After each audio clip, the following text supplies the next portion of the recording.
Chapter 909, Shocking Star Moon Kingdom. After the female receptionist accepted the purple gold token and confirmed that there were no problems, she looked at Shifeng and said, "Sir, if you wish to promote your shop to 3-star status, you still have to pay an additional 3,000 gold reconstruction fee." Without hesitation, Shifeng handed 3,000 gold over to the receptionist. Previously, he had been busy with setting up a teleportation point. There had also been the matter of the mutated dragon. Back then, he simply had no time to check how much he had earned from the Blackwing auction house.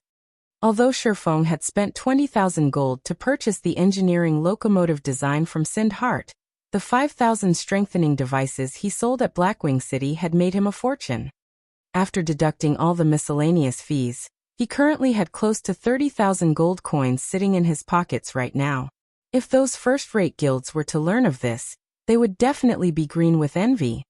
In truth, Shifeng had never imagined that the strengthening devices would be so welcome. The final 1,500 devices sold at a minimum price of 13 gold 15 silver.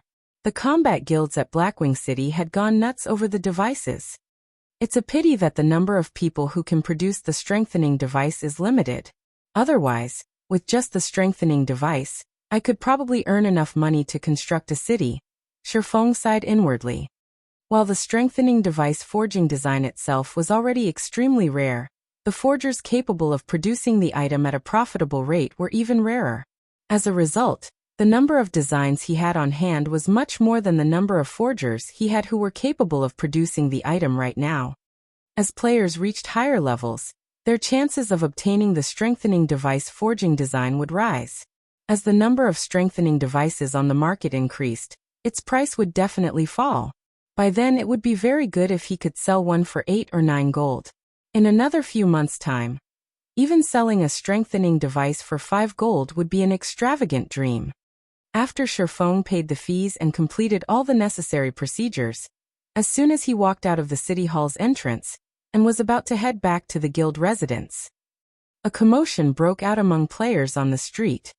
"Did you hear? The Candlelight trading firm's shop has transformed again." Transformed? Could there be a new product? No, that's not it. The entire trading firm itself has undergone a transformation. Before it was only a 5-story building. Now it is 7 stories tall. Currently, it is only second to the NPC-operated Starstreak trading firm in terms of floors. What? Aren't the number of floors for shops fixed? That's right. That's why everyone suspects that Candlelight's shop has been promoted to a 3-star shop. What? Even the Black Dragon Empire had a 2-star shop appear in its imperial capital only recently. How can the Candlelight trading firm possibly upgrade to a 3-star shop so quickly? News of the Candlelight trading firm obtaining a 3-star shop spread like wildfire. Very quickly, every guild in the entire Starmoon Kingdom had found out about it. This incident completely offset the depression and silence brought on by the abyssal monsters. Just what is Zero Wing thinking? The abyssal monsters have already started to spread throughout the entire kingdom. White River City is even under siege right now. To upgrade a shop in White River City to 3 stars, isn't Zero Wing throwing good money after bad? Doesn't Zero Wing know that players have already begun migrating to other kingdoms and empires? Rather than constructing a 3-star shop in a city with a rapidly decreasing population, they might as well construct it in a small city in the Black Dragon Empire. When the various guilds received this news, their first reaction was to comment on Zero Wing's foolishness. Meanwhile, the guild that was the most excited about this news was naturally Overwhelming Smile, Zero Wing's longtime rival. Some guilds that wished to overtake Zero Wing also got a kick out of this development. Hahaha. Zero Wing is done for this time. It won't be able to rise back up even if it wanted to now. Initially, when Feng Xianyang received news of the Candlelight trading firm's promotion, he had been both shocked and envious. Overwhelming Smile had yet to possess even a single 2-star shop up to now, yet the Candlelight trading firm already had a 3-star shop. Shortly after, however, he started gloating over Zero Wing's misfortune.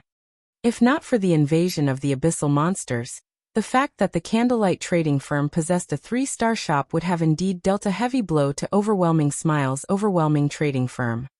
With the special workshop of 2-star shops as an example, even a fool could imagine just how many more additional benefits a 3-star shop could bring. Even a meager increase in the number of special workshops would still greatly enhance the Candlelight trading firm's ability to nurture lifestyle players. In the current God's domain, economic battles between guilds were becoming increasingly important. This change in trend also led to Feng Xianyang loathing Yulan to the extreme. He deeply regretted not contesting for the rights of the overwhelming trading firm, allowing Yulan to obtain them instead. Right now, Yulan was already a very important figure in Underworld. Even he had to treat her with respect. Before Shifeng even walked into Zero Wing's residence, he could already hear the merriment coming from inside. Just moments ago, Melancholic Smile had even directly contacted Shifeng to report every functionality of the Candlelight trading firm's new 3-star shop, her voice bubbling with excitement. Although the building itself had increased by only 2 floors, the difference between the functions of a 2-star shop and 3-star shop made Melancholic Smile think that she was dreaming. That was right, dreaming. In order to develop itself, the Candlelight trading firm had recruited many lifestyle players. Some of the new hires had very good potential. The only thing they lacked was experience.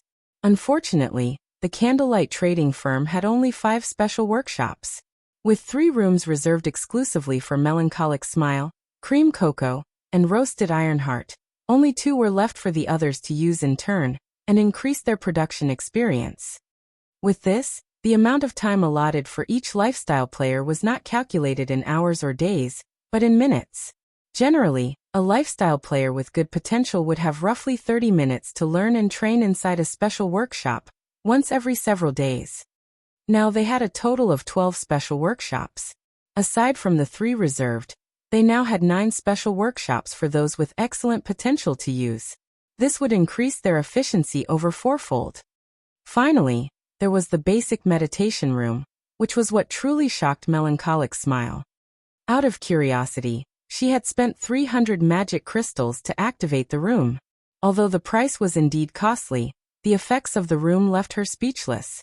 While inside the meditation room, her mind experienced a calm like never before. In that calm state, even the most complicated production procedures became very simple for her. As a result, her production success rate had risen by roughly 10% while her production speed had improved by at least 30% as well. Although this improvement might not seem like much, to lifestyle players like herself who frequently produced items, this improvement was extremely staggering.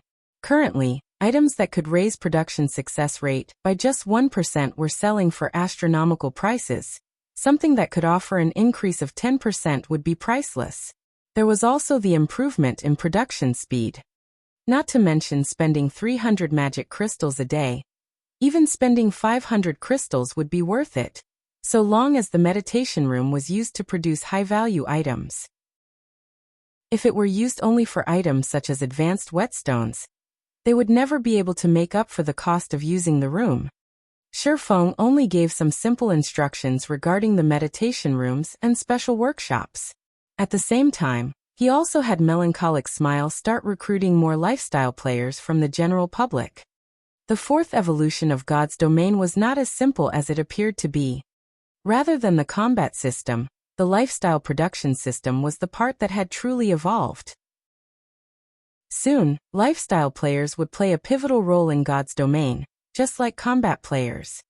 Otherwise, a master forger wouldn't have attained such a high standing in society in the past, to the point where even the guild leader of a second-rate guild like himself had to treat them with respect. Back then, even the members of Shadow's board of directors had treated the guild's master forgers like their own babies. Chapter 910. Killing multiple birds with one stone. While the Candlelight trading firm was causing a huge commotion, over 100 people were currently gathered inside the meeting room of Zero Wing's guild residence. Every person present was a core member of Zero Wing. Not only did everyone possess very high levels, but even the equipment they wore could easily make expert players of God's domain envious. While the general public considered level 35 dark gold equipment rare, it was just basic equipment for them. As for their combat standards, every one of them could easily reach the 5th floor of the trial tower or higher. Experts capable of reaching the trial tower's 5th floor could easily become a first-rate expert in a city with a player population of over 100,000. Nevertheless, all these experts were gazing at the figure seated on the guild leader's throne with eyes filled with reverence and shock. The reason for their reverence was the identity of the man before them. He was a legendary character who had single-handedly established Zero Wing and developed the upstart guild to its current overbearing state. The man was even the publicly acknowledged #1 expert of Star Moon Kingdom, and until now, he still maintained his indomitable record. As for the reason for their shock when they looked at Shifeng, it was his level. At this moment, Shifeng had not done anything to hide his level. As long as one paid a little attention, they would be able to see it. Level 42. Even the current top players in Empires were only level 39 at best. They were also still relatively far from reaching level 40. Previously, when Fire Dance and the others had revealed themselves to be at level 40, the other core members had already been flabbergasted.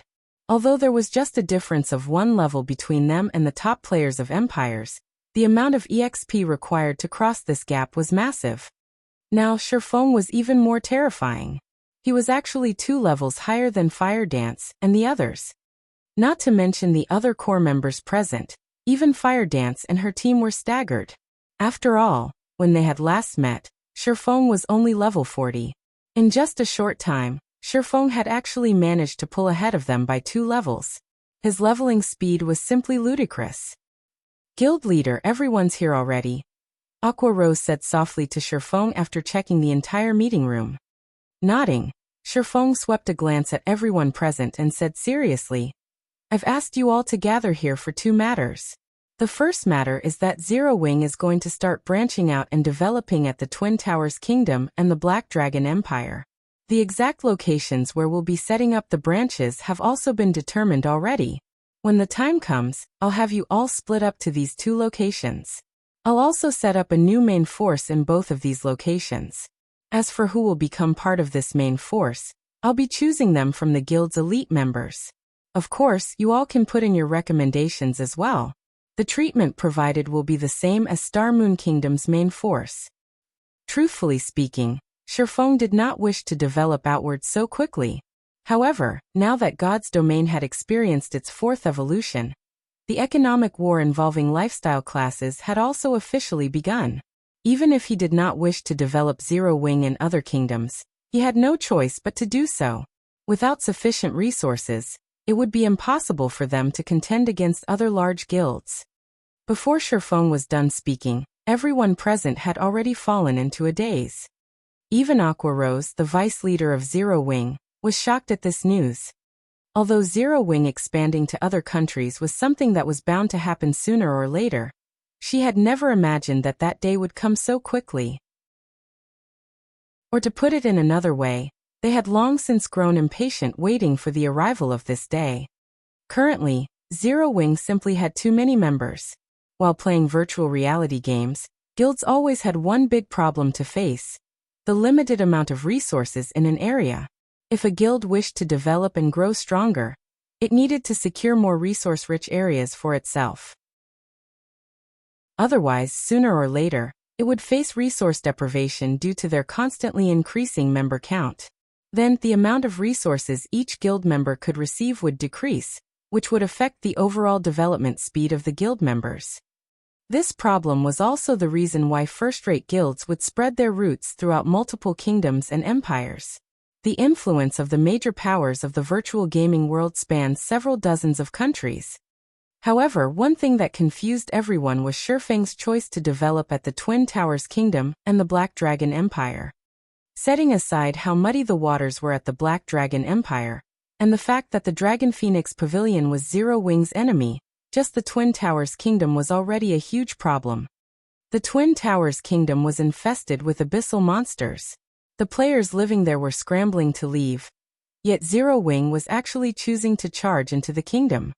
The situation in the Twin Towers Kingdom was much more severe than Star Moon Kingdom's. There was simply no way for them to level up there. Just how were they supposed to develop themselves? Guild leader, abyssal monsters have already conquered the Twin Towers Kingdom. Why don't we consider developing at the Purple Thorns Kingdom, the kingdom west of Starmoon Kingdom? The abyssal monsters haven't reached there. Moreover, the two first-rate guilds in that kingdom have constantly been at each other's necks all this time. With our guild's strength, we can easily make a place for ourselves there. In addition, the Purple Thorns Kingdom is rich in herbs. Our guild will have a much easier time procuring herbs if we develop there, Aqua Rose suggested hurriedly. She had long since made ample preparations regarding Zero Wing's development, only she never bothered making suggestions, as Shifeng had always said that the time was not right yet. The Candlelight trading firm was the largest source of economic power for Zero Wing. With the Purple Thorns Kingdom's abundance of herbs, they could definitely advance the Candlelight trading firm a step further. They would no longer have to rely on external sources to obtain their herbs. If they developed properly, they could definitely achieve self-sufficiency in herbs and greatly reduce the expenses of the Candlelight trading firm. The players in the room voiced their agreement with Aqua Rose's suggestion one after another. The current combat power of Zero Wing's elite members was in no way inferior to a first-rate guild's. In addition, they also had quite a number of experts in the guild now. Even if they sent only a portion of their forces, they should not have any problem handling the threats present in the Purple Thorns Kingdom. Moreover, Zero Wing already possessed several plots of land in the cities of the Purple Thorns Kingdom. With this foundation, they would be able to construct a guild residence in that kingdom right away. One could say that the Purple Thorns Kingdom was the best option by far. While the Purple Thorns Kingdom is indeed a good option, the Twin Towers Kingdom is much better, Shifeng replied, shaking his head. Better. All the core members were filled with questions as they looked at Shifeng. They simply could not figure out what exactly was good about branching out to a place infested with abyssal monsters. I know that you all are worried about the abyssal monsters, but that is also the greatest opportunity for Zero Wing. Shifeng naturally understood everyone's worries. In their shoes, he too would have chosen to branch out to the Purple Thorns Kingdom. However, he now had both the ancient abyssal book and the teleportation magic array in his possession. Regarding the threat of powerful abyssal monsters, he could just set up multiple barriers and allow his guild members to grind at high-resource maps safely. There was also no need to worry about other guilds and players coming to contest for those locations. In addition, they could also gain honor points by killing low-level abyssal monsters. Now that the guilds originally residing in the Twin Towers Kingdom had left, although the lands of the kingdom's capital remained in the hands of these guilds, as long as Zero Wing paid some coins, it could still buy 1 or 2 plots of land located near the heart of the city without any difficulty. Had he chosen to branch out to other kingdoms, Zero Wing couldn't even dream of obtaining the central lands of the top 10 major cities in these kingdoms, much less the central lands of the capital city. Nobody would be willing to sell them anything at all. Even if there was a willing seller, that price would not be one that Zero Wing would be willing to bear. Furthermore, the Twin Towers Kingdom was a country of ore. In terms of ore-related resources, it was only slightly inferior to the Storm Empire. At the end of the day, the Candlelight trading firm focused mainly on forging, or was something that it could not lack. Hence, developing at the Twin Towers Kingdom was akin to killing multiple birds with one stone.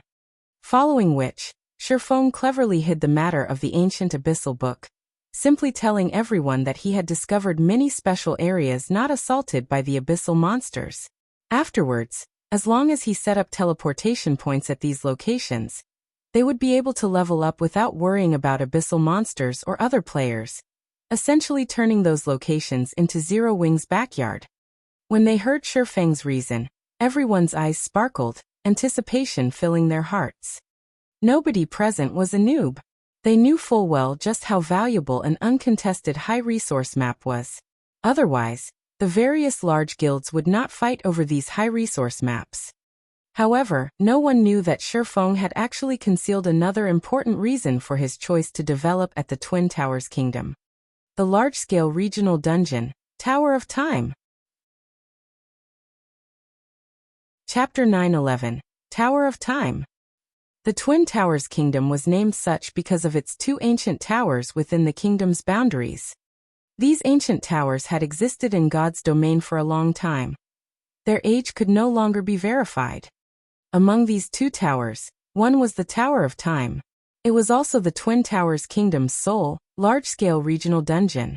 Like the dungeon in the Stoneclaw Mountains, this dungeon was set to Azura mode. However, the Tower of Time's level was much higher. Thus it was more difficult to raid. Meanwhile, the Tower of Time's fame throughout God's domain had not only been due to its abundance of magic crystals, but its bosses also had a chance of dropping the 7 Luminaries crystals.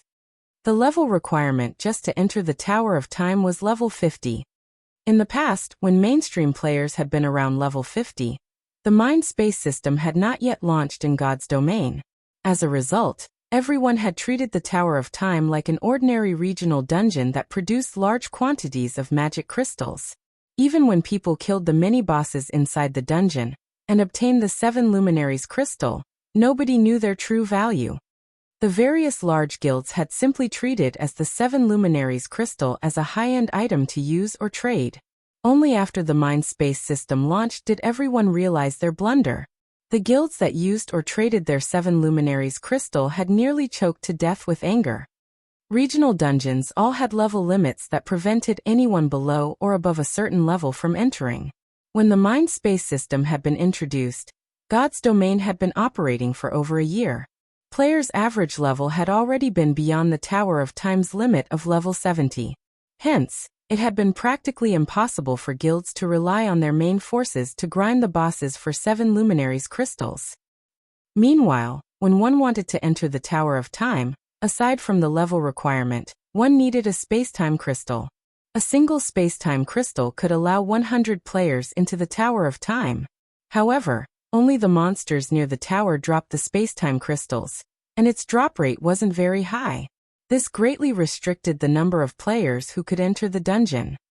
In this life, before everyone knew the importance of the Tower of Time, Shifeng intended to take advantage of the situation and grind for space-time crystals. Once Zero Wing's core members reached level 50, they could get a head start over the other guilds, raiding the Tower of Time. After Shifeng explained his plans for the guild's expansion to everyone, he continued with notifying everyone about Zero Wing's preparation to nurture a large batch of internal experts. Guild leader, if we try to recruit members now, it will be far less effective than our past recruitment campaigns. After all, nobody knows if White River City will hold off the abyssal monsters. Moreover, even if the magic array holds, it is still extremely dangerous for players to go out to level up. On the off chance that one encounters a high-level abyssal monster, a team wipe is practically a guarantee. Based on my investigation, a portion of players have already moved to the Black Dragon Empire.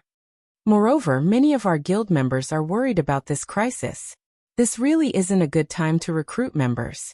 We would be better off holding a mass recruitment campaign after we secure a foothold in the Black Dragon Empire.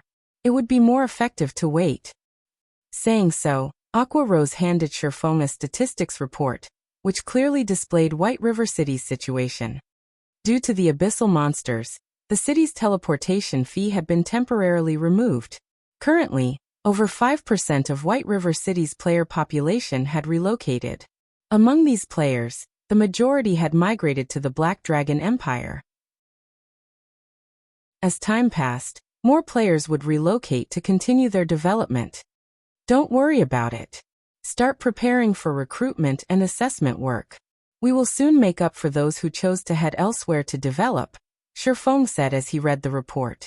The situation was much better than his initial prediction. Make up for. Aqua Rose was slightly confused. However, since Shifeng had already spoken, she did not probe into the matter any further. She trusted Shifeng's judgment. Shifeng simply smiled at Aqua Rose's confusion. He then issued further instructions regarding the recruitment campaign. Everyone's worries about the abyssal monsters capturing the city were unnecessary. The Abyss Passage had been activated in the Twin Towers Kingdom. The powerful NPCs guarding the border had held back most of the strongest abyssal monsters. As for the remaining powerful abyssal monsters, Almost all of them were busy besieging the various major cities. Hence, when the players belonging to the neighboring kingdoms and empires ventured out to level up, they just needed to be a little more careful of their surroundings. Things were not so severe that their livelihoods in their countries had been severed. This was just like an addition of several bosses, which should not be provoked, in everyone's leveling maps. The Abyss invasion was not as severe as everyone thought. On the contrary, due to the temporarily removed teleportation fees in affected cities, players now had more affordable leveling spots to choose from. Moreover, even if everyone failed to notice this, he could stealthily spread the message himself. In addition, there would soon be a teleportation array linked to a grinding area in the Twin Towers Kingdom. By then, the countless players who wanted to change classes would swarm to White River City. They didn't need to worry about a lack of players in the city. Once the teleportation array was set up, they also wouldn't need to worry about lacking development funds. As Shifeng arranged for Blackie to lead the Dark Gods Legion's elites to power level the newcomers from the Big Dipper Dojo, Aqua Rose approached and whispered, "Guild leader, Miss Phoenix Rain has arrived and is waiting in the reception room. She says that she has brought what you requested." "She's finally here." Shifeng nodded. He then left the remaining matters to Aqua Rose while he met Phoenix Rain. Inside the elegant, stunning reception room, Phoenix Rain sat quietly by the windowsill, a black cloak draped over her back. When Shifeng entered the room, her gaze promptly moved away from the Zero Wing members walking around the first-floor hall, and to Shifeng. Level 42. Phoenix Rain was stunned. Currently, she knew of several people who had reached level 40 in the Empire. However, these people had used special methods to achieve their level. Take herself for example. She was an elementalist. Not only had she learned several AoE attack spells, but she also had a large number of elite members to assist her leveling progress. Her leveling speed was already fast. However, even now, she was over 30% away from reaching level 40, yet Shifeng had already reached level 42. "Phoenix Pavilion Master, may I see the Lake Heart City's deed?" Shifeng asked. He smiled in response to Phoenix Rain's surprise. "Here, take a look." Phoenix Rain quickly recovered her composure and took out a deed for a land in Lake Heart City. "This is the only deed I can give you. Even if you're not satisfied, I cannot change it." Not bad. Although it cannot compare to a golden land, it still has relatively high potential, Shifeng said with satisfaction after examining the deed. With this deed, Zero Wing could secure a foothold in the Black Dragon Empire. What followed next would depend on how things progressed on Melancholic Smile's side. Once they were ready, Zero Wing would officially start pushing its way into the Black Dragon Empire. Elsewhere, a large crowd of players had gathered before the 7-story tall Candlelight trading firm. It was even more lively than during normal times. While many among the crowd were lifestyle players, the majority consisted of sightseers. After all, nobody had ever seen a 3-star shop before. They were all quite curious about the differences between a 3-star shop and a 2-star shop. This was especially true for lifestyle players. Not long ago, the Candlelight trading firm had published a shocking message. The Candlelight trading firm was currently recruiting lifestyle players, regardless of rank. It did not care if one was an apprentice, who had just started, or someone far along the path of their lifestyle. As long as they could pass the simple entrance test, they could become an official member of the Candlelight trading firm. High achievers would even get the opportunity to improve themselves in the special workshop. This was a benefit that could not be found anywhere else throughout the entire Star Moon Kingdom, and even God's domain. After all, special workshops were simply too rare. Most trading firms only allowed their most skilled and trustworthy members to utilize their limited special workshops. Ordinary people had no hope of enjoying this particular benefit. Chapter 9:12, Bottomless Candlelight Trading Firm. The news of the Candlelight trading firm mass recruiting lifestyle players spread like wildfire. It wasn't just limited to White River City. Very quickly, everyone throughout Star Moon Kingdom heard about the opportunity. The official forums buzzed with activity. "What? This can't be true, right? The Candlelight trading firm is actually recruiting members without any rank restrictions? I heard that Candlelight wants to recruit a lot of people this time. I wonder if an intermediate apprentice like myself has a chance? I remember that, when Heaven's Burial recruited lifestyle players, applicants needed to be at least advanced apprentice rank with a 65% success rate or higher to pass their assessment. However, Heaven's Burial still doesn't have a 2-star shop. Candlelight's assessment will probably be extremely difficult. Currently, lifestyle players grew more important by the day. However, it was extremely difficult for a lifestyle player to make a name for themselves if they had to rely on their own strength. This was because lifestyle players needed a lot of resources for their practice. The more important a lifestyle class was, the more resources they needed to improve. Moreover, the further a lifestyle player progressed, the more valuable were their required resources. Hence, if a lifestyle player did not join a guild, it would become extremely difficult for them to grow stronger. Just hours after the Candlelight trading firm announced its recruitment campaign, thousands of players had lined up outside the firm's 3-star shop in White River City, and the crowd was still growing. Melancholic Smile arranged for these lifestyle players to take the firm's assessment, one after another. The test was very simple. Lifestyle players were required to produce a tool or item corresponding to their ranks, and they would be given a pass as long as they achieved a success rate of above 60%. What, exactly, is Zero Wing trying to do? When the various large guilds heard the news, they immediately assumed that Zero Wing had gone nuts. Although lifestyle players were important, one needed to invest a lot of resources to nurture profitable lifestyle players. Moreover, a loss was guaranteed during the early nurturing stages. Hence, when guilds like themselves recruited lifestyle players, they set their requirements very high and would only recruit a limited number. Otherwise, the expenditure would do more harm than good. Yet, not only was Zero Wing recruiting lifestyle players regardless of rank, but it had also significantly lowered the assessment's difficulty. During Zero Wing's previous recruitment campaigns for lifestyle players, it had required a success rate of 70% or higher. In just half an hour, Zero Wing had recruited over 30 lifestyle players. Among them, only 7 were advanced apprentice rank, while the others were below that. This outcome worried the lifestyle players still outside of the Candlelight trading firm. They were afraid that the available slots would be taken up before their turn arrived. Contrary to expectations, however, more lifestyle players were accepted. Very quickly, over 100 players had been accepted into the firm. However, the Candlelight trading firm showed no signs of stopping its recruitment. Seeing this, the spies the various guilds had sent reported this information to their respective guilds. What? They have accepted over 100 apprentices. Has Zero Wing's upper management lost their minds? Could a 3-star shop really be that powerful? The various guilds that had received this message were stunned. Normally, they would only recruit around 40 lifestyle players when they gained an additional 1-star shop. If they recruited any more, there wouldn't be enough workshops and resources to go around. After the Candlelight trading firm upgraded one of its 2-star shop to 3-star status, the building had only gained 2 floors. Generally, it would be a miracle if they could recruit 200 players. Big Sis Melancholic, should we raise the assessment bar? At this rate, we'll fill the new workshops. It will be a pity if we miss out on any talented newcomers later on. Cream Cocoa asked worriedly as she watched the thousands of people lined up outside of the building. Relax.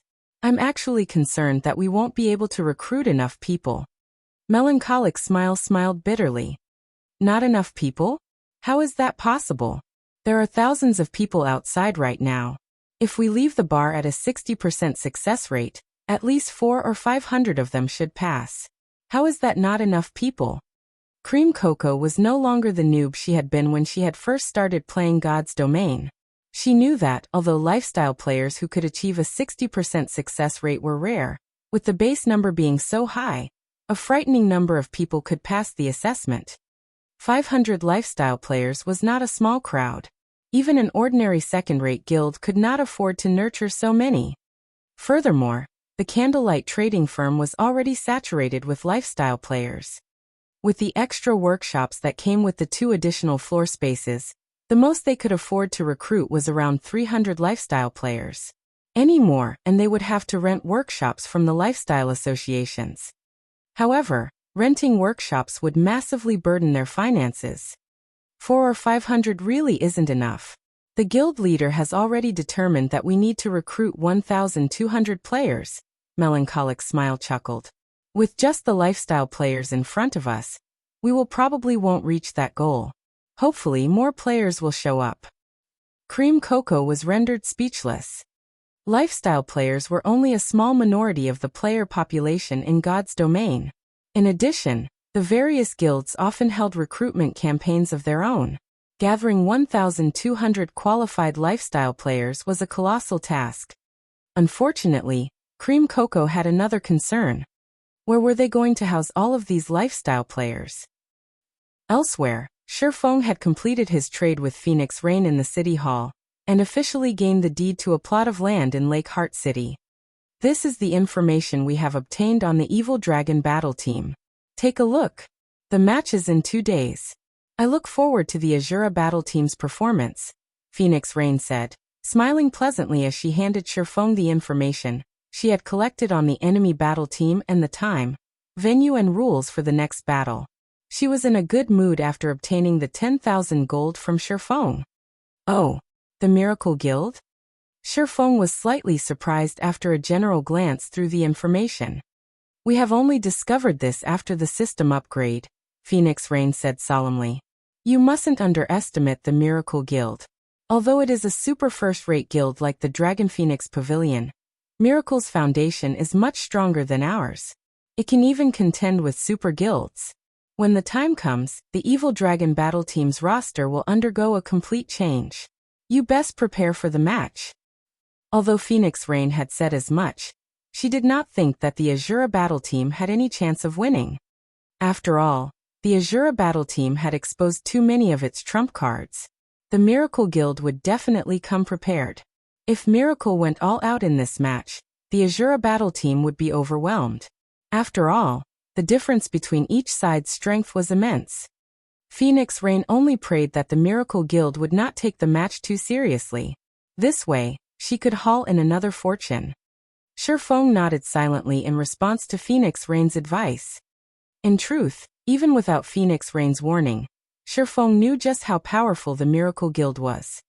In his previous life, when a Tier 3 mysterious flame had appeared in God's domain, the various large guilds had employed all sorts of methods to obtain it. In the end, however, a dozen or so experts from the Miracle Guild had secured the flame. Among the guild's experts that had fought for the mysterious flame, 2 other super guilds' top combatants had been present. That battle had become a classic within God's domain. To put it simply, defeating the Miracle Guild-led Evil Dragon battle team would be extremely difficult for the Azura battle team. As Shifeng hurried towards the Candlelight trading firm, a party of 6 arrived in the teleportation hall in White River City. The instant these players appeared, they became the main focus within the hall. Their equipment was too gorgeous to ignore. Even the lowest quality equipment was dark gold rank. As for these players' levels, that was even more impressive. Of the 6 players, 2 were level 40, while the remaining 4 were level 39. Even in an empire, this group would be a force to be reckoned with, much less White River City. So this is White River City. The standard of the players here is quite high. We're not here to sightsee. Focus on the task at hand. Let's head over to Zero Wing to have a look. Chapter 913. Intermediate Shop. After these 6 players conversed among themselves, they left the teleportation hall and stepped onto the busy street as everyone watched. As soon as the group left the building, the leading white-haired, middle-aged man carrying a black and white spear summoned a giant snow-white wolf. The wolf was even larger than a lion. An assassin, wearing dark gray leather armor with 2 blood-red daggers hanging from his waist, summoned a black warhorse beside the middle-aged man. The warhorse sported silver armor and looked far more majestic than the horses NPC soldiers used. The instant these 2 mounts appeared, They had immediately attracted the attention of every player on the street. Damn, who are those people? Their mounts are definitely not common rank. You're right. I've never seen any common mounts that look that cool. At the very least, they should be bronze, maybe mysterious iron mounts. To current players, even common mounts were a luxury, not to mention mounts ranked bronze or above. Hence, when the players on the street saw these mounts, both envy and admiration filled their hearts. Some beautiful female players even sent the white-haired man on the giant wolf flirtatious glances. Nowadays, God's Domain was increasingly popular. One frequently saw the game mentioned in the news. Moreover, powerful guilds were offering annual salaries ranging from 500,000 credits to 6 million credits, depending on a player's strength. To ordinary people, this was an astronomical amount of money. Seeing as the white-haired man rode a bronze mount or greater at this stage of the game, his salary must have been in the 7-digit range. Ha! Bossblood, I think those beauties are interested in you. An elementalist, who wore a robe embroidered with runic symbols and exuded a refined air, poked fun at the white-haired berserker leading his group. It's a pity that these beauties will never catch Bossblood's eyes. After all, his heart already belongs to someone. Why won't these beauties look at me instead? A level 39 skinny, male swordsman said as he sighed. Masked, you really should learn a thing or two from the boss. If you put more effort into your improvement, you would have already reached level 40, and could amount to woo those beauties. The male assassin on the black mare snorted. How can I possibly compare to Bossblood? Even now, I have not passed the test or obtained a title, unlike you, Kieran, who obtained your title half a year ago. The swordsman named Masked Angel said enviously. Alright, that's enough chit-chat. Focus on our task. I will head to Zero Wing with Kieran. The rest of you, catch up with a carriage. The leading berserker named Bloodsucker ordered sternly. Immediately, everyone fell silent and did as they were told. The 4 level 39s rode an advanced horse carriage and followed Bloodsucker and Kieran towards Zero Wing's guild residence. Although the advanced horse carriage was fast, it was still slightly slower than the Snow White Wolf and Black Warhorse. As a result, the gap between the two groups gradually increased. The party caused a commotion everywhere they went. Meanwhile, the Candlelight trading firm's entrance was overcrowded. Before anyone knew it, the Candlelight trading firm had recruited over 300 lifestyle players. With this number, everyone could see how powerful the firm's foundations were. The other trading firms in Starmoon Kingdom could not compare to this. Guild leader, we've reached our recruitment limits for the moment. Any more and we'll have to send these people to the lifestyle associations. Melancholic Smile reported worriedly as she looked at the numerous files on the newcomers. 1,200 people. This was already beyond what the Candlelight trading firm could handle. If they really recruited this many people, they would lose money each day, rather than make it. It's fine. Bring all of the information you have on the Candlelight's branch shops, Sherfong instructed, waving his hand dismissively and chuckling. In God's Domain, shops were officially categorized by star ranks. However, one could also categorize a shop by its size. Players in his previous life had realized his and summarized the differences. There were a total of 4 categories. Basic shop, intermediate shop, advanced shop and special shop. To begin with, 1-star and 2-star shops fell under the basic shop category. A basic shop could only accommodate a limited number of lifestyle players, and a firm had to rely on numbers to make up for the lack of space. A basic shop's assistance it could provide to lifestyle players was also quite limited. The intermediate shop category included 3-star shops to 5-star shops. In terms of size, intermediate shops were massively different than basic shops. As long as a shop reached 3-star status, it gained far more room than a 2-star shop. Hence, when the various guilds opened their own shops, while it was relatively easy to upgrade a 1-star shop to 2-star status, it was many times more difficult to upgrade a 2-star shop to a 3-star shop. Naturally, upgrading from an intermediate shop to an advanced shop was even more difficult. Meanwhile, the benefits an intermediate shop could provide became more obvious. The basic meditation room was a primary example.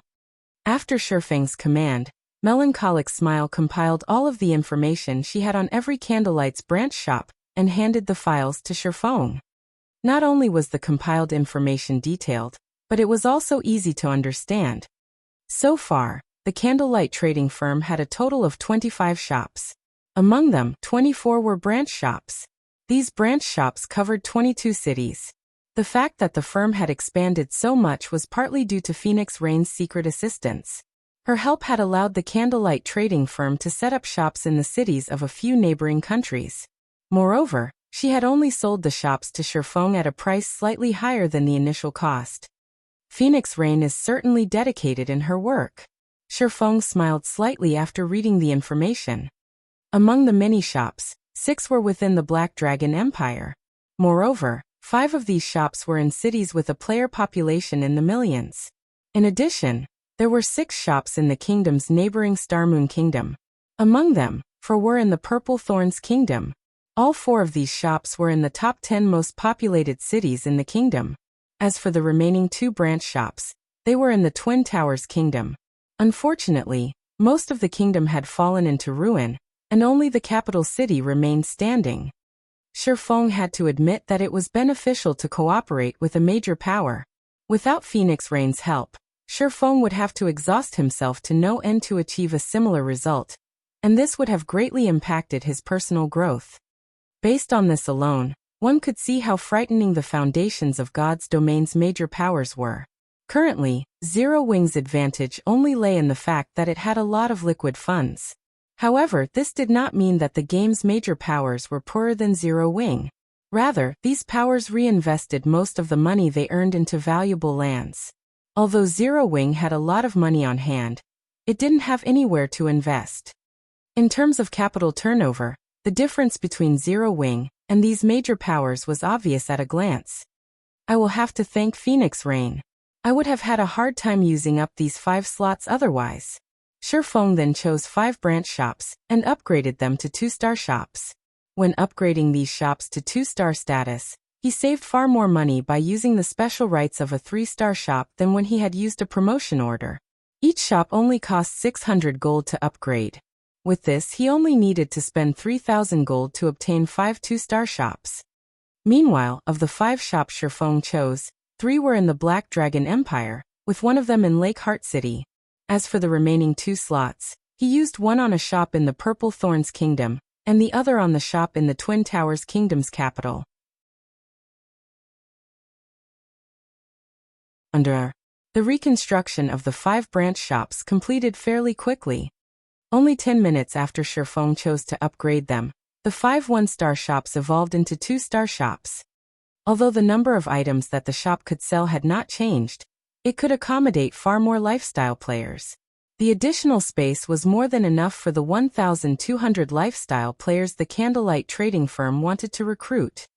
God's domain was already developing faster than Sherfong had expected. When Sherfong had first obtained the 3-star shop promotion order, he had not intended to recruit so many lifestyle players. At most, he had planned to recruit around 500 or 600 players. However, after the game's 4th evolution, items became more complicated to produce, and this, in turn, would impact production speeds. After the system upgrade, Melancholic Smile had calculated the statistics of everyone's production speed within the trading firm.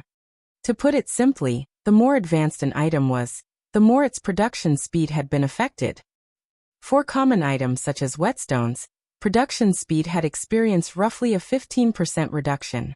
As for items such as advanced whetstones, their production had slowed by around 20%.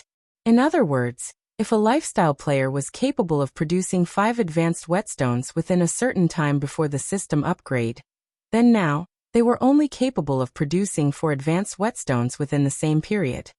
As for items that only intermediate forgers or higher could craft, such as the strengthening device, their production speed had decreased by roughly 40%. Before the system upgrade, the Candlelight trading firm had not been able to produce many strengthening devices each day. Now the item's output was pitifully low. Unfortunately, Sherfong had already agreed to hand over 10 bronze mounts and 2,000 strengthening devices to the secret pavilion within 5 days, as well as the rest of the items within 12 days after the system update completed. If he failed to do so, not only would he have to return the 10 black cards he had received, but he would also be out of the items he had already paid. Hence, Shifeng was very short on time. If he wished to increase production speed, he had two options: increase his current workforce's success rates or grow his workforce. As there was a limit to how much he could raise a lifestyle player's success rate, his only viable option was to bolster his workforce. However, Shifeng did not have much hope of nurturing a large batch of excellent lifestyle players from the new recruits. Rather, he wanted the new advanced apprentices to take on the workload of the firm's basic forgers, while the basic forgers would take on the intermediate forgers' work. In turn, the intermediate forgers would take care of the advanced forgers' workload. This way, he would have a higher chance of completing his task within the allotted time. Following which, Shifeng explained his plans to Melancholic Smile, and had her begin preparations. After all, it would not be easy to sort so many people in a short time. Guild leader, I'm afraid that this will be very difficult to accomplish. Even with the help of the special workshop, Coco, Uncle Ironheart, and I only have a 40% success rate with the strengthening devices. Even if the firm's intermediate forgers have the help of the special workshop, they will only have, at most, around a 15% success rate. With such a low success rate, we'll be lucky if we break even, let alone make a profit. Melancholic Smile was very familiar with the success rates of the trading firm's forgers, as she usually analyzed the trading firm's statistics. Although a 15% forging success rate seemed relatively high, when one started the actual work, they would most likely fail 10 out of 10 tries. Based on her analysis, only with a 20% success rate would a forger have a chance of succeeding once out 10 tries. Only after reaching a 25% success rate would a forger notice a qualitative change. Once a forger reached that milestone, they would generally succeed once or twice out of 10 tries. If they allowed intermediate forgers to produce the strengthening device, they would be pushing their luck. Cream Coco, who stood beside Melancholic Smile, nodded her agreement. After a long period of research and experimentation, she decided that, as long as the system calculated success rate was below 20%, she would give up on making the item. After all, her chances of successfully crafting the item were too low. Even if she did produce the item, the firm would only take a loss. Wasting money was one thing, but wasting resources was another thing altogether. The resources in God's domain were limited. The materials required to produce advanced items were even rarer. It would be foolish to produce an item without guaranteed success. Look at this, Shifeng said, chuckling as he retrieved a fist-sized, aqua-blue ingot and placed it on the table. Immediately, Melancholic Smile and Coco were stunned. The mana the ore faintly emitted was actually denser than the mana from the magic crystal. When the two forgers clicked to read the item's introduction, their jaws dropped. Guild leader, where did you get this? Melancholic Smile locked her eyes with Shifeng's, excitement evident on her face. Do you have a lot of them? Mysterious flames were extremely rare in God's domain. They were so rare that, even after a long investigation, Melancholic Smile had not found any clues leading to a single mysterious flame. She only knew about mysterious flames to begin with because of the ice blue devil flame in the Candlelight trading firm's special workshops. Shifeng had left behind this mysterious flame. However, after one obtained a mysterious flame, they could only place it in up to 3 workshops. If not for the ice blue devil flame, they would not have reached a 40% success rate with the strengthening devices. However, the mana source ore was the perfect item to make up for their lack of mysterious flames. The intermediate mana source or Shifeng had revealed could grant an ordinary flame the effects of a tier 3 mysterious flame. The only downside was that, unlike true mysterious flames that could be used indefinitely, the ore was only effective for 30 minutes. With the aid of a tier 3 mysterious flame, the intermediate forgers could at least reach a 25% success rate with the strengthening devices. If they had a large stock of intermediate mana source ore, these intermediate forgers could definitely produce the strengthening devices. Currently, the Candlelight trading firm had close to 20 intermediate forgers, more than their strengthening device forging designs. If they allowed 3 intermediate forgers with the highest success rates to learn their 3 remaining forging designs, they could double their production team. Meanwhile, if the 3 of them utilized the intermediate mana source, their success rate might even exceed 50%. Including the basic meditation room's effects, if they forged strengthening devices non-stop, they might achieve a production volume of more than 700 devices. Rather than suffering a slower production rate due to the system upgrade, they could significantly increase their production. They could absolutely hit the target Sherfong had requested. Relax. I have enough for your needs. Sherfong nodded, laughing. He then took out a table-sized design and unfurled it. This was none other than the bronze engineering locomotive design that he had purchased from Sindhart. Melancholic, you're the most familiar with the trading firm's people. Look for a few trustworthy engineers and alchemists and work with them to produce this item. After glancing at the design and its name, Melancholic's smile was thoroughly stupefied. Cream Cocoa stared at the design as if she were looking at a priceless treasure, her eyes sparkling brightly. Although the design before them was an engineering design, the manufacturing procedure involved 3 classes: engineers, forgers, and alchemists, the 3 major lifestyle classes. Moreover, the manufacturing procedure required a lot of its crafters. The engineering locomotive was far more difficult to manufacture than the strengthening device. One mistake could lead to failure. Chapter 9:15. Difference in Mounts. Underscore. Mounts' importance to players went without saying. Even Melancholic's smile and Cream Cocoa understood the importance of any mount, not to mention bronze mounts. Currently, God's Domain's elite and expert players moved ever closer to level 40. However, how could common mounts possibly satisfy these experts? Unfortunately, obtaining a bronze mount was easier said than done. Even large guilds could only get their hands on a few, and these mounts were usually reserved for the guild's upper echelons. The other members could only dream of riding one. If it were truly possible to produce bronze mounts, they would sell tens of times better than the strengthening device. However, the engineering locomotive was extremely difficult to manufacture. At the very minimum, they needed an advanced engineer, an advanced forger, and an advanced alchemist to have any possibility of success. Even if they were equipped with a variety of support tools, they'd be lucky if they had even a 30% success rate of producing the locomotive. In addition, manufacturing the engineering locomotive was a tedious process. It would take a very long time just to produce one. Producing one per day would be an impressive feat. Guild leader, this engineering locomotive is too difficult to manufacture.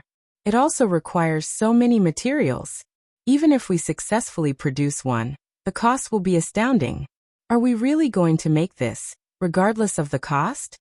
Melancholic Smile's lips twitched slightly as she read the listed materials recorded on the design. The hardest part of crafting the engineering locomotive would be the power unit. The power unit alone required 30 magic crystals. Other components, such as alchemy arrays, also required magic crystals. After taking all of the miscellaneous components into account, they needed a total of 50 magic crystals to produce one engineering locomotive. In addition, the mount's manufacturing required certain rare materials, such as fine steel ingots. A fine steel ingot was the product of refining fine iron with other materials, and one only had a chance of obtaining fine iron from mining hematite Oregon. On the market, a refined steel ingot cost around 30 silver. That was practically the equivalent of a piece of level 30 bronze equipment. However, there were fewer refined steel ingots available on the market than level 30 bronze equipment. Meanwhile, the engineering locomotive required 20 refined iron ingots, a total cost of 6 gold. Based on market value, producing a single bronze engineering locomotive cost roughly 25 gold. In reality, though, as most of the materials could be sourced from their guild, they wouldn't have to spend that much. Even so, the final cost would still be around 20 gold. Based on their current success rate, it could cost anywhere from 100 gold to 160 gold to craft one engineering locomotive. Meanwhile, a single bronze mount currently sold for around 300 gold. It was not nearly as profitable as the strengthening devices. The only advantage the engineering locomotive had was its demand. If they offered the mounts for sale, someone would buy them if the price were reasonable. If they wished to save more money, they would need the help of a master engineer. Although there was only a single rank difference between an advanced engineer and a master engineer, the latter could increase the success rate of producing the engineering locomotive by around 30%. After including the bonuses from various tools, they could achieve a success rate of 60% or higher. With such a high success rate, they could reduce their total cost to 40 gold or lower. They could also produce the mounts much faster. How many advanced engineers do we have right now? Sherfong realized how high the production cost was. However, he had already signed an agreement with the secret pavilion. They had to manufacture the engineering locomotives regardless of the cost. Moreover, producing the engineering locomotive would allow lifestyle classes to rapidly gain proficiency. We only have 2 people at the moment. There are 3 others who are close to reaching the advanced engineer rank, Melancholic Smile replied. 2. Sherfong frowned. Based on their current manufacturing speed, producing 10 engineering locomotives in 5 days would be cutting it very close. Have them begin the process. I'll help to produce some of the components as well. I'll contact them right away, Melancholic Smile said. She was momentarily stunned when she heard that Sherfong would also take part. Hurriedly, she continued. If they find out that our guild leader will be leading this project, they will die from excitement. In Starmoon Kingdom, the majority of players address Black Flame by his title as the Sword King. Most had probably forgotten Black Flame's past identity. However, while ordinary players had forgotten his past fame, to lifestyle players, the title of Starmoon Kingdom's chief forger still resounded in their ears. Moreover, Melancholic Smile understood one thing very clearly. Sherfong had been the first to become an advanced forger. Suddenly, Aqua Rose contacted Sherfong and said, Guild leader, 2 people have entered our guild residence. Both are level 40 players. Moreover, their mounts are high quality. They are saying that they have something very important to talk to you about. 2 people with high-ranking mounts. Sherfong was slightly surprised. Reaching level 40 was still very difficult at this stage of the game, much less obtaining high-ranking mounts. Do you know their identities? I've never met either of them. Moreover, they aren't wearing a guild emblem. Although it is possible that they purposely removed it, Aqua Rose said as she shook her head. She had seen most of God's Domain's mainstream experts at least once. However, she had zero recollection of the 2 people that had arrived. Even after sending her subordinates to investigate, she had not obtained any information on these players. This is interesting. Alright, I'll head over right away. Sherfong could not help his curiosity. After disconnecting the call, he rode the demonic flame tiger back to Zero Wing's residence. In front of Zero Wing's residence, as Zero Wing had announced another mass recruitment, players crowded around the guild's residence. However, there was a clearing within the crowd where players had given 2 people a wide berth. 2 massive mounts rested beside these players. Nobody dared to approach either of them. Who are these people? They look so strong. They aren't here to cause trouble, right? When the players who had come to apply to Zero Wing saw the Berserker Bloodsucker and the Assassin Kirin, they were shocked by the 2's auras and equipment. The advanced horse carriage is so slow. When will Masked and the others get here? Kirin exclaimed as he looked at the time, paying no attention to the surrounding crowd.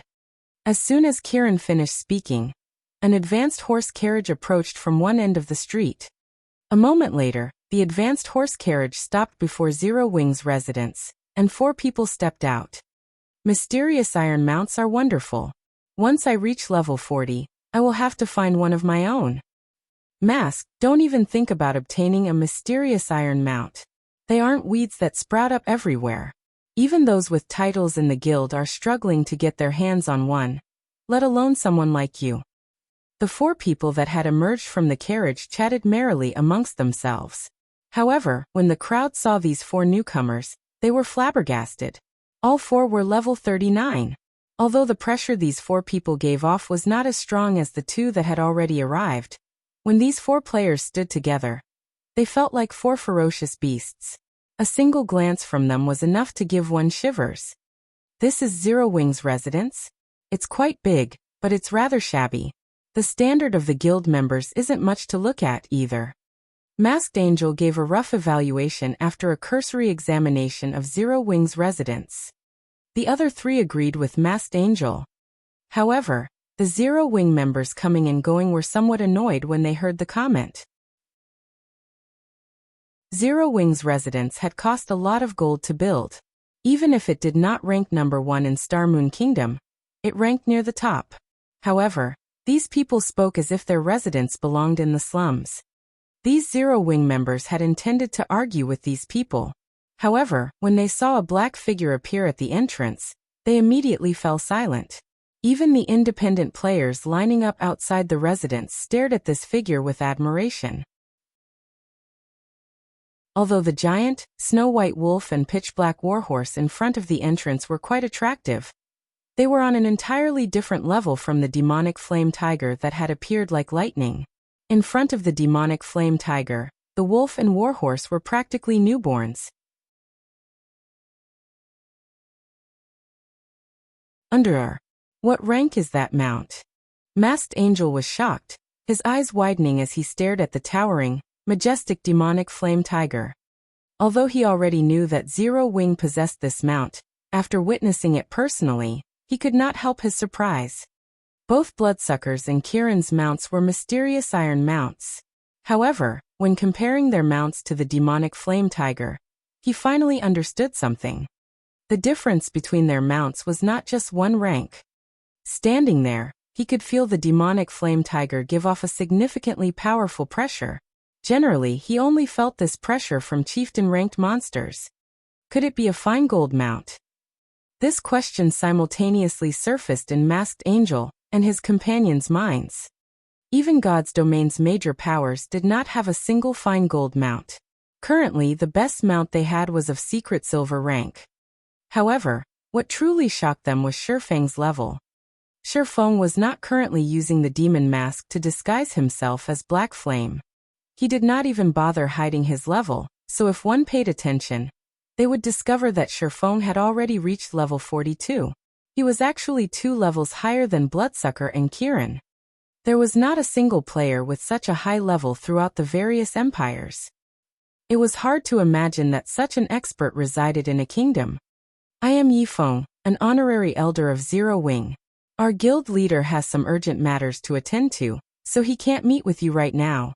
I can represent Zero Wing in any matters you wish to discuss. May I know what business you have with Zero Wing? Shifeng asked, chuckling as he swept a glance over Bloodsucker and the others as he remained on the demonic flame tiger. Even an elementalist like Phoenix Rain had only reached level 39, yet among these 6 people, not only had 2 surpassed Phoenix Rain, but the other 4 were the same level. Achieving such a high level was impossible without a special method or a powerful team. To Aqua Rose, these players might be strangers. To Shifeng, however, they were extremely familiar. All 6 players were super red names belonging to the dark guild known as Raven. Raven had appeared in the virtual gaming world in the past. It was an upstart guild that had only established after God's Domain had launched. Moreover, even now, Raven was not famous in the least. Dark guilds could not compete against normal guilds in terms of member count. However, the Raven Guild's member count was impressive with less than 1,000 members. Even a decade after God's Domain had launched, the guild had less than 3,000 members. However, nobody in God's Domain dared to underestimate Raven. In the past, Raven had been one of the top 6 dark guilds in God's Domain. The guild was extremely powerful. Even super guilds had avoided provoking it. While the 6 people before him looked like ordinary players, this was only a disguise. Without an advanced identification skill, one could not uncover any of their information. This disguise was similar to the demon mask. It could even hide one's aura. However, under Shifeng's omniscient eyes, nothing would remain hidden. Such dense blood auras.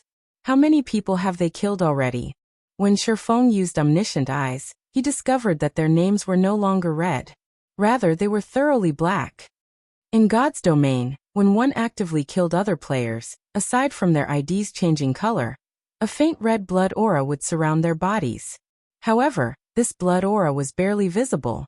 Generally, only after one had killed hundreds of players would this blood aura become more evident. Even so, this blood aura would gradually fade with time. However, the blood aura surrounding the six before him was powerful enough to make one's hair stand on end. Currently, their blood auras had thickened into a bloody mist that enveloped a radius of 4 to 5 yards around them. Sherfong could not even begin to fathom just how many players these 6 people had killed to achieve such a dense blood aura. However, this was still not why their IDs had turned black. In God's domain, only players who had committed unforgivable sins would sport pitch-black IDs. This was a type of curse. This curse could allow players to grow stronger. In return, however, cursed players were restricted to areas controlled by the dark forces. If NPC guards in an ordinary NPC city found them, the consequences would be unimaginably severe.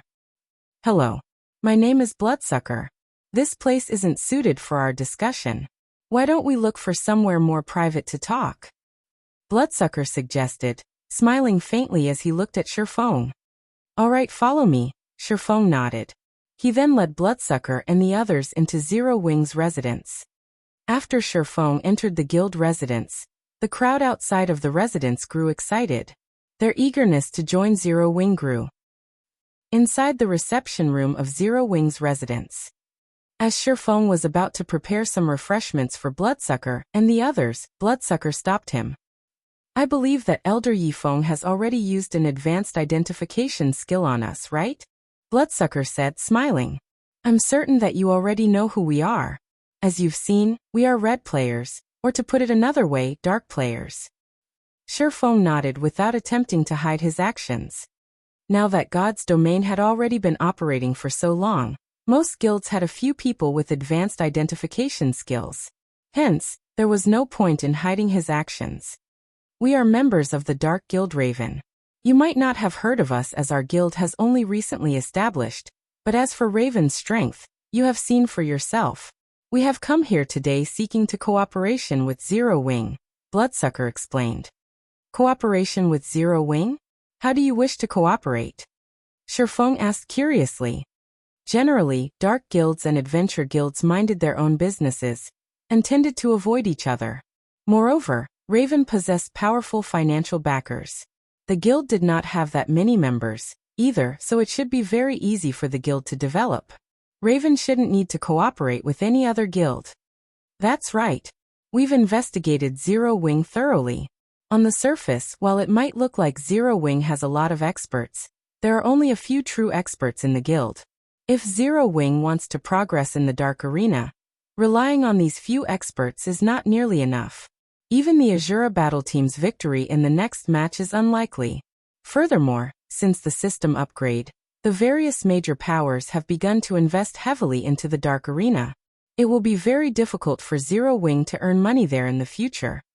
You've already seen our strengths for yourself. If Zero Wing has Raven's assistance, your guild will have a fighting chance for the position of the dark arena's organizer. Not only can Zero Wing earn an astronomical sum of money each day, but you can also gain various rare materials. With these resources, Zero Wing will be able to expand easily and afford to nurture its lifestyle and expert players. I'm sure you can see the benefits of such an outcome. When Bloodsucker finished his proposal, he snapped his fingers. Immediately, several pieces of Bloodsucker and Kieran's equipment revealed the special glowing effect of epic equipment. Bloodsucker and Kieran's weapons, in particular, were epic weapons. With this array of equipment, they could rank at the peak of God's domain. What do you want in return? Sherfong asked, somewhat interested. Just as Bloodsucker had said, in the eyes of ordinary players, Zero Wing seemed like a guild full of experts. However, in the elite dark arena, Zero Wing was bland. Currently, only he, Fire Dance, and Violet Cloud could reliably win a fight. Unfortunately, Aqua Rose was still a little off the mark. Chapter 9:17. Proof of Strength. Under the Dark Guild Raven maintained a relatively low profile during the early stages of God's domain. The guild always moved covertly. The guild's desire to maintain a low profile was evident by the lack of guild emblems on Bloodsucker and his companions. If not for Raven trying to display its strength to gain Zero Wing's trust, the group would never act so flamboyantly. Shifeng had to admit that this was one of the benefits that Zero Wing enjoyed as it moved closer to the top of God's domain. Whenever he had an issue, people would oftentimes take the initiative to offer their cooperation. If Zero Wing were a third-rate guild or an unrated guild, meeting people like Bloodsucker would be impossible, not to mention inspiring these people to find him. Shifeng's straightforward question had left Bloodsucker slightly stunned. He had initially thought that Shifeng would play with words, driving him to state his conditions. After all, during negotiations, the side that revealed their terms first would be at a disadvantage. However, he had never imagined that Shifeng would ask him so blatantly. He wasn't used to this. The guild had sent him, specifically, to negotiate with Zero Wing because he was one of the guild's stronger members. Now, however, all of his subtle arguments he had prepared to persuade Shifeng, and his efforts to show off Kirin and his team's strength had gone to waste. What? You don't have any conditions? Shifeng chuckled. No, it's just that your straightforwardness surprised me a little. After all, Raven is only a small unknown guild, Bloodsucker said, shaking his head. Since Elder Yifeng has said as much, I'll tell you Raven's conditions. In return for Raven assisting the Azura battle team, we want 50% of the income you gain from the Dark Arena. You guys sure are ballsy. 50% is too much. I can offer you 20% at most. Shifeng instantly rejected Bloodsucker's offer. He was already splitting the income from the Dark Arena with Phoenix Rain. If the Raven Guild took another 50%, Zero Wing would be left with nothing. I'm guessing that you don't fully understand Raven's strength. How about we prove ourselves first? We can negotiate afterward. Bloodsucker frowned when he heard Shifeng's offer. However, he was not surprised by it. Their guild had remained in the shadows. As of now, practically nobody knew how terrifying Raven was. If not for the resources the recently launched Mind Space system required, they would not have sought out Zero Wing for cooperation. In his opinion, Shifeng had only offered such a low percentage because he didn't know Raven's true power. However, once they showed Shifeng that, with Raven's assistance, Zero Wing's chances of becoming the Dark Arena's organizer would improve, he would agree to 50%. After all, this was a sure profit exchange. Proof. Shifeng understood Bloodsucker's train of thought. However, he really could not afford to lose 50%. As Shifeng considered rejecting Bloodsucker's offer, he suddenly had a good idea. Previously, his head had ached over the lack of experts. Now that he had a chance to gain the help of 6 top-tier experts, it would be a waste not to put them to good use.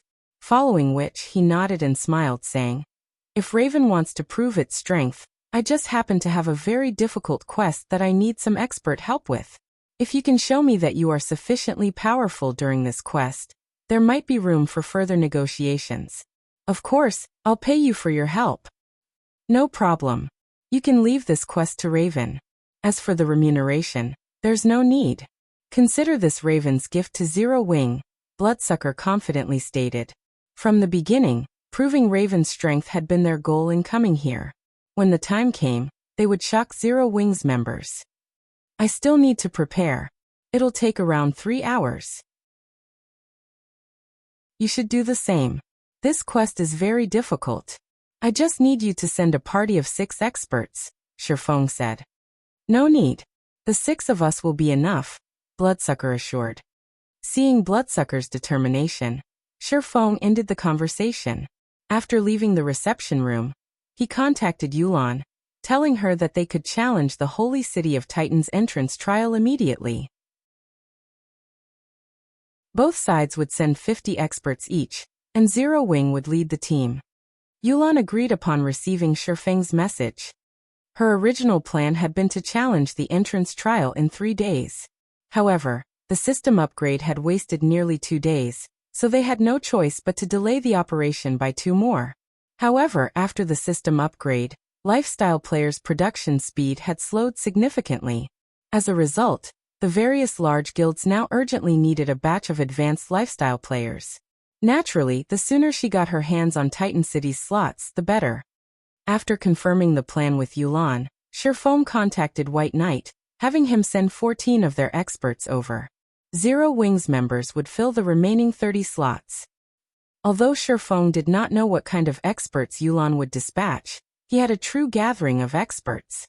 With these experts' combat power, they had a very high chance of clearing Titan City's trial as long as everyone followed his commands. After 2 hours, 50 players had gathered inside a high-class restaurant in the Nobles District. These players consisted of 3 groups: Zero Wing, Raven, and Owl. Needless to say, Raven's members were absurdly strong regarding level and equipment. However, Owl's members had shocked both Zero Wing and Raven. Everyone's jaws hit the floor after Owl's members, led by White Knight, joined them in the restaurant and discarded their cloaks. They were all level 42. One could easily rank among an empire's top 10 players in terms of levels at level 40. Moreover, these top 10 included those who hid their levels. Yet, White Knight and his team were all level 42. Aside from their high levels, every member of White Knight's team wore absurdly powerful equipment. Among them, for possessed equipment on par with Bloodsucker and Kieran. As for White Knight, the group's leader, his equipment surpassed Bloodsucker's. The Ranger's aura was also incomparably sharp. Due to this, Bloodsucker felt pressured. Who are these people? Bloodsucker watched White Knight and the others, shock filling his heart. Are they Zero Wing's hidden experts? Kieran and the others also felt immense pressure from Owl's members. Previously, they had felt nervous when they met Fire Dance and Zero Wing's other top-tier experts. Now an even more frightening group had arrived. Their hearts, which had brimmed with confidence, now faltered. Theoretically, level 40 players should stand at the very forefront of God's domain. Yet so many level 42 experts stood before them. They even began to wonder if there had been a flaw in the reports they had received. Shortly after White Knight and the others had arrived, Yulan led a large group of players into the high-class restaurant. Chapter 9:18. Holy City of Titan. Underthor. The high-class restaurants in the Nobles District were famed for their luxury. Even large guilds' elite members were reluctant to dine in these restaurants. These players would rather have a few drinks at a bar, or eat their fill of ordinary food to get more bang for their buck. Upon joining Sherfone and the others in the restaurant, Yulan glanced at the various players. Immediately, she was shocked. How does Zero Wing have so many experts? Yulan had already thoroughly investigated Zero Wing, so she was very aware of Zero Wing's current combat power. She had never imagined that Zero Wing still had secrets. Owl's and Raven's members were the source of her surprise. Even the lowest among them was level 39, with the majority having reached level 42. Zero Wing's team composition overwhelmed the team she had struggled to establish. Among her players, the highest was only level 39, while the others were level 38. Although there was only a difference of 2 or 3 levels, the gap between level 39 and level 40 was like the difference between heaven and earth. Unless one had equipment that could reduce level requirements, otherwise, they could only wear level 40 equipment upon reaching level 40. However, such equipment was extremely rare. Generally, only epic items had such an attribute. There was a huge difference in terms of basic attributes between level 35 and level 40 equipment. If they had so many high-level experts working together, clearing Titan City's entrance trial would be much easier. Moreover, Yulan could tell that, even if White Knight and Bloodsucker were members of super guilds, they would be considered apex experts. It would be very difficult to find an expert in Underworld that could contend with these two. Big Brother Wolf, do you know that Ranger and Berserker? Yulan asked Werewolf quietly. The pressure she felt from White Knight and Bloodsucker was extremely powerful. They were like beacons in absolute darkness. Even if she fought it, it would be hard not to notice them. Among the information she had on God's domain's experts, nothing had been recorded on these two individuals. Although she did not know who these two were, Werewolf might know them. After all, Werewolf had once shone brightly in the virtual gaming world. Although he had later stepped away, he knew far more hidden experts than she did. I don't know them. However, I am sure that both of them are martial artists. Extremely powerful ones at that. Warwolf replied, his thoughts a little complex as he examined Shifeng's team. A few months ago, Zero Wing had merely been an unknown, upstart guild in White River City. Even Zero Wing's experts at that time weren't worth his attention. Yet now, the guild had several people on par with him in terms of combat standards. As for White Knight and Bloodsucker, who he had never seen before, even he had to admit that he was weaker than them. Warwolf could not help but wonder what kind of charm an upstart guild like Zero Wing had to attract so many experts. Even first-rate gods weren't capable of this feat. It really makes you wonder just where the guild leader has found so many experts. Overwhelming Smiles members must be scared stiff right about now. Blackie giggled when he saw Yulan and her Overwhelming Smile team shock. The rest of Zero Wing's members agreed with Blackie. When White Knight's group had arrived, even they were surprised. Shifeng stepped forward and said, Miss Yulan, now that everyone is here, should we reform the team? All right. Everyone leave your teams. Yulan nodded as she pinned Shifeng with a penetrating gaze. Although she had already known that Yifeng would lead the expedition to Titan City, she had been somewhat surprised to receive this news. She thought that Black Flame would lead this expedition. This was not because she doubted Yifeng's strength. However, Black Flame was far more experienced with commanding a team. It was of the utmost importance that they cleared Titan City's entrance trial. After all, once they could enter the holy city of Titan, they could rapidly nurture advanced lifestyle players. In the future, they would have a greater advantage when competing with other trading firms. I'll start dividing the workload. I want everyone to send me a list of your skills.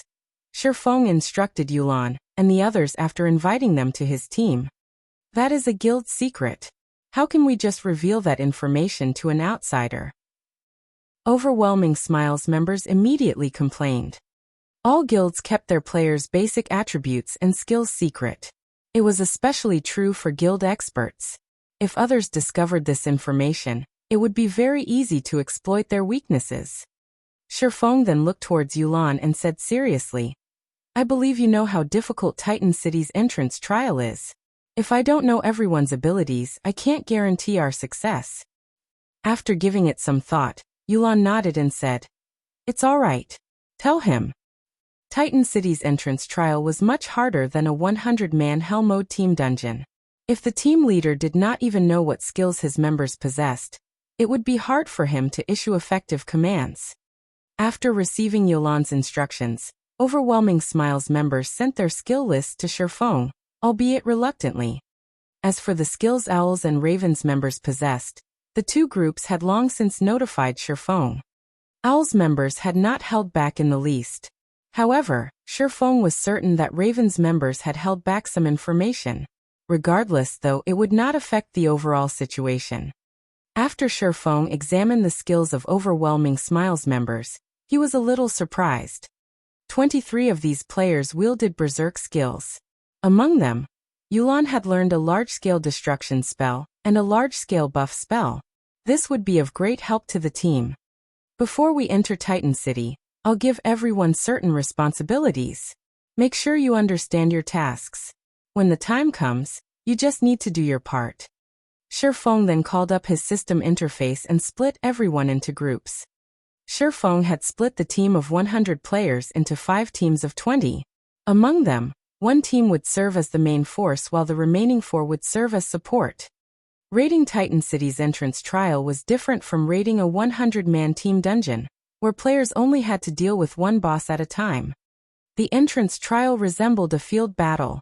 Only the team would face far more danger. In the entrance trial, one could encounter a powerful boss at any time. It was even possible for multiple bosses to appear at once.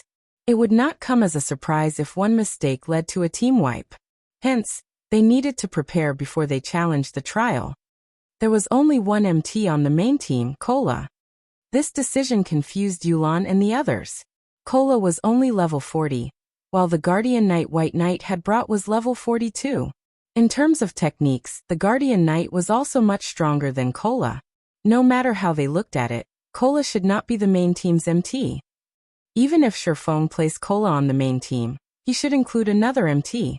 How was a single MT going to tank a boss? However, Shifeng did not bother to explain his decision. He had chosen Cola because he had previously passed the epic rank Dragon Scale shield to the MT. With this shield alone, none of the other MTs could compete with Cola. Not to mention, Cola was using the Tier 1 set equipment for Guardian Knights. Comparing basic attributes, he was stronger than Moonlight Knight, All's level 42 Guardian Knight, by a large margin. He was the best choice to serve as the lead MT. After the various tasks had been distributed, Yulan took out a golden key and began to chant an incantation. In the next moment, a pair of tightly shut, black stone doors appeared in the hall. The stone doors towered over 3 meters high, and there were countless magical runes carved into the door's stone. As the thick, heavy doors slowly parted, a terrifying aura surged out, and everyone immediately felt a powerful mental suppression weigh on them. This mental suppression could rival that of Grand Lords. However, every player here was an expert. Even if the mental suppression affected them, the effects were minimal. After everyone calmed their nerves, Shifeng took the lead and stepped through the doors. One after another, the other players followed him.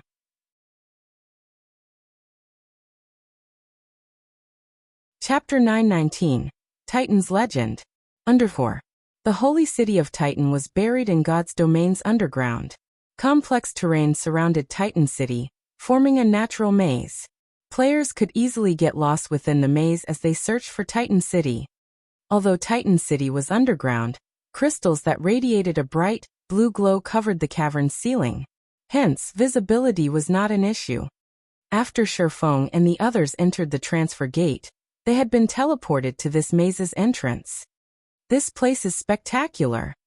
As this was Aqua Rose and Zero Wing's other members' first time here, they were captivated. Even experts like White Knight and Bloodsucker found the scene awe-inspiring. Aside from the spectacular scenery, 10 towering statues of Titans loomed at the entrance. All 10 radiated a boundless aura. In front of these statues, players like themselves were no more significant than insects. Although they had known that the quest Shifeng had called them to help with was not simple.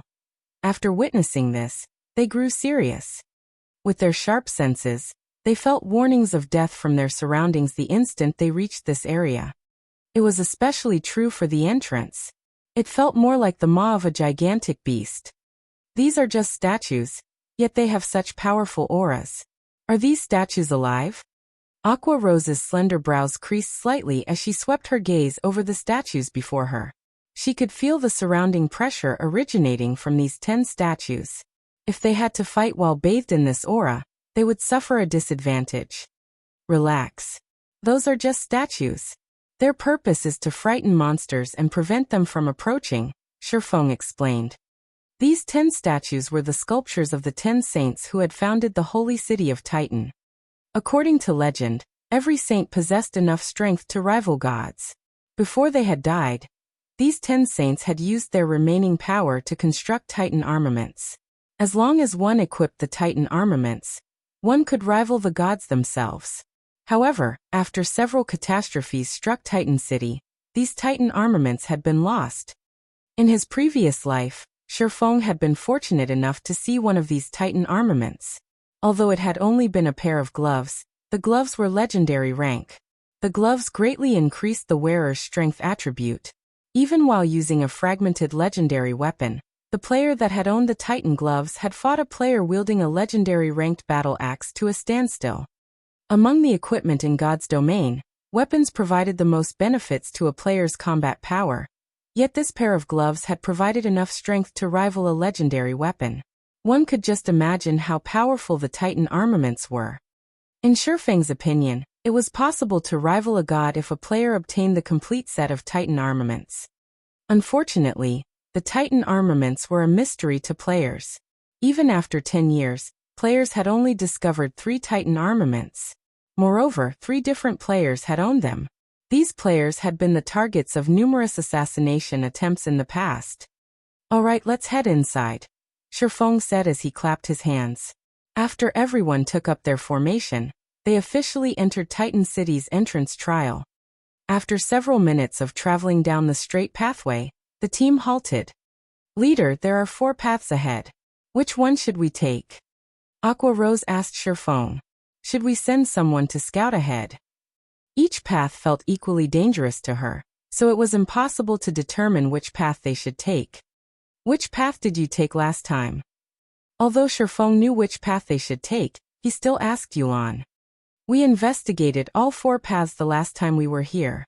Among them, a great lord guards the first path, while the next 2 are littered with traps and ambushing monsters. A large number of mobs guard the last. After we had killed those monsters, we discovered that the path led to another crossroad. In the end, we took the path with the Great Lord. However, after a short distance, 3 Great Lords annihilated us, Yulan explained. Truth be told, they had gathered almost no information before they reached an abrupt end. Hence, Yulan had thought to search for experts to challenge the 3 bosses. When Overwhelming Smiles members recalled the 3 Great Lords that had ganged up on them, a chill ran down their spines. There were not many players who could face a Great Lord, not to mention 3 Great Lords simultaneously. Moreover, even a 100-man team would be hard-pressed to deal with one Great Lord here because, aside from the Great Lord itself, there were many monsters traveling with the Great Lord. Before they had dealt with the 3 Great Lords, the weaker monsters had swarmed and slaughtered them. So that's the case. Let's go down the path with the crossroad then, Sherfong nodded. Generally, the path with a boss it should be the correct option. Taking the path with the crossroad is a waste of time, Yulan explained. That might be true in other virtual reality games, but in God's domain, it is only half correct, Sherfong said, chuckling. This is an entrance trial. Our ultimate goal is to pass through the maze, not to defeat the bosses, isn't that right? In reality, all 4 paths led to Titan City. If a team were strong enough, they could choose the most difficult path, which contained various bosses. This path was also the most direct, and would save the most time. In contrast, the path with the crossroads, as Yulan had said, would be time-consuming. However, it was the safest path among the 4. Yulan's group had grown comfortable with the mindset of using brute force to resolve issues. Hence, they had chosen to challenge the most difficult path after entering the entrance trial. It was no wonder why they had only traveled a short distance before team wiping. The first time Sherfong had come here in his previous life, he had been just as ignorant. He and his team had insisted on taking the most difficult path and killing all of the bosses. In the end, they suffered team wipe after team wipe. Fortunately, unlike Yulan's group, his team was not as simple-minded. When they challenged a boss, they had a cleric stay some distance away from the team to revive everyone in the event that the boss slaughtered them. This way, they could challenge the bosses endlessly. Moreover, as this was an entrance trial, no matter how many times players died here, they would not lose any EXP after reviving, although they would lose some skill proficiency. After Yulan and the others heard Sherfeng's reasoning, realization dawned on them. Following which, Sherfong led everyone down the path with the crossroads.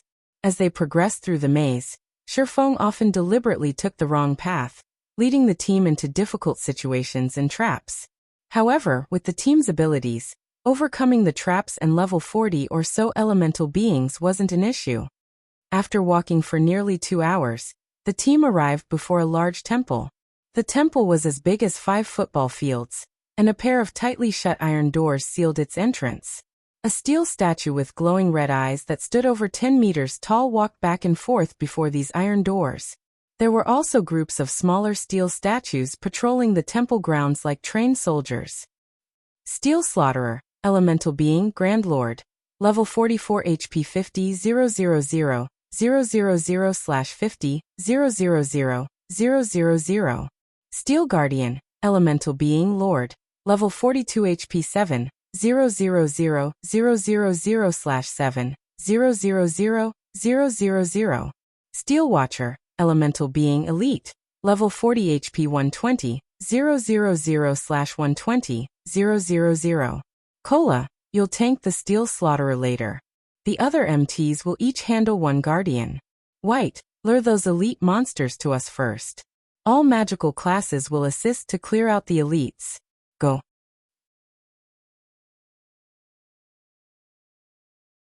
Chapter 920. Epic Shields Effects. Underfor. Sister Yulan, should we go? Why is a Grand Lord here? It's stronger than any of the bosses we faced before. Trying to fight that is suicidal. Shifeng's commands had left Overwhelming Smiles members speechless. Although Shifeng's orders sounded simple, carrying them out would be very difficult. Monsters surrounded the temple. There were at least over 400 Steel Watchers. Moreover, there were as many as 6 Steel Guardians. Any 20-man elite team would struggle against a Lord-ranked monster. Just luring a fraction of the Steel Watchers would be a challenge. These monsters stood too close to each other. If they attacked one of these monsters, they would alarm them all. Over 400 Watchers would chase them down. Everyone get ready. Yulan understood exactly what Shifeng was trying to do. However, while realizing this plan was difficult, she had committed to Shifeng's leadership. Since he had not voiced any concerns with his plan, they had to believe in him. A short moment later, everyone fell into formation and prepared. Now they only had to wait for the Ranger White Knight to lure the monsters. White Knight did not rush in luring the elite monsters. Rather, he stood to one side and waited patiently for the patrolling Steel Watchers to move past before he attacked. However, White Knight did not attack the elite monsters directly.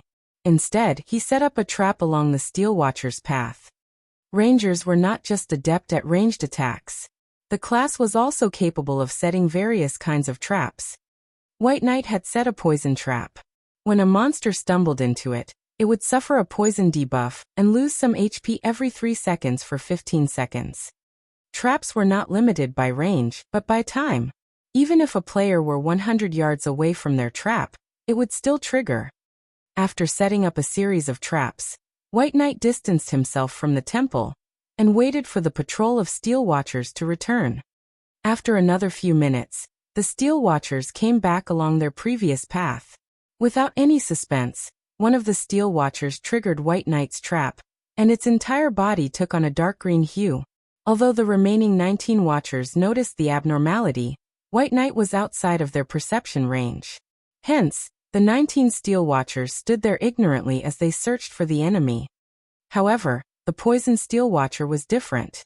Not only had the trap inflicted damage, but it also now suffered a debuff. It charged towards White Knight immediately. Traps were like curses. When a monster fell into a trap, it would detect its target after a certain amount of time regardless of how far the target was from it. Only this period wasn't long. After the time passed, the monster would similarly lose its target if the player were still outside its perception range. However, once the Poison Steel Watcher had moved 10 yards closer to White Knight, and just before the allotted time passed, it triggered another poison trap. As a result, the Steel Watcher confirmed White Knight's whereabouts and continued to charge towards the Ranger. In such a way, the Steel Watcher triggered a series of 3 traps, the traps luring it roughly 30 yards away from its companions. When the other Steel Watchers saw this, they cautiously followed the Poison Watcher. Moreover, because of this Steel Watcher, 4 nearby patrol squads of Steel Watchers also began converging on White Knight's position. However, after a dozen or so yards, they abandoned their advance. After all, these monsters couldn't detect an enemy. Without a clear target, these Steel Watchers could not react properly. As for the Steel Guardians and Steel Slaughterer, they ignored the incident. Damn, that's possible.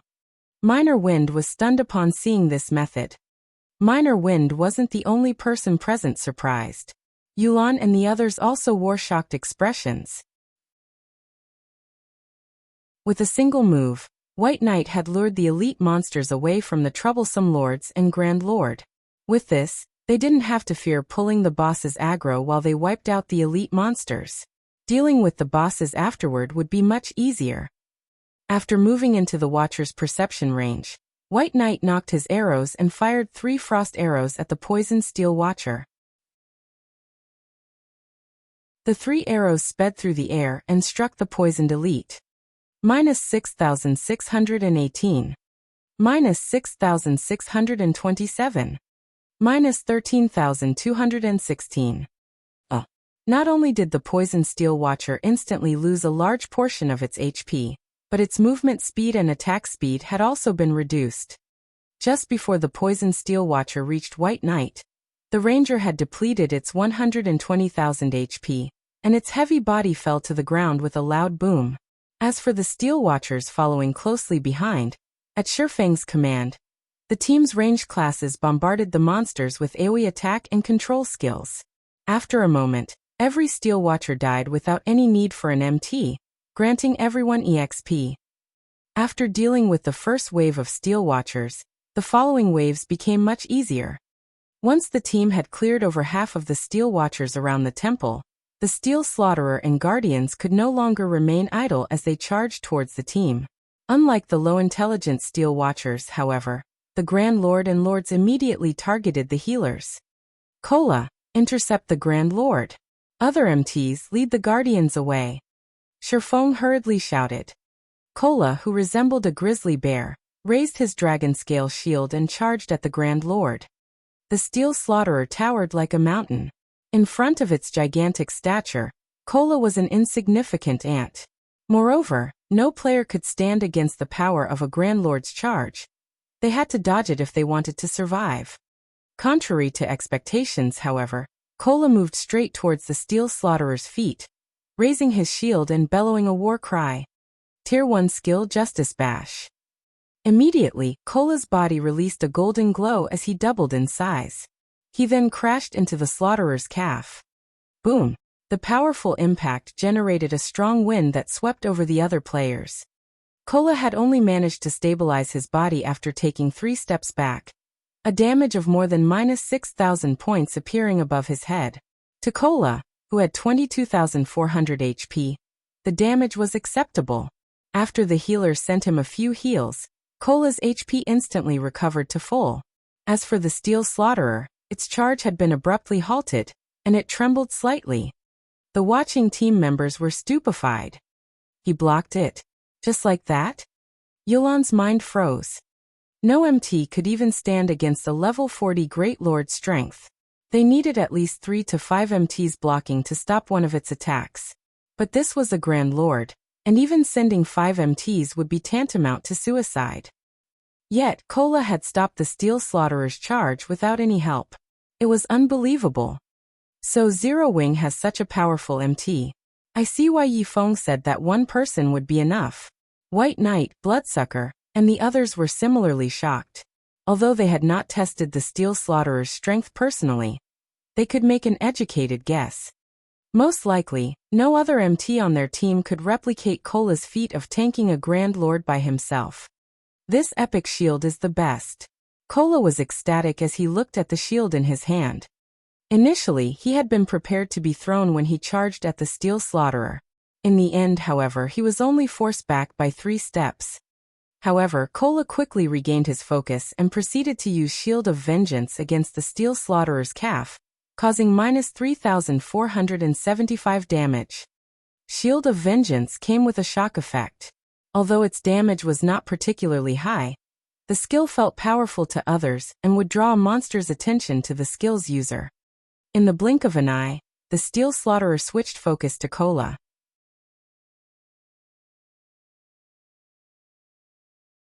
Chapter 921. Frightening Team. With Cola tanking the Steel Slaughterer, the pressure on the team lessened significantly. Cola only needed 3 healers to stabilize his HP, so everyone else could deal with the 6 Steel Guardians and the remaining Steel Watchers without needing to push themselves too much. To ordinary players, the level 42 Lord rank Steel Guardians might be a nightmare, but to Shifeng's team of top-tier experts, they weren't a problem. Any MT on the team could tank a Lord effortlessly on their own. Moreover, they only needed 1 healer to maintain their HPs. After the MTs stabilized their aggro on the bosses, the rest of the team dealt with the remaining 100 or so elite rank Steel Watchers. An ordinary expert player could defeat 2 or 3 elite monsters of the same level easily. As for this team, even the weakest among them could hold their own against a chieftain of the same level for a long time. Some were even capable of killing chieftains or resisting a lord of the same level by themselves. If not for the threat of the Grand Lord, the team would have only needed a dozen or so players to deal with the 100+ elite monsters. At this moment, Yulan finally experienced what it felt like to have a powerful MT on the team. With a powerful MT, even a headache-inducing problem could be easily resolved. Zero Wings MT is amazing. Even without using a life-saving skill, he only took around -15,000 damage after the Slaughterer's skill hit him. Even Boss Wolf might have died instantly if he didn't activate a life-saving skill in time. How high is his defense? His HP is so high. It should be at least over 20,000. Many of Overwhelming Smile's members were stunned by Cola's performance. Although Zero Wing is much stronger than we had expected, Raven is more capable than this. Bloodsucker had no intention of letting Zero Wing continue to occupy the spotlight. After all, their goal in coming here was to show Shifeng their guild's strength. Following which, Bloodsucker led his party to attack a Steel Guardian. Generally, dealing with a Lord-ranked monster required a 20-man team of the same level. However, now that Turtledove single-handedly pinned down the Steel Guardian, Bloodsucker and his group of damage dealers could launch their attacks without holding back. Bloodsucker instantly appeared behind the Steel Guardian and used Chop on the Lord, his spear thrusting into the Lord's leg joint. Fully displaying the boundless strength of Berserkers, Bloodsucker's attack forced the Steel Guardian to one knee, a damage of over -8,000 points appearing above the Lord's head. Bloodsucker's attack had put an end to the Steel Guardian's offensive, following which, the Berserker used Whirlwind Slash, his spear striking the Steel Guardian's other leg joint, dealing over -6,000 damage, and causing the Lord to fall, face first, to the ground. Suddenly, a black figure appeared above the Steel Guardian's head. This figure was none other than Raven's Kirin. Kirin's daggers rapidly sliced the Steel Guardian's head as he descended, leaving 6 deep cuts, each causing over -2,000 damage, or over -4,000 damage with a critical hit. Once Kirin landed, he spun and used Absolute Strike on the back of the Lord's head. Instantly, a black streak of light pierced through the back of the Steel Guardian's head, exiting between its brows and devouring over 13,000 HP. The other Raven members joined the fray, bombarding the Steel Guardian with attacks. Overall, Raven's Steel Guardian lost HP far faster than the Steel Guardian that Overwhelming Smile dealt with. Moreover, Raven's members disabled the Guardian with every attack. As a result, Turtledove had an easy time tanking the Lord, so much so that she no longer required the help of a healer. However, all did not lag behind Raven in the least. The adventurer team's 14 members fought 2 Steel Guardians simultaneously. White Knight's Steel Guardian, in particular, lost HP faster than Raven's target. White Knight's normal arrow attacks could deal over -3,000 damage to the Steel Guardian. When he used skills such as Burst Arrow, his attacks easily dealt over -10,000 damage, over -20,000 damage if it were a critical hit. Moreover, his attack speed was on par with an assassin's. With Owl and Raven's members taking action, 3 Steel Guardians were dealt with. As for Zero Wing's members, they focused on the Steel Slaughterer. The situation left Yulan speechless. Shifeng's side had dealt with 80% of the battle, leaving her side with very little room to display their strength. Her side only needed to deal with 3 Steel Guardians and the remaining Watchers. Yulan even began to suspect that, even if her team of 50 stood idle, Shifeng's side could finish the battle by themselves. In less than 10 minutes, all 6 Steel Guardians and the 100+ Steel Watchers were dead. In contrast, Shifeng's entire team was also alive and well. Now, only the Steel Slaughterer remained. As the team began to think that they would easily pass this stage, the Steel Slaughterer stomped its feet. With a loud boom, the ground shattered. The following impact sent everyone flying. Although the players only received between -1,000 and -4,000 damage, they were all thrown 50 yards away from the Grand Lord. The Steel Slaughterer then raised its hands. A gigantic, blue magic array formed in the sky, countless arcs of lightning gathering at the Slaughterer''s hands. Anything these blue arcs touched instantly turned into ash. As if Armageddon had arrived, the team could feel a deathly aura loom over them. The boss is going to activate a team wipe skill. All MTs, stand at the forefront and activate your life-saving skills. Everyone else, stand behind the MTs. Drink a magic resistance potion. Guardian Knights, activate your magic resistance aura. Sherfong ordered, showing no signs of panic. After the monsters around the Steel Slaughterer died, the Grand Lord would activate a powerful AoE skill called Thunder Destruction. The skill's range covered the temple and its grounds, so it was impossible to dodge. Their only option was to survive it. On the other hand, if a team focused on the Steel Slaughterer without finishing off the other monsters, when the Grand Lord's HP fell below 70%, it would still use this move. After receiving this skill, the team would either be dead or crippled. Facing the lords and elites after that would only end with their deaths. Hearing Sherfang's command, everyone flew into action. All 10 MTs stood in front of the team and activated either Shield Wall or Protection Blessing. As for the clerics and oracles standing at the rear, they cast their respective shields on the MTs.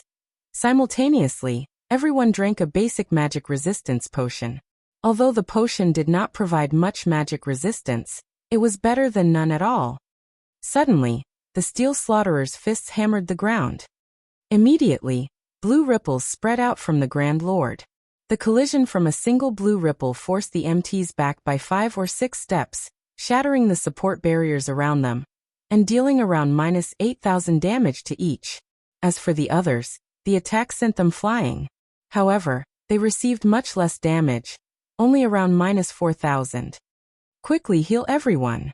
Sherfong shouted. The Steel Slaughterer's attack would only happen once, but multiple times. As soon as the healers finished casting the first wave of heals, the second shockwave struck, followed by the third, fourth, fifth, and sixth. Only after the sixth shockwave did the Slaughterer's attack end. However, because of this shockwave attack, nearly half of the team members had died. As for the MTs standing on the front line, only 5 of the 10 were still alive. At this moment, everyone finally realized that they had greatly underestimated Grand Lords. A Grand Lord's AoE skills were far more powerful than an ordinary Great Lord. If not for Sherfang's quick thinking, they might have team-wiped. Suddenly, the Steel Slaughterer split into 2, transforming into a silvery white and a pitch-black Steel Slaughterer. The team was flabbergasted. They now had to face 2 Grand Lords.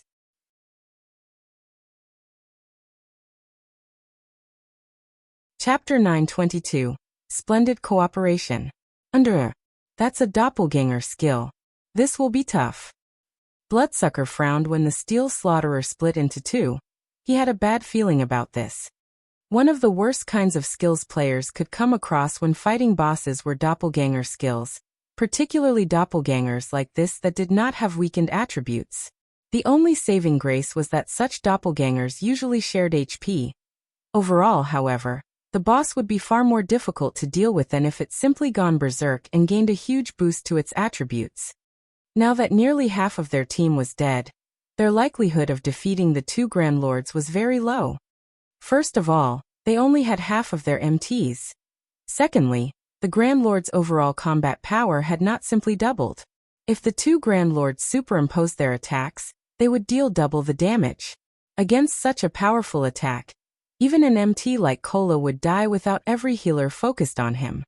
If these Grand Lords used that shockwave move again, we might as well give up. Yulan frowned, her willowy brows meeting, as she looked at the 2 Steel Slaughterers. She had never imagined that this Grand Lord would be so difficult to deal with. Guild leader, what should we do? Should we activate our berserk skills? Aqua Rose sent Sherfong a whisper. Kola, tank the white one. Turtledove, you'll assist him. The other 3 MTs will be responsible for pinning down the black one. Keep them 50 yards away from each other. All healers, stand in a triangular position to the 2 bosses and stand as far away as you can to heal the MTs, Sherfong commanded calmly. The Steel Slaughterer was an important stage boss. The system would not allow players to clear the entrance trial so easily. Moreover, as Yulan had guessed, when the Steel Slaughterer's HP fell below 30%, both Grand Lords would still use Thunder Destruction again. The skill wouldn't be any weaker than the previous attack either. In the past, before players had discovered an appropriate countermeasure, many expert teams had fallen to this move. Although nobody knew the reason behind Shifeng's command, they moved according to his orders without hesitation. After all, it was only thanks to Shifeng's guidance that they had come this far. Very quickly, everyone fell into position. Kola still had a relatively easy time dealing with the White Steel Slaughterer, receiving only 5,000 or 6,000 damage from each of the Grand Lord's normal attacks. Even when a skill struck him, he only lost around 15,000 HP. When he had the buffs from Clerics and Oracle's shields when he received an attack, he received even less damage. On the Black Steel Slaughter's side, however, Moonlight Knight, the lead MT for that doppelganger, teetered between life and death. Moonlight Knight lost over 8,000 HP, due to a normal attack. Unfortunately, the Guardian Knight only had slightly over 19,000 HP. That was close to 3,000 points less than Kola. If he received one of the Grand Lord's skills without any buffs, he would die instantly. Although Moonlight Knight relied on his techniques and positioning to evade the Black Steel Slaughterer's attacks, the Grand Lord's speed and strength was overwhelming. Moreover, the boss's attacks covered a wide area. It was very difficult to bridge the gap with techniques and positioning alone. After all, the Guardian Knight class did not boast high agility. It was mainly a meat shield. Fortunately, with 3 MTs taking turns tanking the boss, they could somehow avoid fatalities. Everyone, focus your attacks on the white boss, Shifeng shouted. Under Shifeng's command, the team launched their skills at the White Steel Slaughterer. However, the Grand Lord's defense was quite high. Its innate magic resistance was also high due to it being an elemental being. The majority of the team members only dealt around -2,000 damage, -4,000 with critical hits. Even Bloodsucker and Kirin, powerful DPS players who wielded epic weapons, only dealt around -4,000 to -5,000 damage with their skills. As for White Knight, his overall damage was slightly higher than Bloodsucker. However, compared to White Knight and Bloodsucker, Shifeng's and Fire Dance's damages were shocking. Epic weapon wielders like White Knight and Bloodsucker already dealt awe-inspiring damage, yet Shifeng and Fire Dance surpassed them by a large margin. Upon arriving behind the Steel Slaughterer, Shifeng brandished Killing Ray. Immediately, damages of over -6,000 points appeared above the boss's head, one after another. Moreover, every hit was a critical normal attack. When Shifeng used a skill, his damage soared to 10 or 20,000. His performance was dazzling. The various players wouldn't be terribly surprised if only Shifeng's performance were so magnificent. Yet Fire Dance, who fought beside him, also resembled a humanoid lord. With an overwhelming lead, these two occupied the first and second place in the boss's damage rankings. Among them, Shifeng only held first place with a small lead. Although Fire Dance possessed the fragmented legendary weapon Thousand Transformations, Shifeng's Abyssal Blade and Heavenly Dragon's Breath had both improved. Including the gap between their techniques and skills, Fire Dance had no advantage over Shifeng. Moreover, they both possessed extremely high strength attributes. When the two of them attacked, they matched their attacks to strike a single location. One person's strength might not cause a significant impact, but with their strengths combined, their attacks affected the Steel Slaughterer. Unfortunately, such combination attacks were difficult to achieve. If both individuals had not reached a certain combat standard, accomplishing such a feat was practically impossible. Overall, Shifeng and Fire Dance's occasional combination attacks against the Steel Slaughterer's joints had greatly lessened the burden on Kola and Turtledove. The healers could now split their concentration and focus more on the MTs on the other side. How are they accomplishing this? Am I seeing things? They can actually combine their attacks to shake such a powerful Grand Lord. Everyone was dumbfounded as they watched Shifeng and Fire Dance's attack rhythms, which closely resembled each other's. They had never imagined that players could use this method to deal with bosses. Although they, as experts, could also match their attack rhythms with others, Shifeng and Fire Dance's achievement was not that simple. These two were even capable of accurately striking the same position, as if they had discussed this beforehand. In addition, they were fought impressively fast, which increased the feat's difficulty exponentially. The intricate control required to combine two sources of strength could easily cause an expert to go mad. This was no longer a lack of techniques. This feat required two people to possess a relatively high synchronization rate with each other. However, what everyone did not know was that, during their daytime training sessions in the real world, Shifeng often sparred with Fire Dance. Hence, they were very familiar with each other's attack patterns. Otherwise, they wouldn't be able to cooperate this seamlessly. How high are their attributes? Bloodsucker and White Knight had not only noticed the two players' perfect coordination, they were actually more curious about Shifeng and Fire Dance's basic attributes. Without sufficient strength, even if Shifeng and Fire Dance could combine their attacks, they would not shake the Steel Slaughterer. Previously, Bloodsucker had thought that Shifeng and Fire Dance was only slightly stronger than him in terms of attributes. After witnessing this, however, he finally understood just how wide the gap was between them. As for White Knight, he was curious about the Guild Zero Wing. After witnessing Black Flame's performance, he had already begun to re-evaluate his opinion of the upstart guild. Yet another two monsters had emerged from Zero Wing. Feng Xianyang has truly doomed Underworld. Yolan's eyes twitched as she watched the team's damage statistics against the boss. Even now, Feng Xianyang wanted to annihilate Zero Wing and replace it as White River City's overlord. After watching this, however, Yulan realized how foolish the man's actions were. Previously, she had not had a clear grasp of Zero Wing's top experts. Now she understood.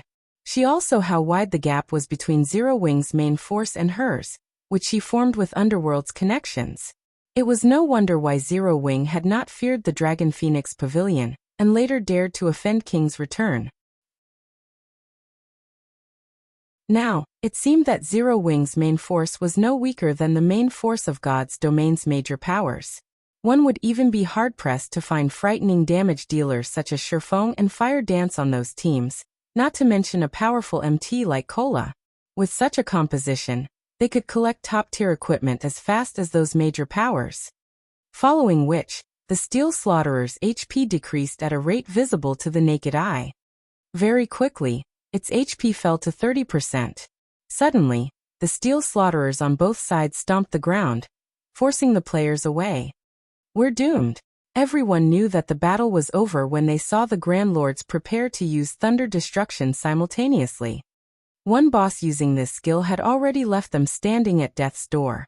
If both bosses used this skill simultaneously, the stacked damage would undoubtedly blast them through that door. Everyone hide beside the white boss. Moonlight, you three hide beside the black boss. You'll be responsible for tanking the boss. Blackie, give Moonlight Night Guardian of Light. Cola, activate Dragon Scale Body. Shifeng shouted. Guardian of Light could reduce the damage the target received as well as heal the target. Meanwhile, Dragon Scale Body would increase Cola's defense by 200%, HP by 300% and recovery ability by 500%. After activating Protection Blessing as well, Cola could even survive without any healing. The Black Steel Slaughterer was simply too far away. It was impossible for the other three MTs to reach the White Slaughterer in time. Hence, he had to leave the MTs with Moonlight Knight to fend for themselves. Fortunately, they had a skill like Guardian of Light, so they could save at least one of them. Otherwise, without anybody tanking the Black Steel Slaughterer, the two Grand Lords would obliterate the team. After Shifeng issued his orders, everyone burst into action. Shortly after, both Steel Slaughterers activated Thunder Destruction. The power their skills contained was no weaker than the last time. The only difference was that each Steel Slaughterer only launched 3 shockwave attacks instead of 6. What's going on? Everyone was confused when they noticed that no one had died. They should have received 6 damages.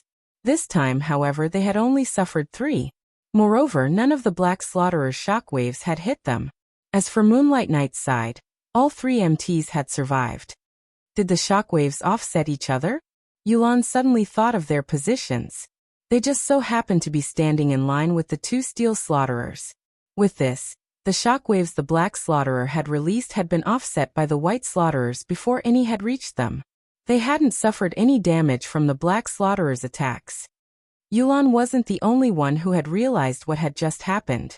Bloodsucker and White Knight had reached the same conclusion. They all turned to Shifeng, who was reorganizing the team's formations, every one of them wondering just how smart Shifeng was to think of such a solution so quickly. If they had been in charge, they would have only been able to wait for their deaths. After the Steel Slaughterer's attacks, the two Grand Lords did not use any powerful AoE skills. In less than 10 minutes, both bosses died by Shifeng's hands, granting everyone an abundance of EXP. Even after they shared the EXP, several of Overwhelming Smile's level 38 members rose to level 39. Shifeng's experience bar had also risen by nearly 6%. Compared to killing an ordinary Grand Lord, the Steel Slaughterer provided far more EXP. Meanwhile, due to divine providence, the Steel Slaughterer dropped over a dozen items.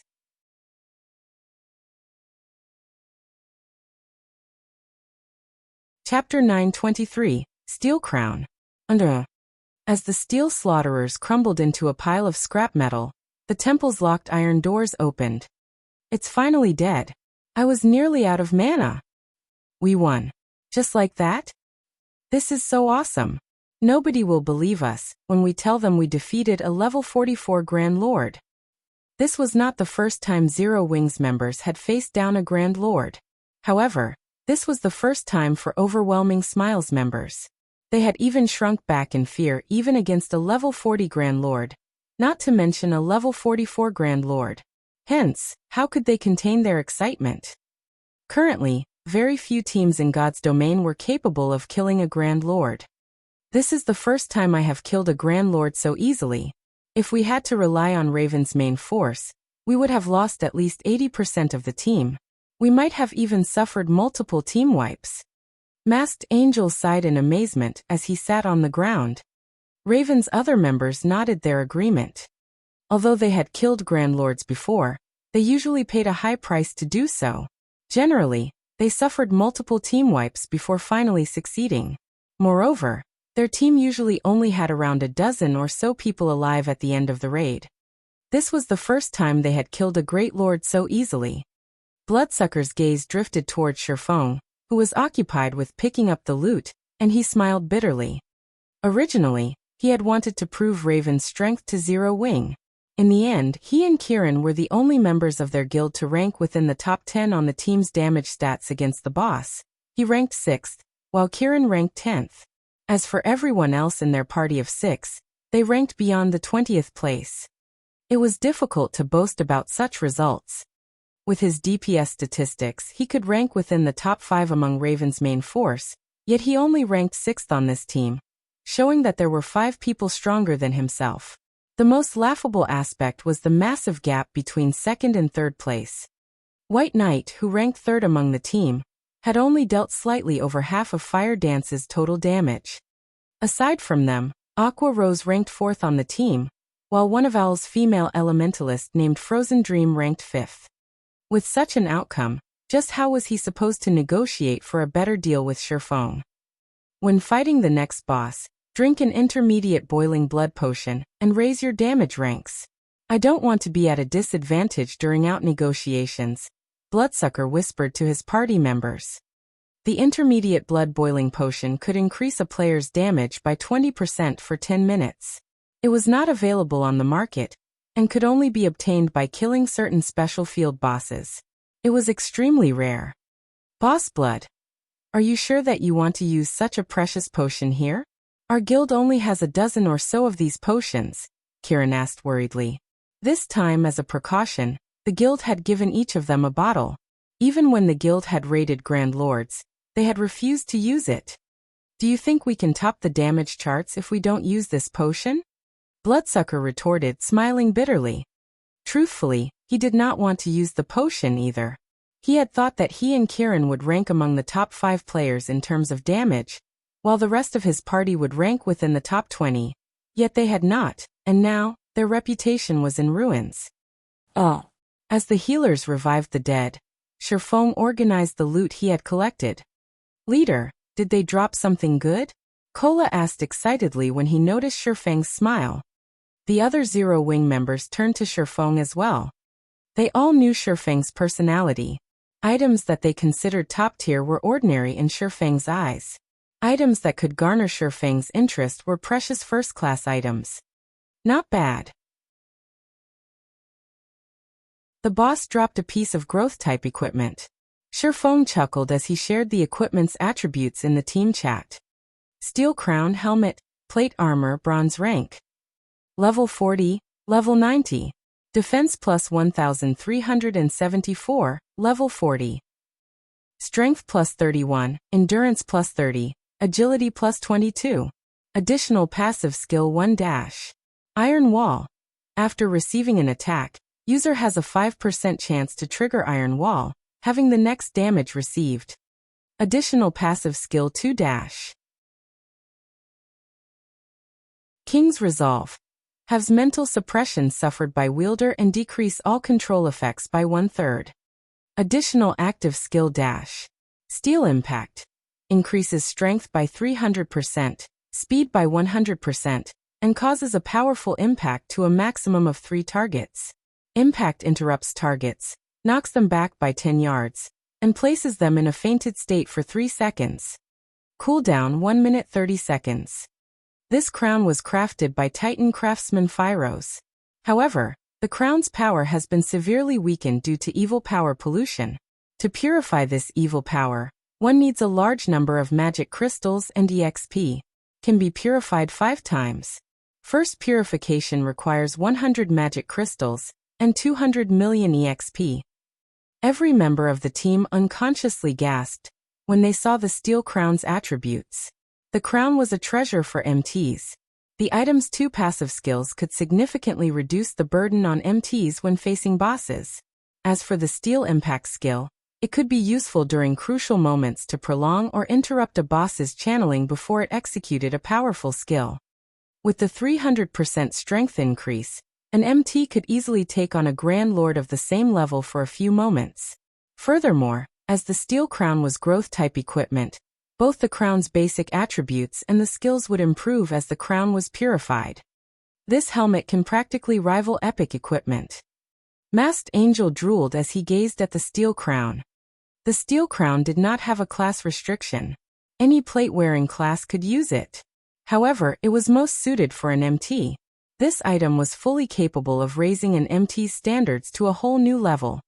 The team's 10 MTs stared at the steel crown in Shifeng's hands. However, Shifeng had already discussed the matter of the boss's loot. Among Zero Wing's side, Raven's members had opted out of the loot. As for Owl's members, as they were returning a favor, Shifeng would pay them with coins. Beyond that, Shifeng and Yulan had agreed to take turns choosing items from the loot.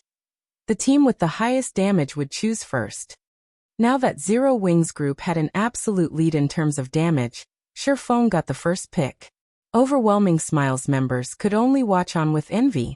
However, Yulan did not find this outcome unfair. After all, they had relied on Zero Wing to kill the Steel Slaughterer. Among the loot, the Steel Crown was undoubtedly the most precious.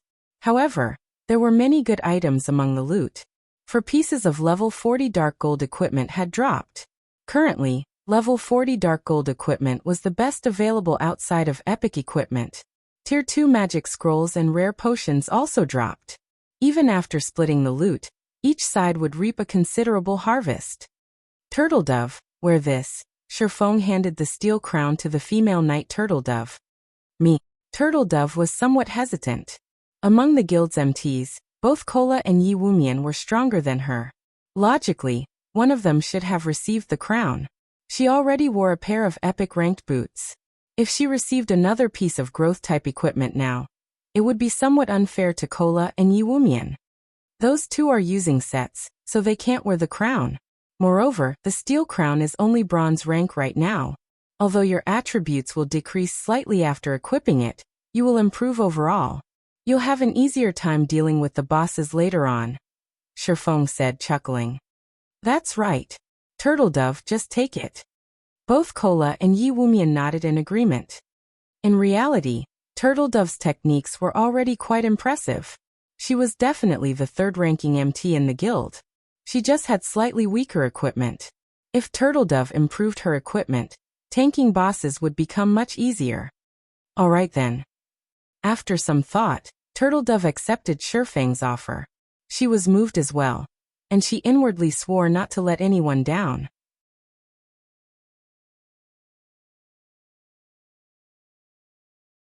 Chapter 924. An Extraordinary Item's Hidden Effects. Chapter 924. An Extraordinary Item's Hidden Effects. After Turtledove equipped the Steel Crown, although her basic attributes had decreased slightly, her aura instantly changed. 5 ocean blue gems adorned the silver crown, which gave Turtledove a royal air.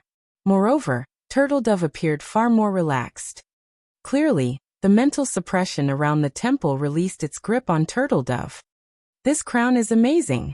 Wearing it actually calmed me down. With this, I don't have to worry about mental suppression against a high-tiered boss anymore. After equipping the steel crown, Turtledove felt a pleasant sensation wash over her body, her mind becoming much clearer than before. However, the greatest change she sensed was her body's flexibility. Her previous helmet could not compare to the steel crown. Growth-type equipment is similar to an extraordinary item. Aside from providing a huge boost to one's basic attributes, it generally provides some hidden effects, Shurfang explained. God's Domain was a constantly evolving virtual reality game. During the game's initial stages, epic items were only slightly stronger than dark gold items in terms of attributes. However, as God's Domain evolved, epic items' true power would reveal itself. Little by little, God's Domain had already undergone its fourth evolution. Certain epic items would start to display extraordinary hidden effects that would allow players to display more of their combat power. After the team rested, Shurfang led them into the temple. A long, narrow hallway, which led to a plaza, waited beyond the thick, iron doors. There were no intersections along the hallway. Various statues decorated the spacious plaza. The plaza also contained swarms of monsters. These monsters were covered in sharp, black scales. They had crescent-shaped heads and no eyes. However, rows of jagged, sharp teeth filled their mouths.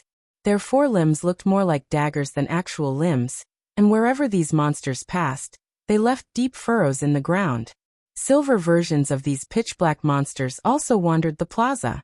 In terms of size, however, the silver monsters were nearly 3 times larger than their black brothers.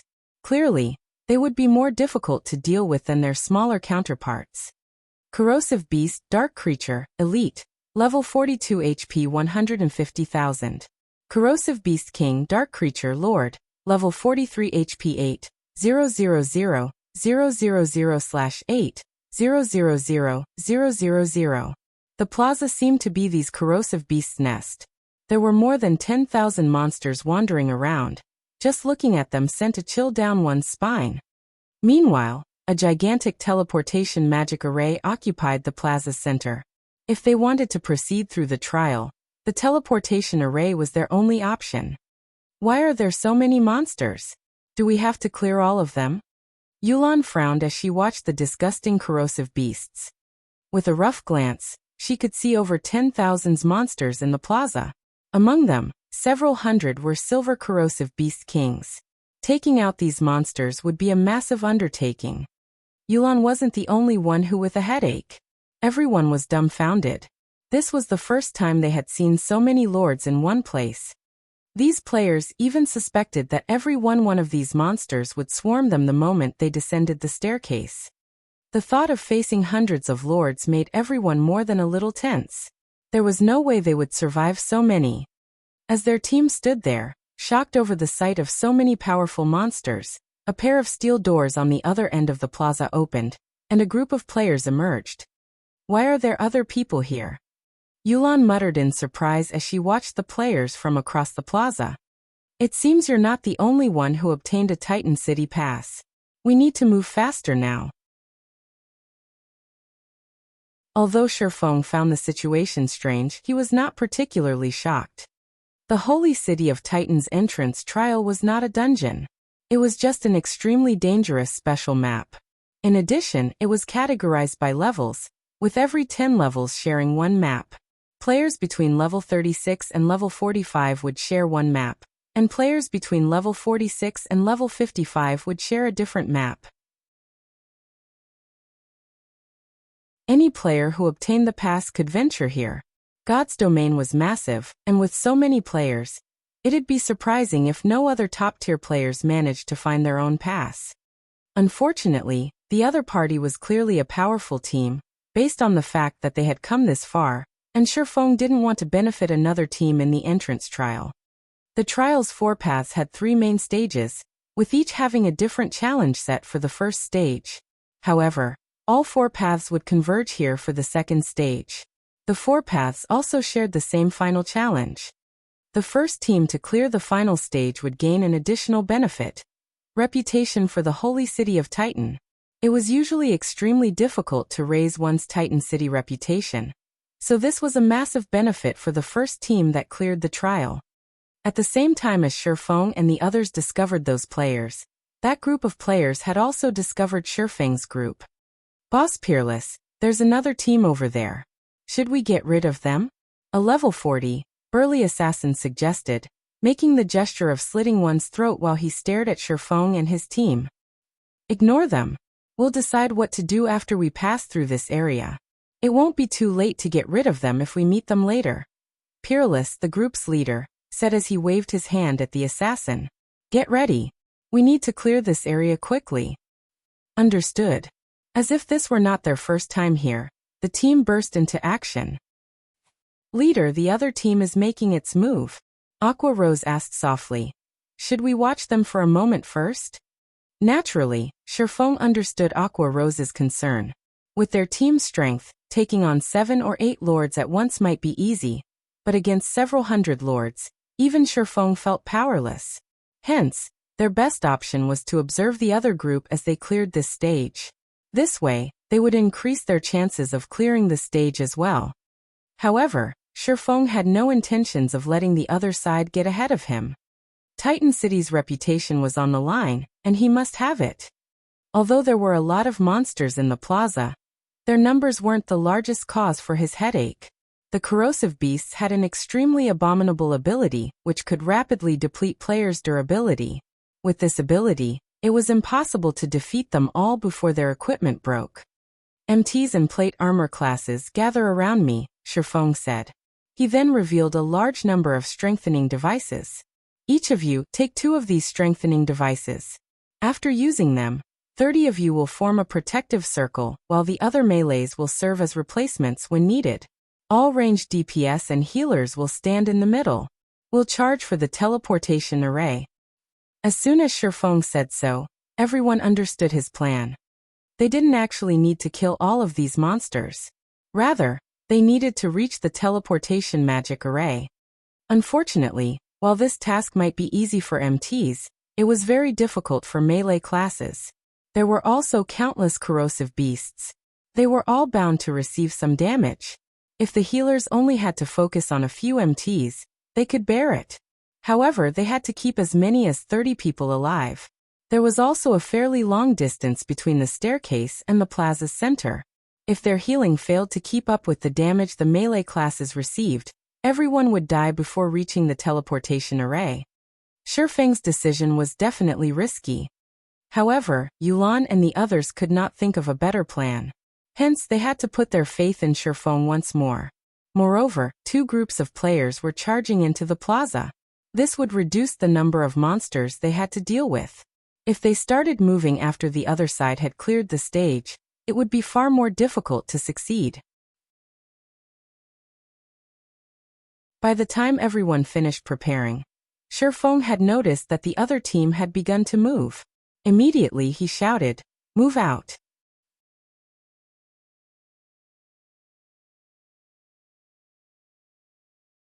Chapter 925, King of Corrosion. The instant the team rushed down the staircase, the nearby corrosive beasts noticed them. The monsters turned their heads towards Shifeng's group one after another, and quickly, they swarmed towards the group like a tidal wave. The corrosive beasts were different from ordinary elite monsters. A layer of corrosive fluid coated their bodies. The corrosive fluid would reduce the durability of anything that touched it, whether it be weapons or equipment. If the equipment were secret silver rank or below, it would be rendered useless after receiving a few of the corrosive beast's hits. Even fine gold equipment would only last a few more hits, and only dark gold rank items could last any length of time. Now that they had entered the plaza, there was no turning back. Against the tidal wave of corrosive beasts, the team's only option was to reach the teleportation array within the shortest time possible. Shortly after the team met the corrosive beast army, although the elite monsters did not break through the team's defensive formation, after several bouts, everyone wore grim expressions. My weapon. My equipment. What are these monsters? Many of the players cried out in shock when they noticed their equipment and weapons' durability. Even after a brief moment of contact with the corrosive beasts, their dark gold weapons' durability had instantly decreased by 1 point. An ordinary dark gold weapon only had around 120 or so durability. Their dark gold equipment fared even worse. After receiving a few hits, their strengthening device's durability decreased by 1 point as well. It was obvious that, without the protection of the strengthening devices, their equipment would only last for a short time. Leader, look at that team. It seems that they came prepared, Fire Dance said as she pointed at the other team. As she was not standing in the other ring, attacking with her throwing knives, she could focus on their distant competition. That's a smart move. Sherfong was slightly surprised when he turned to watch the other team. Instead of using a circular defensive formation as they had, the other team employed a V-shaped formation. Their most durable MTs served as the spearhead while the others followed closely behind. When the other team attacked, they would try to push the corrosive beasts standing before them away, forcing these monsters into the corrosive beasts behind them and buying some time. During this short period, the team pulled away from these monsters, with neither side having the opportunity to clash. In addition, the magical classes in the middle of the formation used one Tier 2 magic scroll after another. The magic scrolls they used all contained AoE spells. Whenever a corrosive beast king charged at the team, these magical classes used a series of magic scrolls to knock back the oncoming corrosive beasts and beast kings, allowing the team to move faster. Despite both sides starting towards the teleportation magic array at the same time, the other team was much faster. Boss Peerless, your method is really effective. We'll reach the teleportation array in half the time of our previous attempt. That's right. Boss Peerless is the best. We'll definitely clear the entrance trial. That team is pretty stupid. At this rate, we won't have to worry about them. I hope they can clear this stage though. The fact that they reached this stage shows that their weapons and equipment are excellent. We might be able to earn some top-tier equipment. Everyone on Peerless' team chatted cheerfully among themselves. As both teams were fairly far apart, they couldn't tell who the other team was. However, as they had experienced the first stage's difficulty personal, they knew that the other team must possess high-quality weapons and equipment. Otherwise, reaching the second stage would have been impossible. Team Leader Yifeng, we can't continue like this. These corrosive beasts are wearing out our equipment too quickly. Yulan said anxiously after examining the team's situation. Why don't we start using magic scrolls as well? The monster's corrosive ability was much stronger than she had expected. If not for the strengthening devices, their equipment would have long since broken. However, there was still a long distance to the teleportation array. Moreover, more corrosive beast kings approached. In the beginning, they only had to deal with 1 or 2 at a time. Now over a dozen attacks simultaneously.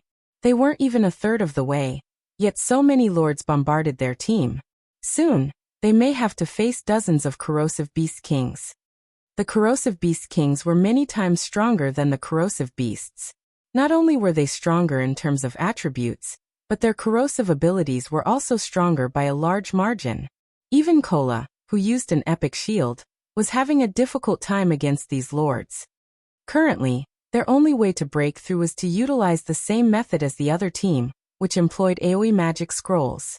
Although their team had not prepared to use these scrolls, they had brought some with them. Unfortunately, using large-scale destruction spells would only add to the chaos of their situation. Large-scale destruction spells did not differentiate between friend and foe. Even if they cleared out the monsters in an area with the spell, they would have to wait until the spell's effects were over before proceeding. In the end, the monsters they had left behind would catch up while they wasted time. No rush. We'll use them after we reach the halfway point. Shifeng rejected Yolan's suggestion. Using magic scrolls with impact effects was certainly a method that many teams had employed in Shifeng's previous life. However, the second stage had another hidden mechanism. When 2 or more teams were halfway to the plaza's center, they would awaken the slumbering king of corrosion, Splendid. Now that the other team had passed the midway point, Shifeng did not want to do the same too soon. At the very least, they should wait until the other team completed 2/3 of their journey. This way, the king of corrosion would target that team rather than theirs, which had just entered the king's domain. Hearing Shifeng's rejection, Yulan was momentarily speechless. However, since Shifeng's leadership had already proven successful, it would not be wise to oppose his commands now. As time passed, more corrosive beast kings converged on both teams. In the blink of an eye, each team faced over 100 lords. Even Peerless' team began to slow due to the large number of monsters. However, when Peerless' team was a quarter of a distance away from the teleportation array, Shifeng and the others reached the halfway point. Immediately, a pillar of green light rose from the center of the plaza, releasing a dense green fog. As this fog passed over the area, everything it touched heavily corroded, eroding hundreds and thousands of little holes across the ground. The scene sent chills down everyone's spines. What's going on here? Peerless stared at the pillar of light, his expression twisting into something ugly. This was not his first time here. Rather, it was his 3rd visit. The first time he had reached this plaza, his team had only crossed 2/3 of the distance before they fell under the overwhelming sea of monsters. On their second try, while they had forged through this stage after many difficulties, they had not encountered anything like this. As he stared at the pillar of green light, he involuntarily shivered, his mind continuously warning him that it was extremely dangerous to continue forward. As everyone was caught in their stupor, a ferocious monster that stood over 20 meters high emerged from the green light. This monster was nearly 3 times larger than the corrosive beast kings, and green scales covered its entire body. A green liquid seeped from the gaps between its scales. When the liquid touched the ground, it ate through the earth, creating a large hole. A green fog also circled the monster's humongous body. This was none other than the king of corrosion, Splendid.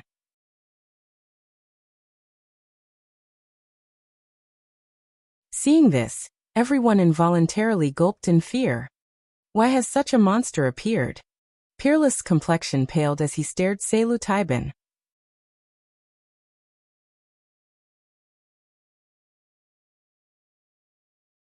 Chapter 926, Archaic Species. The King of Corrosion's sudden appearance cast a dark cloud over the 2 teams. Damn it! We must have triggered this monster because there are 2 teams here. Rage flared in Peerless' eyes as he turned to Zero Wing's team on the other side of the plaza, killing intent welling within him. However, it was too late to change anything. He had thought of taking care of Shifeng and his team after they had reached the 3rd stage, earning some weapons and equipment. However, he now regretted his decision to delay. The King of Corrosion did not give the players any time to consider their situation. After examining its surroundings, it charged towards Peerless' team like a Mack truck. The ground trembled with each of Splendid's steps. As it moved, the corrosive fluid from its body ate large craters in the ground. Seeing these craters sent shivers down everyone's spines. Splendid, King of Corrosion. Dark Creature, Grand Lord, level 45 HP 80, 000, 000/80, 000,000. Splendid's massive frame spoke of its immense power. However, after witnessing its exact strength, everyone was shocked. Splendid's attributes were far higher than the first stage's boss.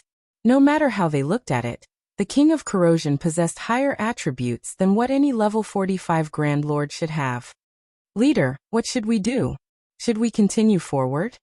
Aqua Rose began to despair after seeing the massive King of Corrosion. Splendid was just too strong. It was definitely the strongest boss within the level 40 range that she had ever seen. Is this a joke? Why does this stage have such a powerful boss? Bloodsucker's expression was particularly grim.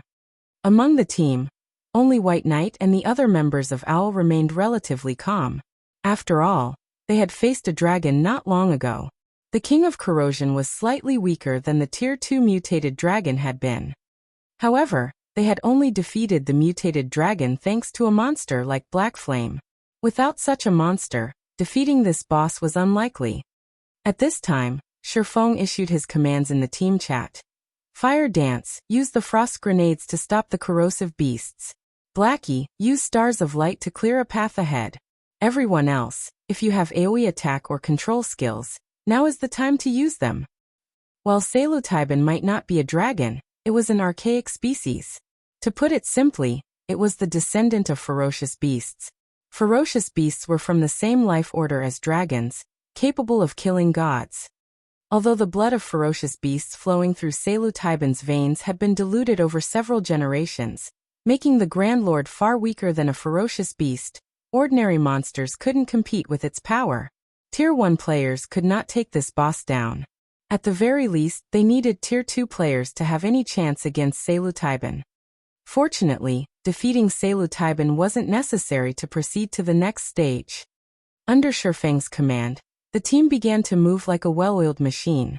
Fire Dance and the other melee classes who were not fighting in the defensive ring threw one intermediate grenade after another, freezing the distant lords and elites before them.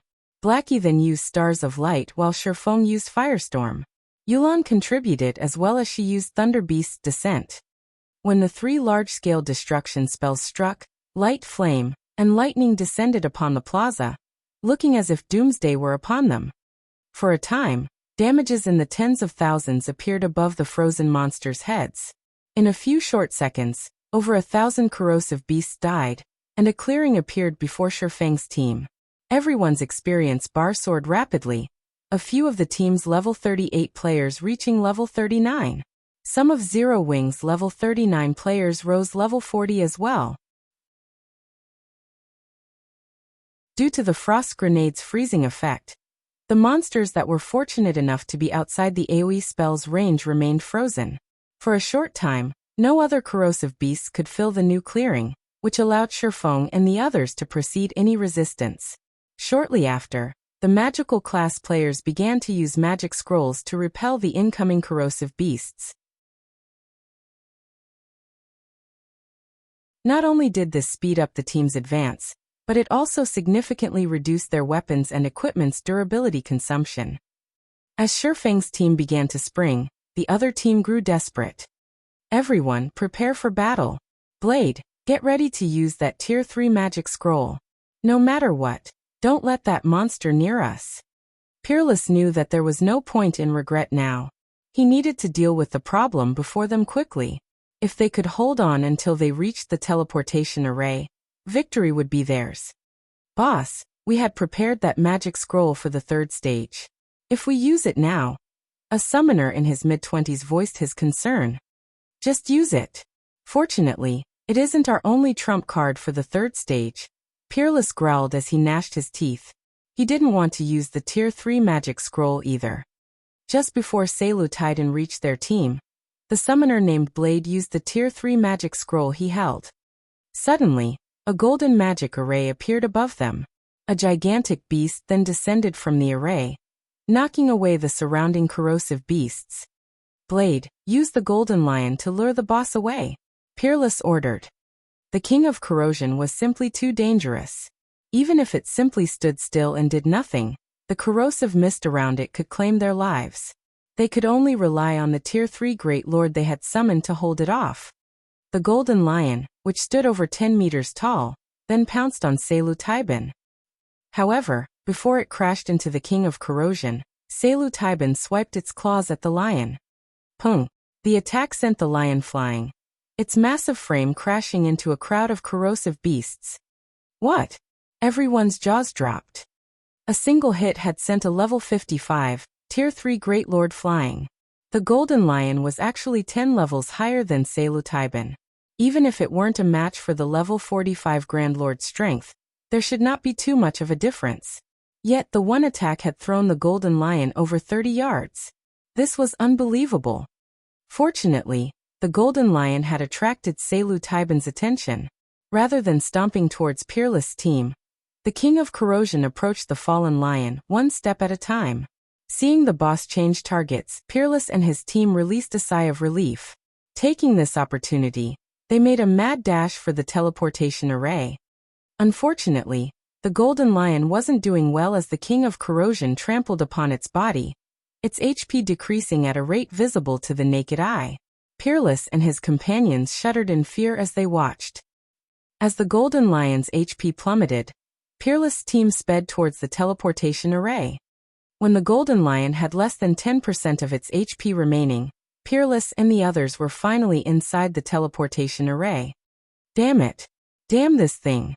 It made me waste a Tier 3 summoning scroll. A cold glint flashed in Peerless' eyes as he glared at the Golden Lion, which was on its last breath. He had hoped to take the lion with them through the second stage. However, that was no longer possible. This had severely disrupted his plans. He shouted sternly, "Blade, remove the summoning. I want those people to die."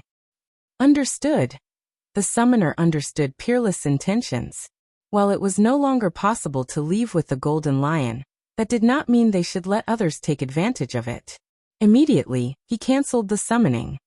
Shifeng's team still had to cross another quarter of a distance or so to reach the teleportation array.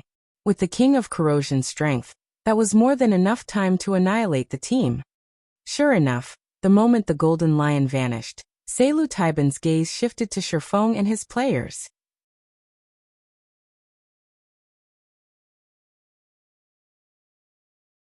Chapter 927, Complete State.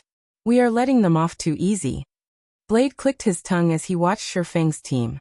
Boss Peerless, should we activate the teleportation array now? Wait a moment. I want to watch the King of Corrosion kill them. Peerless shook his head. The entrance trial's third stage was not any easier than the second. It would be far more difficult to proceed without the Tier 3 summoning scroll. He wanted to kill Shifeng and his companions himself.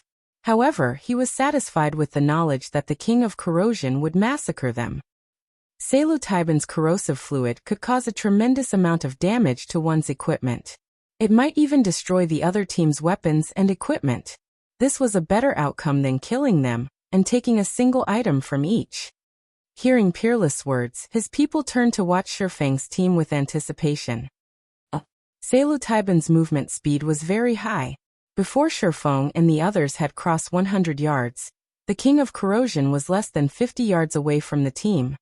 They couldn't help their panic as the boss approached.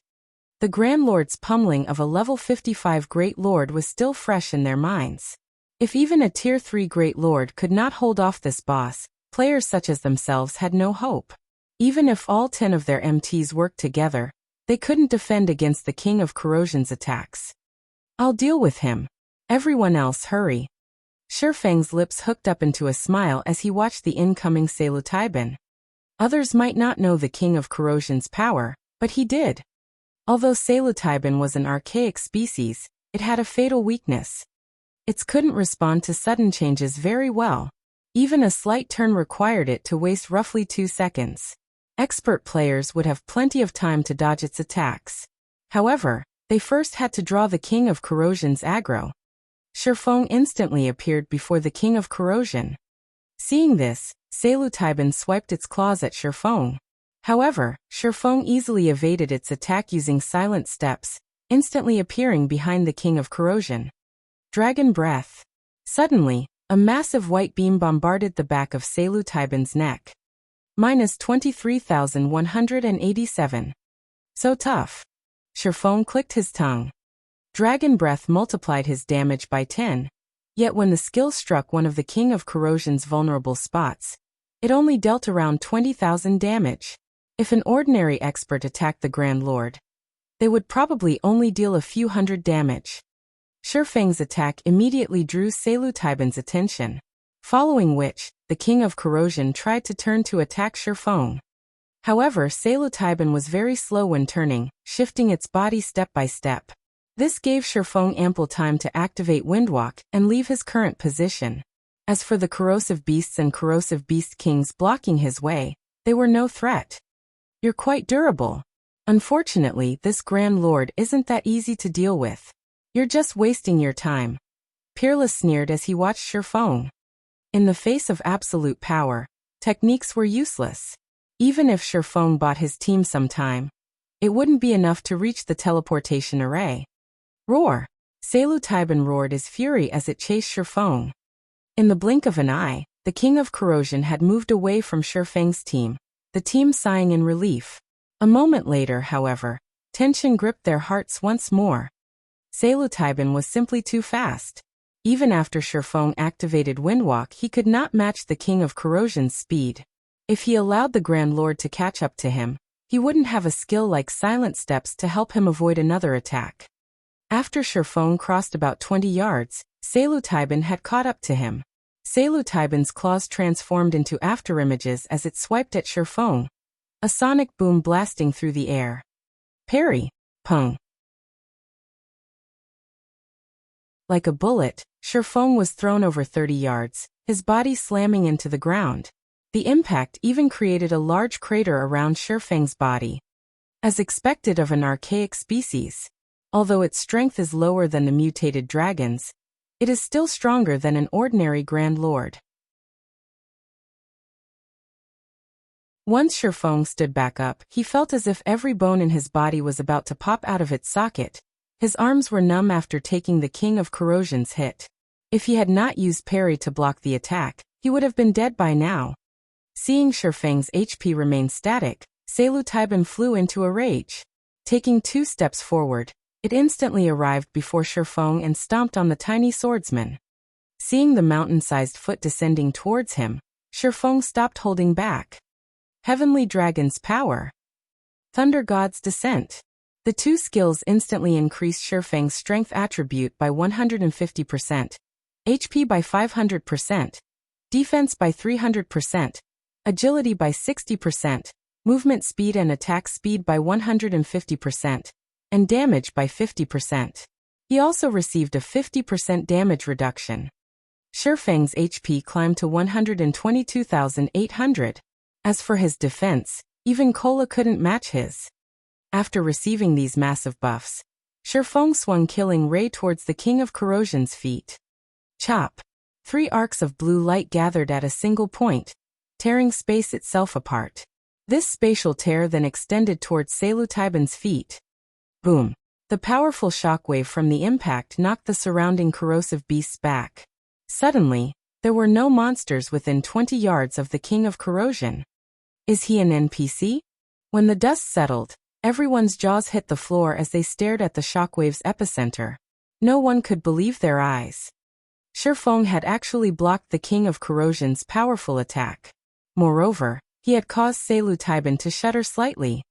Although Shifeng was buried up to his knees, he had only received around -7,000 damage from the attack. To Shifeng's over 120,000 HP, this damage was nothing. The upgraded Heavenly Dragon's Breath is wonderful. I won't even have to activate twofold Berserk at this rate. Shifeng flexed his muscles, joints popping. Although he felt somewhat stiff, overall, Shifeng's combat power had not been affected. When he had faced the mutated dragon, he had been suffering a weakened soul state, reducing his attributes by nearly half. He had relied on dragon's domination to overcome the mutant. Now that his soul had recovered, although his strength was still not a match for the King of Corrosion, even after activating Heavenly Dragon's power, the gap was not as wide as it had been. In addition, with his extremely high skill completion rate, he wouldn't have a problem defending against the Grand Lord's normal attacks. However, his sacred sword, Killing Ray, was the main reason that he could contend with Psilocybin. Killing Ray increased his damage by 100% against dark creatures. However, just after Shifeng pulled his legs out of the ground, the enraged King of Corrosion swung its claws at him once more as if it were trying to swat a fly. Just in time. Let's see how you fare against this. Shifeng did not dodge the attack. Instead, he used his sure kill skill, Flame Burst. A miniature sun then collided with Seleutyben's claws.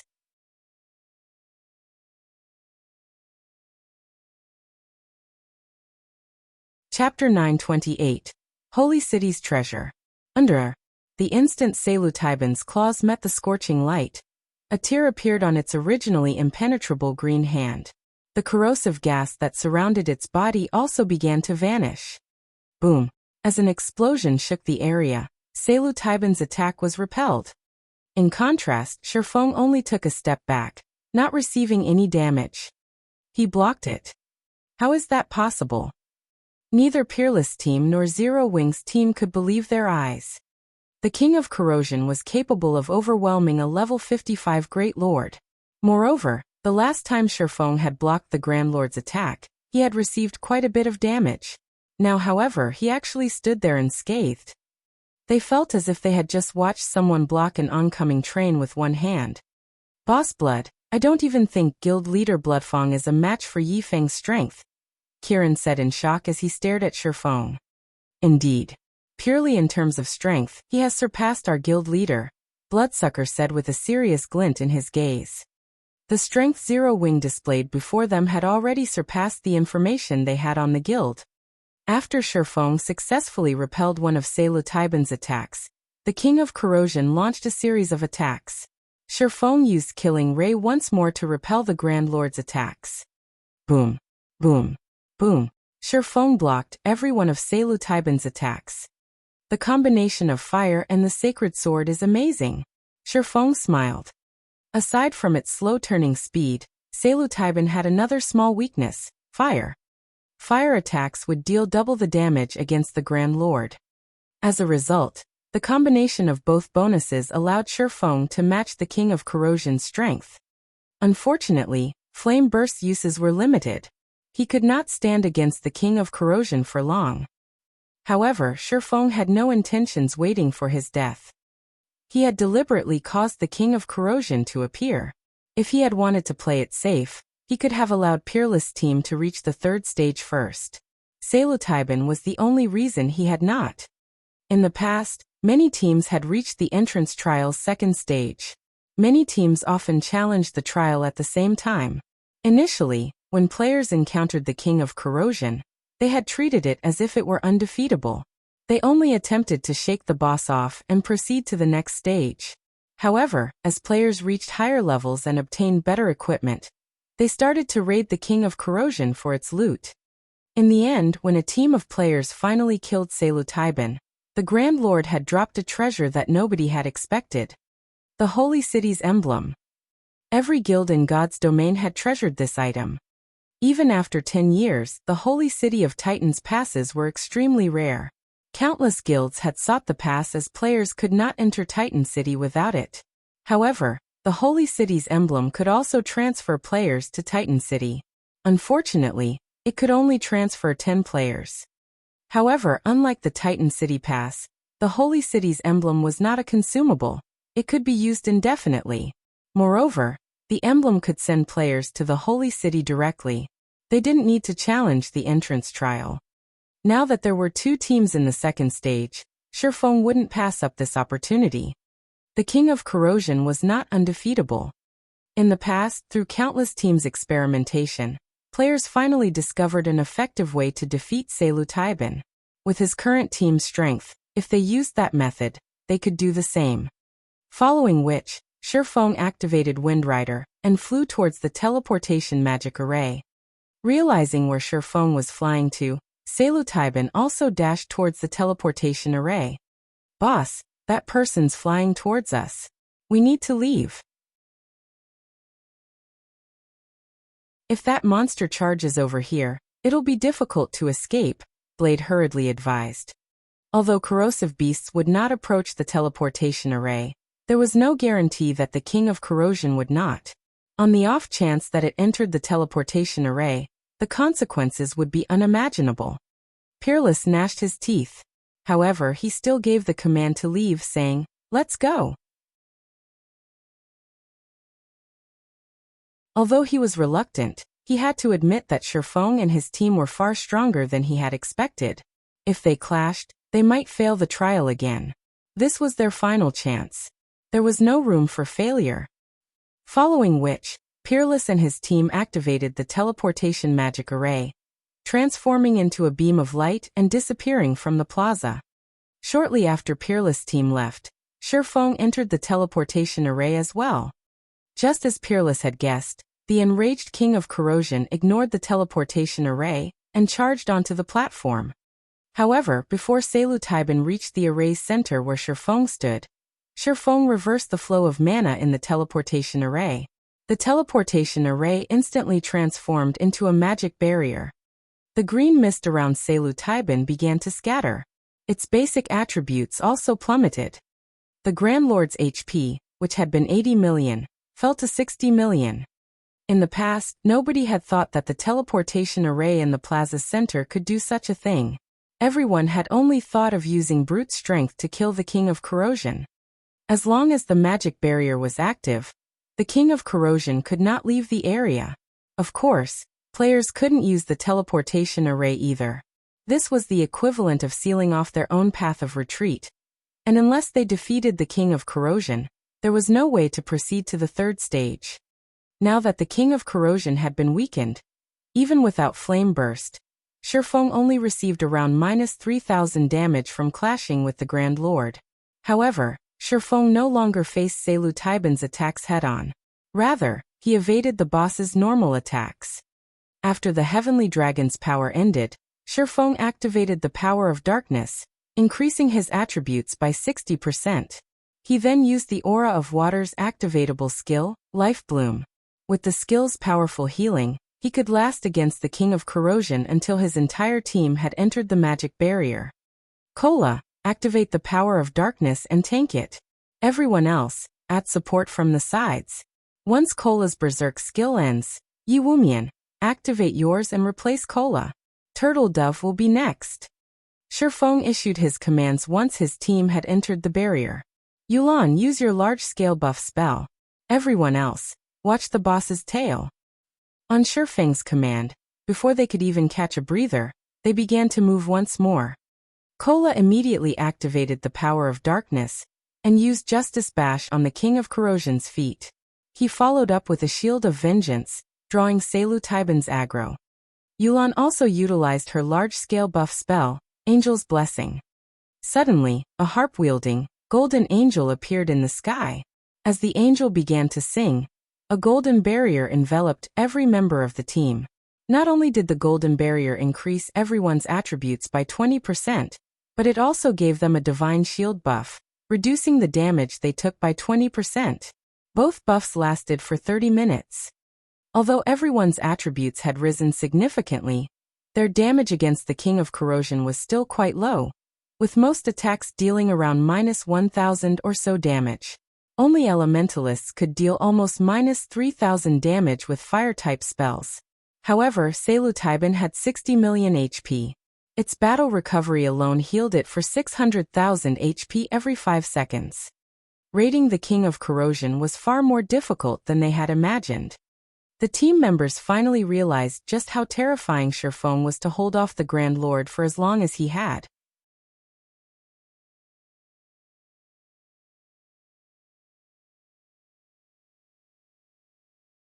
Chapter 929 Clear. Under. Even after Taiban had been weakened, it dealt over -10,000 damage to Cola despite the Guardian Knight's active Berserk skill. Fortunately, Cola now had 40,000 HP. Without the Berserk skill, the single attack would have dropped his HP to a critical state. If it had been a critical hit, he would have died instantly. Skill incoming. Melee players move back. Cola, focus on your positioning. Shifeng warned the MT when he saw the King of Corrosion's raised claws release a green glow.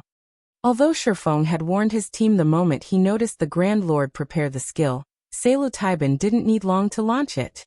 When the Grand Lord's claws descended, many were still within 10 yards of it. Boom! The earth shattered. Everyone within 20 yards was thrown into a fainted state. In addition, green mist surfaced from the affected area. All players within the green mist lost 10,000 HP every second. Although some players had dispelled their fainted debuff immediately, they had failed to escape the area in time. In the blink of an eye, the mist claimed 3 lives. What a powerful skill. Although 5 healers focused on him, Kola only had around 14,000 HP by the time he broke through the green mist. Even the healers couldn't keep up with his diminishing HP. Meanwhile, his strengthening device's durability had fallen by 20 points. The mist's corrosive power was staggering. After Salutiban finished executing its skill, it searched for a new target. Its eyes then fell upon one of the healers standing in the rear. It started to turn and tried to charge towards the healer. The boss is changing targets. MTs, block it. Shifeng shouted. Every so often, the King of Corrosion would choose a random target within 50 yards to attack, and for 4 seconds it would become immune to aggro-pulling skills such as Mach. During these 4 seconds, players could only do their best to hinder the Grand Lord. Although 4 seconds might seem like a short time, to Salutiban, it was more than enough to cross 50 yards.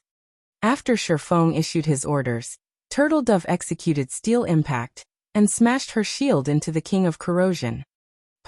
After a 300% boost to her strength attribute surpassed even Shifeng's while the swordsman had Heavenly Dragon's power active.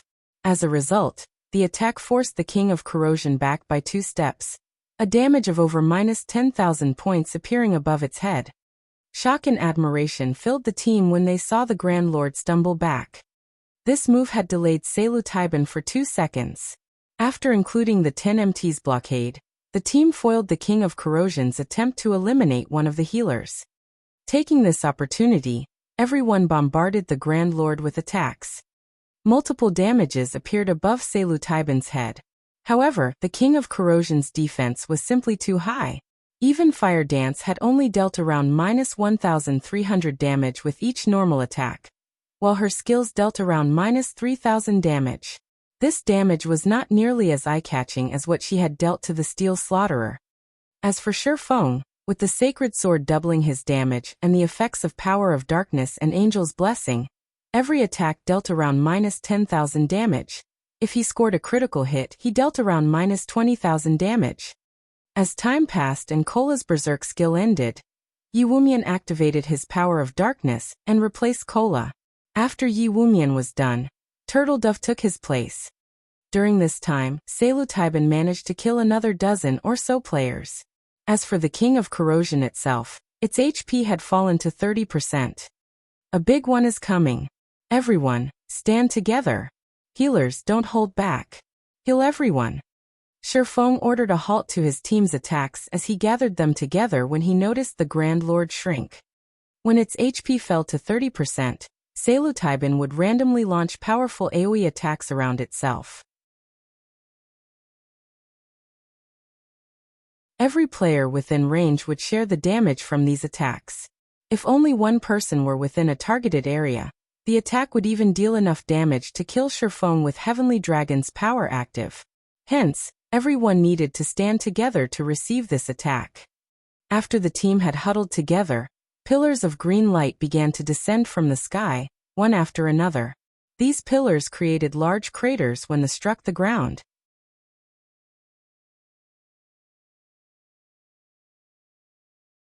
It was clear that these players would die if they were stuck.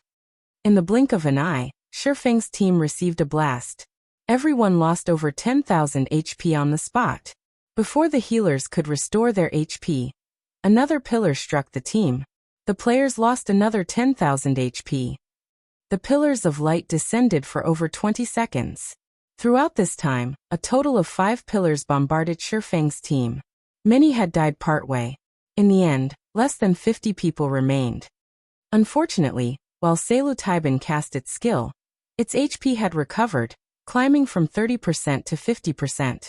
It now had 30 million HP remaining. Despair gripped everyone's hearts. They had fewer than 50 players standing now. Moreover, the surviving members were worse for wear, yet they still needed to burn away 30 million HP from the King of Corrosion. Had they not activated their Berserk skills, the Pillars of Light would have killed them. If the King of Corrosion used this move again, their deaths would be imminent. Don't panic. The boss is now weakened, Shifeng said as he pointed to the King of Corrosion.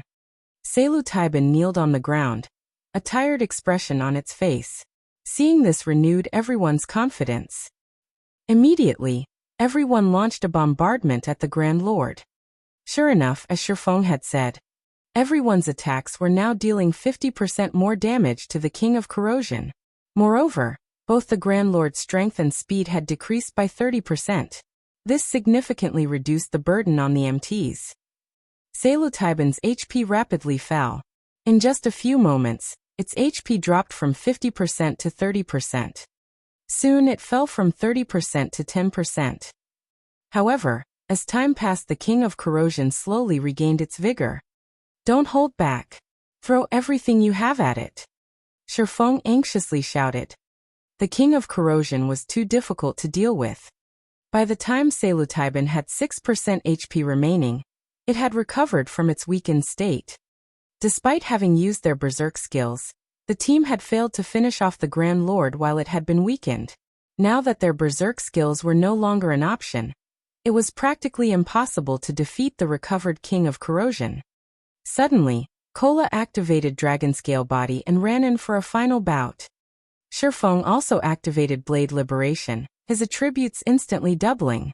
With the Sacred Sword's effect, each of his attacks dealt over -20,000 damage. The others began to activate all sorts of magic scrolls as well, bombarding the King of Corrosion with various spells. Once Salutiban's HP fell to 5%, it started to attack players randomly. To make things worse, none of their aggro-pulling skills were effective.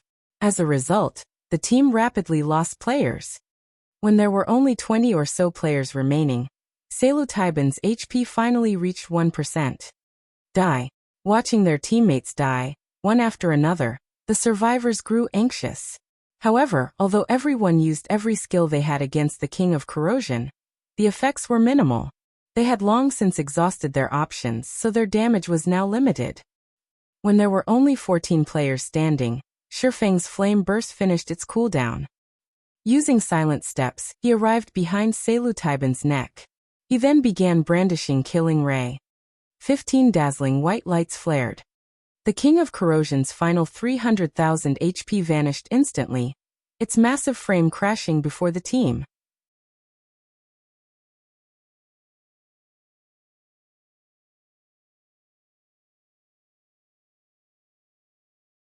Chapter 930, Siege Tool. Seeing the King of Corrosion fall to the ground, the survivors released a sigh of relief. A moment later, everyone burst into cheers. Salutiban's death allowed the survivors' levels to increase rapidly. For example, Fire Dance and Aqua Rose, who were level 40, reached level 42. Yulan also climbed from level 39 to level 42. As for Shifeng, White Knight, and Frozen Dream, they shot from level 42 to level 43. So much EXP. The corners of Bloodsucker's lips twitched slightly when he saw 2 consecutive lights wrap around his body, his level rising to 42. The King of Corrosion had nearly annihilated them. Not a single MT on the team was still alive. Among the healers, only Violet Cloud still stood. Without any life-saving skills, the King of Corrosion could kill a player with each attack. The battle's intensity had left a lingering fear among the survivors. Rest up. Violet, after you recover your mana, revive the other healers, Shifeng ordered after glancing over everyone. The King of Corrosion's might hadn't particularly surprised him. After all, Salutiban was an archaic species. In fact, this outcome had been excellent since he hadn't used his trump cards. If they had been any other team, Salutiban's ultimate attack would have annihilated them. They would not have survived until the Grand Lord entered a weakened state. The King of Corrosion didn't drop much after it died. Even after Shifeng had used Divine Providence, it had only dropped 9 items and some coins. Among the items, 5 were materials. After splitting the coins among the team, each person only obtained around 40 silver. They did not even have enough to pay for their repair fees. However, among the loot, Shifeng only had eyes for a flashing, silver emblem. This was none other than the Holy City's emblem. With this emblem, he didn't have to worry about finding a pass to the Holy City in the future. Of the 3 remaining items, one was a piece of growth-type equipment, one was a piece of epic equipment, and the last was a miniature ballista design. Solovia's blade, two-handed sword, bronze rank, level 40, level 100 equipment requirement. Strength 700 attack power plus 944, level 40. Strength plus 52. Endurance plus 61 attack speed plus 3 ignore levels plus 7. When attacking, 20% chance to deal 1 times damage and inflict the bleeding debuff on target for 12 seconds. Additional passive skill, monstrous strength. When attacking, there is a chance to increase strength by 60% for 5 seconds. Additional active skill, Blood of Fury. The lower the wielder's HP is, the higher their damage and attack speed become to a maximum of 70% for 1 minute. Cooldown 5 hours. This sword belonged to Titan's Grand Marshal Solovia. However, due to contamination by the power of darkness, purifying the item will require a large number of magic crystals and EXP. First purification requires 200 magic crystals and 400 million EXP. This sword, which had once been used by a Grand Marshal of Titan City, caused the team's berserkers to drool. The weapon even tempted Bloodsucker. Although his current weapon was epic rank, when comparing additional skills, Solovia's blade was much suited for berserkers. Solovia's blade was almost tailor-made for the class. Unfortunately, purifying the weapon 5 times would require a lot of magic crystals and EXP. The other epic item also left everyone speechless. Ring of Corrosion, Ring epic rank, level 40, level 90 equipment requirement. Agility 400, Intelligence 200, Strength plus 38, Agility plus 42, Endurance plus 26, Intelligence plus 31, level 40. Ignore levels plus 10. When equipped, increase all attributes by 10%. Poison resistance plus 20, magic resistance plus 10. Additional passive skill, Corrosion. Allows wielders' attacks to weaken opponents' defense and magic resistance by 50% and inflicts a poison debuff, causing damage every 2 seconds for 10 seconds. Debuff can stack up to 5 times. Additional active skill, Poisonous Miasma. Release a poisonous mist in a radius of 20 yards, causing damage equal to 500% of wielder's main attribute every second. Enemies within this poisonous mist suffer a 10% defense and magic resistance decrease for 10 seconds. Cooldown 30 minutes. Ornaments were already extremely rare in God's domain, much less an epic ranked ring. A ring that improved a player's DPS was even rarer. Overall, the Ring of Corrosion was even more valuable than Solovia's blade. The instant Sherfong revealed the Ring of Corrosion's information, the players gasped. After everyone had revived, Sherfong looked to Yulan and asked, "I choose the Holy City's emblem. Which item will you choose?" Overwhelming smiles. Members wished they could walk away with it all. The 2 items and the miniature ballista were extremely valuable items to a guild. As for the Holy City's emblem, Sherfong had not shared its attributes. He had specifically exercised his right to choose the first item to avoid revealing its information. Nobody called Sherfong out on his actions either. After all, they had only won this battle because of Sherfang's commands. However, Yulan was somewhat hesitant, her gaze shifting back and forth between the 2 items and the miniature ballista. The miniature ballista was a powerful siege tool. Now that players were reaching higher levels, the various guilds had begun to prepare for conquering towns. They had already learned the benefits of mastering a town from the situation in Stone Forest Town. That little town raked in thousands of gold each day for 0 wing. Hence, the various large guilds prioritized capturing their own. However, producing the miniature ballista was very difficult.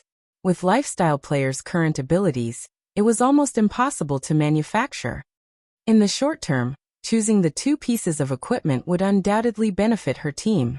In the long run, however, the miniature ballista was more advantageous.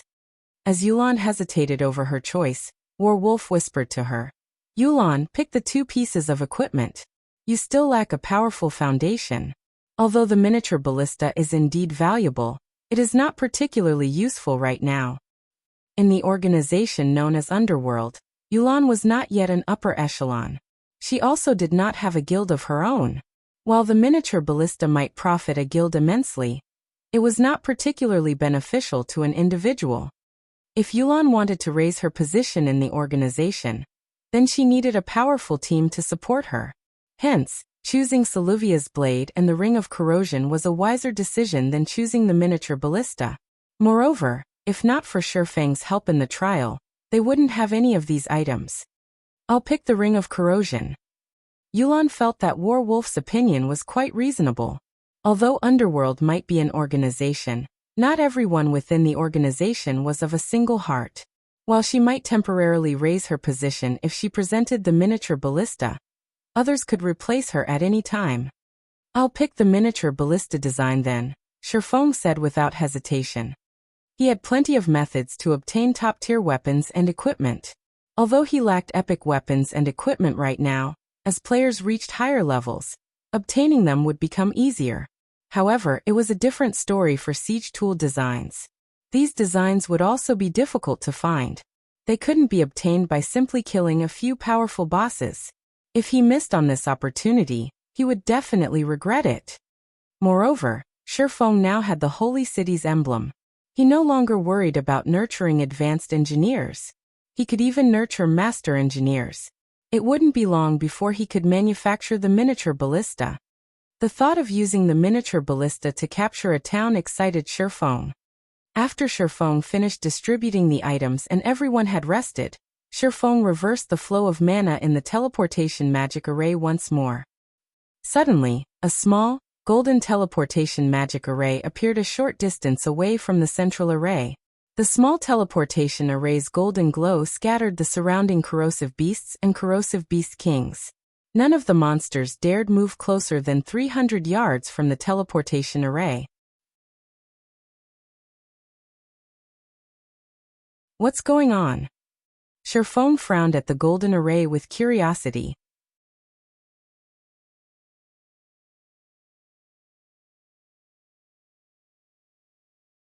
Chapter 931, Titan Library. As far as Shifeng knew, there should have only been one exit leading to the entrance trial's third stage. The golden teleportation array that had suddenly appeared was much stronger than the array in the center of the plaza. The mana density around each teleportation array made that obvious. With this new development, the team turned to Shifeng and asked, "Leader, should we go over and take a look?" Previously, they had watched Peerless' team use the central teleportation array to leave the plaza. Now that another had appeared, they didn't know whether or not that teleportation array was a trap. After all, this was their first time here. Could it be a special reward for the first kill? Shifeng felt that it was highly possible. When he had killed the King of Corrosion in the past, no such phenomenon had occurred. Of course, when he had killed Salutiban back then, other teams had raided the Grand Lord many times before. As for the golden teleportation array being a trap, it was unlikely. After all, revealing a trap after players had defeated the stage boss would be too fraudulent. The teleportation array was most likely a reward of some kind. Let's head over to investigate. In the end, Shifeng decided to examine it. Under Shifeng's command, the team approached the golden teleportation array. As no monsters dared move near to the array, they had an easy time reaching it. The instant Shifeng stepped into the teleportation array, his mind felt clearer than ever before. Moreover, a brimming with energy buff had appeared in his status window. The sound of a system notification suddenly reached his ears. "System, you have discovered the teleportation magic array to Titan Library." Sure enough, it's the first kill reward. Shifeng was ecstatic when he heard the system notification. There were two main benefits to visiting Titan City. The first was that lifestyle players could use the Titan workshops to improve their skills. The other was the Titan Library, which all players dreamed of exploring. Generally, for players seeking the Titan Library, they first needed to reach the third stage, and then take the path to the library. However, while that path would also eventually lead players to Titan City, it was significantly more difficult than the path that led to Titan City directly. Players usually chose the latter option to ensure their Titan City entrance slots. Shifeng had never imagined that obtaining the King of Corrosion's first kill would garner such a benefit as well. following which, Shifeng walked towards the teleportation array's center and activated it. Everyone instantly transformed into streaks of golden light and vanished. After the team disappeared, the golden teleportation array faded as well, silence returning to the spacious plaza. The entrance trial's third stage consisted of narrow pathways. Barely 3 people could walk side by side down the pathways. Meanwhile, bottomless pits lined each pathway on either side. If a player fell off the pathway, it wouldn't even be possible to revive them. They would be instantly disqualified from the entrance trial. Aside from this dangerous pathway, there were large groups of bat monsters flying through the air that frequently screeched soundwave attacks. If players were not careful and failed to avoid these attacks, they may plunge to their deaths. When Peerless' team arrived here, they were immediately thrown into a bitter battle. The weakest bat monsters here were special elites, with many being chieftains. There were even level 45 Lord-ranked Bat Kings. When these bats caught players, they immediately threw them into the abyss. These bat monsters were far more difficult to deal with than the corrosive beasts. The fact that players would be disqualified if they fell off the pathway was particularly harsh. Use the sound bombs. Peerless shouted when he saw bat monsters gather around them. Against ordinary monsters, the sound bombs weren't particularly effective. The bombs only made some noise to disturb monsters. However, against the bat monsters, the bomb's effect was massive. A single explosion would scare away these monsters, preventing them from approaching for a short time. Peerless had specifically prepared this item to deal with the bat monsters. During his second trial attempt, his team had been utterly helpless against the bat monsters. From time to time, the Bat Kings would fly past, grabbing and tossing their team members into the abyss. Before they had even reached the halfway point, the entire team had fallen to their deaths. Under Peerless' command, the team members took out their sound bombs and threw them at the clumped bat monsters. The explosions scared the incoming bats away. Move faster. Use the sound bombs sparingly. Peerless shouted hurriedly. Although the sound bombs were impressively effective, they were extremely rare. Even utilizing their guild's strength, they had only managed to procure a small stock. If they did not conserve their bombs, they wouldn't make it through this tortuous abyss. Meanwhile, on the other path leading to Titan City, Shifeng and the others suddenly appeared before an ancient, towering fortress. The ancient fortress loomed over 1,000 meters high. The building itself looked like a mountain. Level 200 NPC guards stood before the fortress's iron gates. These 2 NPCs were over 10 meters tall. When these NPCs saw Shifeng and the others, they blocked the gates with their spears. This is the Great Titan Library.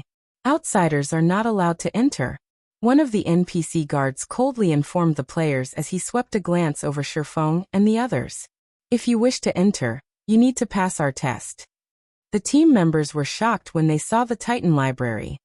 It was by far the largest library they had ever seen in God's domain. Players were not strangers to God's domain's libraries. It was especially true for magical class players. All magical class players who wanted to practice and improve their spellcasting techniques or learn new spells generally did so in a library. However, gaining entrance into NPC cities' libraries was a difficult feat. One typically needed to be a noble or a friend of the city's NPC nobles to gain access. Aside from allowing players to learn spells, libraries' greatest purpose was information gathering. In truth, players could find information on many quests in God's domain in libraries.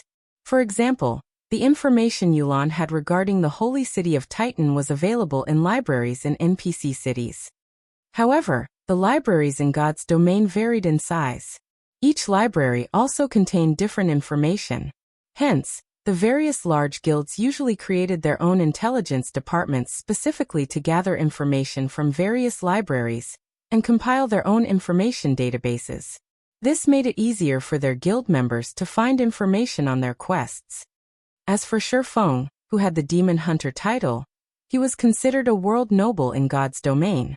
Hence, utilizing his privilege as a world noble, he had led Zero Wings members into God's domain's various libraries. Unfortunately, the Demon Hunter title only gave him access to libraries in ordinary NPC cities. It did not give him access to kingdoms and imperial capitals' libraries. Players had to rely on their own capabilities to gain entrance. Even so, the information Zero Wing had collected was even more comprehensive than first-rate guilds. "We will accept the test," Shifeng announced as he stepped forward. "Very well. You only have one chance. If you pass the test, you may learn from our library."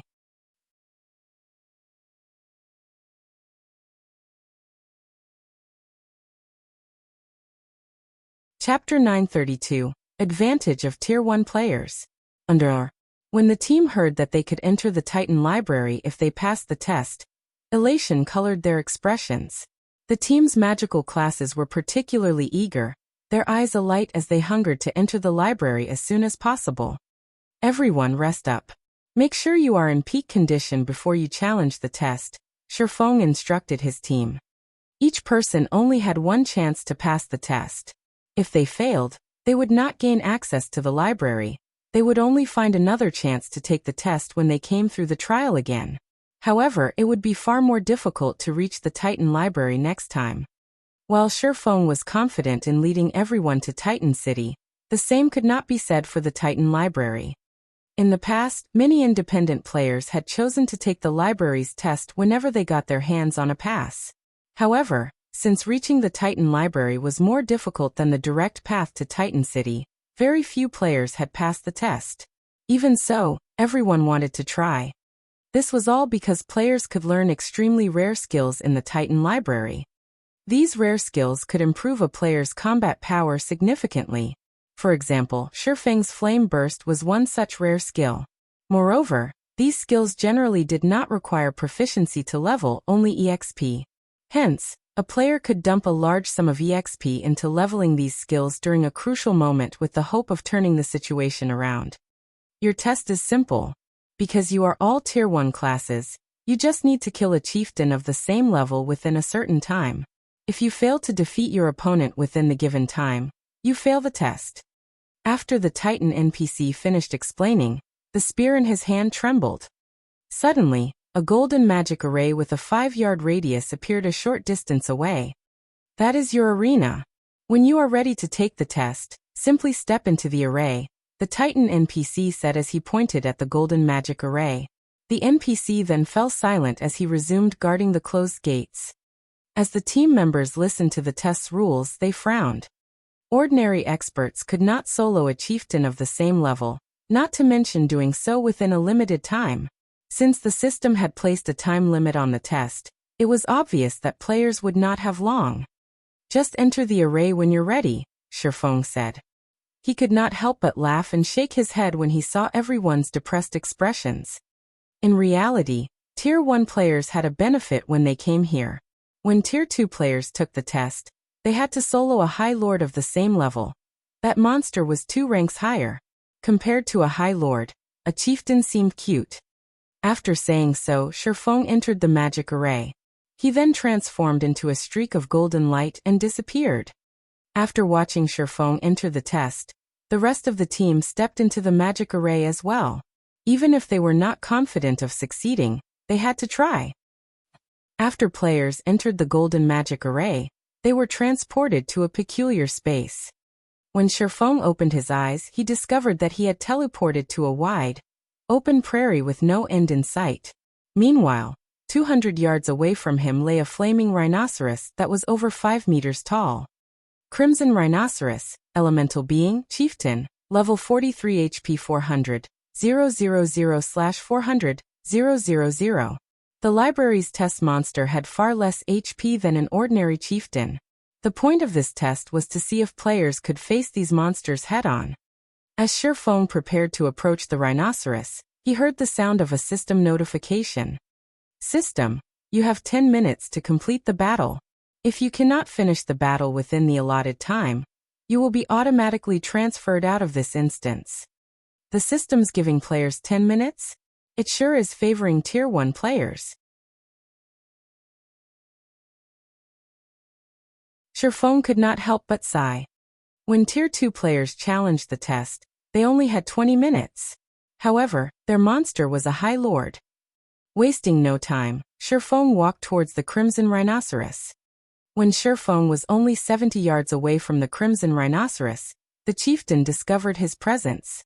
Immediately, it snorted scorching flames from its nostrils and stomped the ground angrily. It then charged at Shifeng. When it moved, it thundered like a speeding truck. Seeing this, Shifeng activated Flame Burst. With light steps, he easily evaded the Crimson Rhinoceros's charge and slashed the chieftain's back.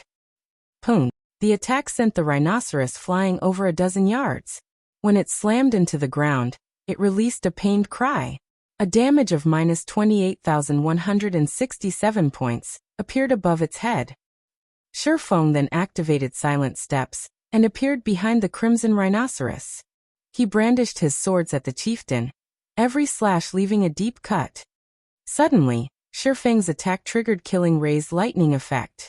Combined with Flame Burst's effect, the attack dealt minus 67,846 damage. Before Shifeng had used all of Flame Burst's attack counts, the Crimson Rhinoceros burst into flames, disappearing from the prairie and leaving behind a black iron token. The token was the required proof he needed to enter the Titan Library. System, congratulations. You have killed the Crimson Rhinoceros. Time remaining, 9 minutes 52 seconds. System, you will return in 5 seconds. Please prepare. After Shifeng picked up the token, he quietly waited for his teleportation away from this map. To him, the library's test was not a challenge in the least. He had long since surpassed chieftains of the same level in terms of strength. Even without any special techniques, he could easily kill an ordinary chieftain of the same level, not to mention one with weakened HP. In front of the Titan Library, many members were still preparing themselves mentally. When a figure suddenly appeared in the golden array, they turned to look. What? Someone has finished already? It's only been a few seconds. Did the monster kill them? Those who hadn't taken the test yet grew even more nervous. However, when Shifeng emerged, their jaws dropped. Isn't he too fast? None of them doubted that Shifeng had passed the test. If he couldn't do it, no one could. However, he had cleared the test astonishingly fast. Not even 20 seconds had passed since he had entered the array. That was a chieftain they were talking about. A party dungeon's boss. This wasn't some ordinary monster they usually farmed. Why haven't you guys taken the test yet? Shifeng glanced over the group before the gates. There were over 24 players who had yet to take the exam, and they were all Yulan's subordinates. He then advised them, relax. The test isn't as difficult as you imagine. Although the monster is indeed a chieftain, its HP has been reduced. Yulan's subordinates were speechless. Even with reduced HP, a chieftain was still a chieftain, yet Shifeng talked as if it was some random mob that was too easy to slaughter. Shortly after Shifeng had returned, Fire Dance stepped out of the magic array as well, following which, one player after another emerged. Why are there so many people ahead of me? When Bloodsucker returned, he saw a large group already standing before the iron gates. Even Violet Cloud was among them. He was confused. He could accept monster-like damage dealers such as Shifeng, Fire Dance, and White Knight completing the test faster than him. But Violet Cloud was a cleric. She was a mere healer.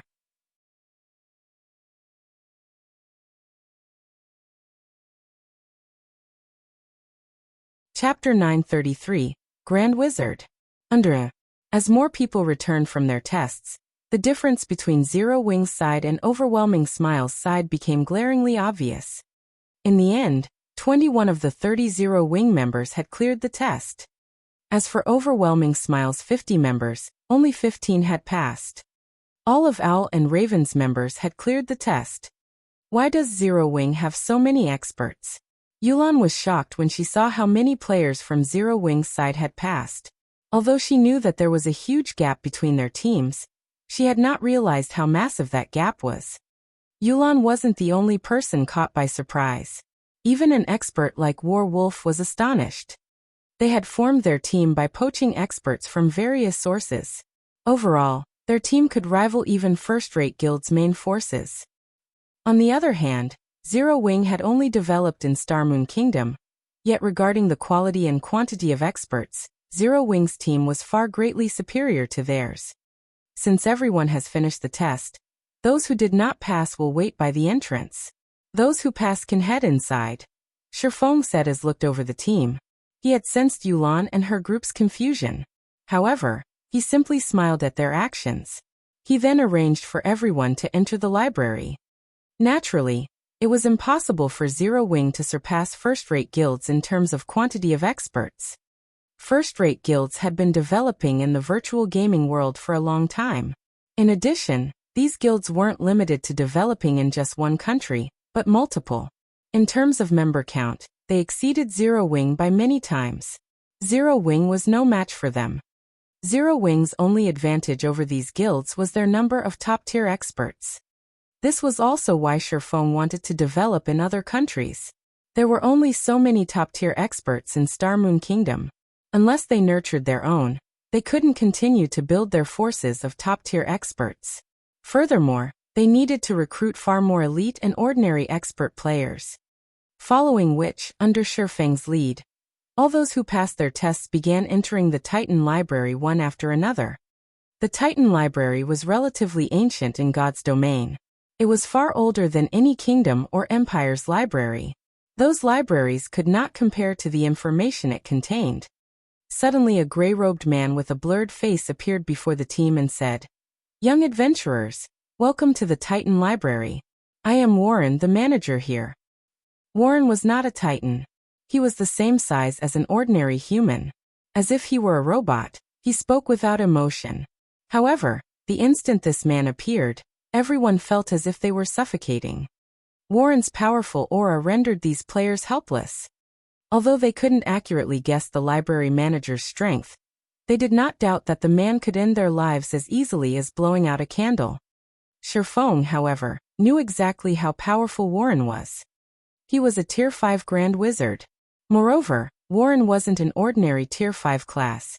He was a Grand Wizard who had mastered all 4 major elements. A Grand Wizard with mastery over 2 elements was already impressive. Tier 5 players generally only mastered one element, and it was exceedingly difficult to master another. In Shifeng's previous life, disaster had befallen Titan City, and it was only thanks to manager Warren that this disaster had been mitigated. Warren had fought 3 Tier 5 abyssal monsters. Normally, it would take a small army of Tier 5 players to defeat just one Tier 5 abyssal monster. Yet Warren had single-handedly defeated all 3. The news had spread through God's domain like wildfire. It was also then that players had realized just how frightening a Grand Wizard, who had mastered all 4 major elements, was. Now that you have come this far, you are allowed to search for one skill book to learn from.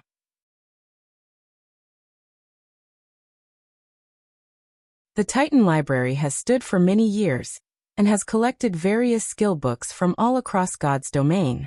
One can even find legendary Tier 6 skill books on these shelves. However, you only have 3 hours to find a skill book, and you only have 3 opportunities to learn from this library throughout your lifetime. There are also various restrictions in the library.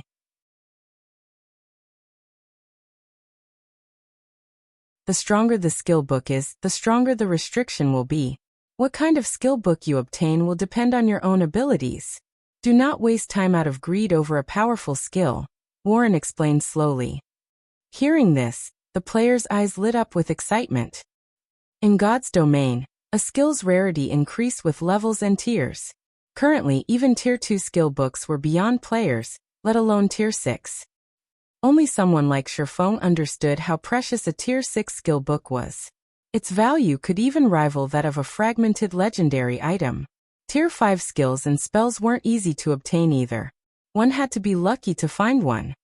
Even after reaching Tier 4 and 5, many players in the past had only possessed a few skills or spells of the same tier. Meanwhile, Titan Library just happened to allow players access to these rare skills and spells. Hence, players constantly fought to challenge the Titan Library's test. Unfortunately, very few players had ever come this far. This opportunity to grasp a high-tiered skill or spell was far more valuable than an epic weapon. Warren had vanished after he finished his explanation of the library. Without wasting any time, Shifeng and the others split up to search for their own skill books. The Titan library was colossal and had many sections.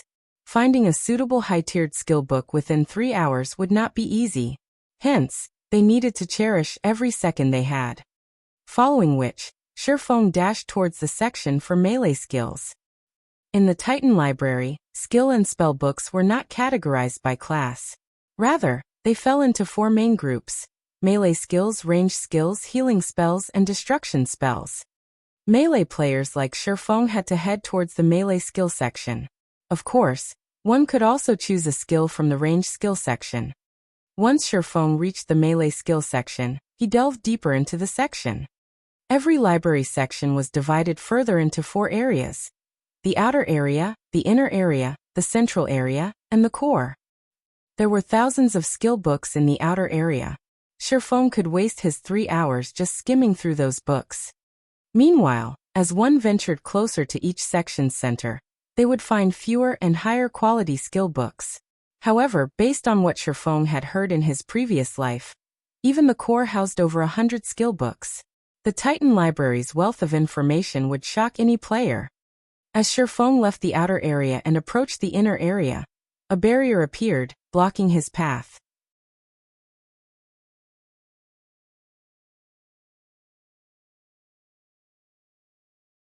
Chapter 934. Tier 3 Sure Kill Skill. The barrier against Tier 1 classes is stronger than I expected. Shifeng lifted a hand to the invisible wall. The wall acted like a massive repulsion field that enclosed the 3 innermost areas. Players could not force their way in. This was also why Warren had warned them not to be greedy. There were too many skill and spell books in the Titan library, and it was very difficult to find a book that suited each player within a limited time. If they focused on breaking through these invisible barriers, they might leave empty-handed. Players could not rely on their strength to break through the library's barriers. They could, however, rely on techniques. Upon reaching the repulsion field, players' every aspect would be suppressed to a certain extent. Even Tier 4 and Tier 5 players were not exempt. Inside the repulsion field, there were countless air currents. These air currents would barrage anyone within the field. If players did not respond appropriately, they would be thrown from the repulsion field. As Shifeng entered the field, many others also began to move.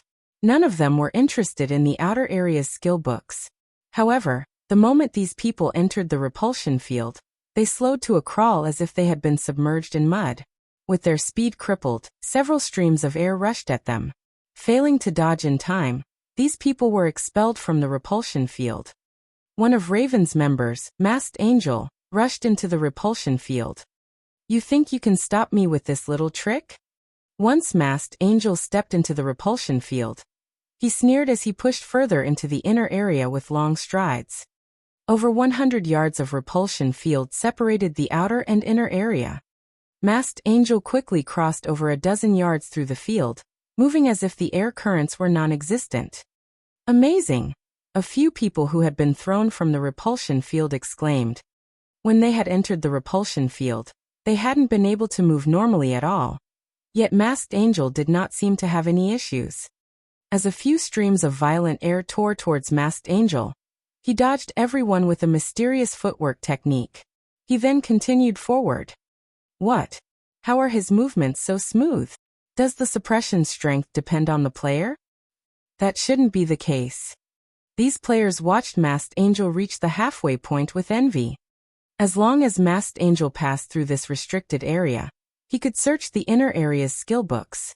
Even a fool could guess the difference between the outer area's skill books and those in the inner area. They had already flipped through a few skill books in the outer area, and all they found were Tier 1 and Tier 2 books. While these skill books were very valuable, they would be of little use in the future. Only the inner area's skill books could give them an edge as they leveled. As expected of an expert of Raven, he discerned the repulsion field's rules as soon as he entered. Shifeng was not particularly surprised when he saw Masked Angel move through the repulsion field with ease. After all, Masked Angel was a refinement realm expert. The resistance players encountered in the repulsion field was not monotonous. Rather, it changed randomly. Players might encounter weaker resistance in some areas, and stronger resistance in others. It was like firing an automatic machine gun from a long distance. One or multiple bullets might cross some areas, while others wouldn't see any bullets. If someone attempted to charge through the repulsion field while ignoring this fact, they would quickly be expelled to the outer area. However, if one knew where the bullets would fly, traversing the repulsion field would be a simple matter. Unfortunately, adapting to the various resistances wasn't so simple.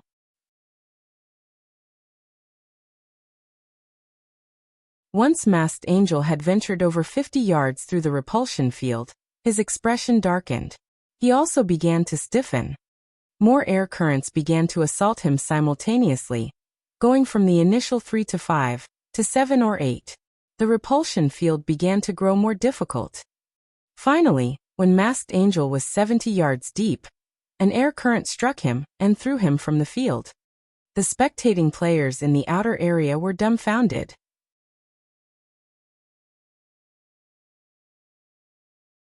Masked Angel had been doing fine up until this point. Why had he been suddenly thrown from the field? Why did the difficulty increase so dramatically? Masked Angel's expression had twisted into something ugly. Do they even want us to pass through this thing? Others might not have realized what had just happened, but he was very aware. The moment he reached the 50-yard mark, the repulsion field rapidly grew stronger, going from strong to weak and weak to strong more quickly.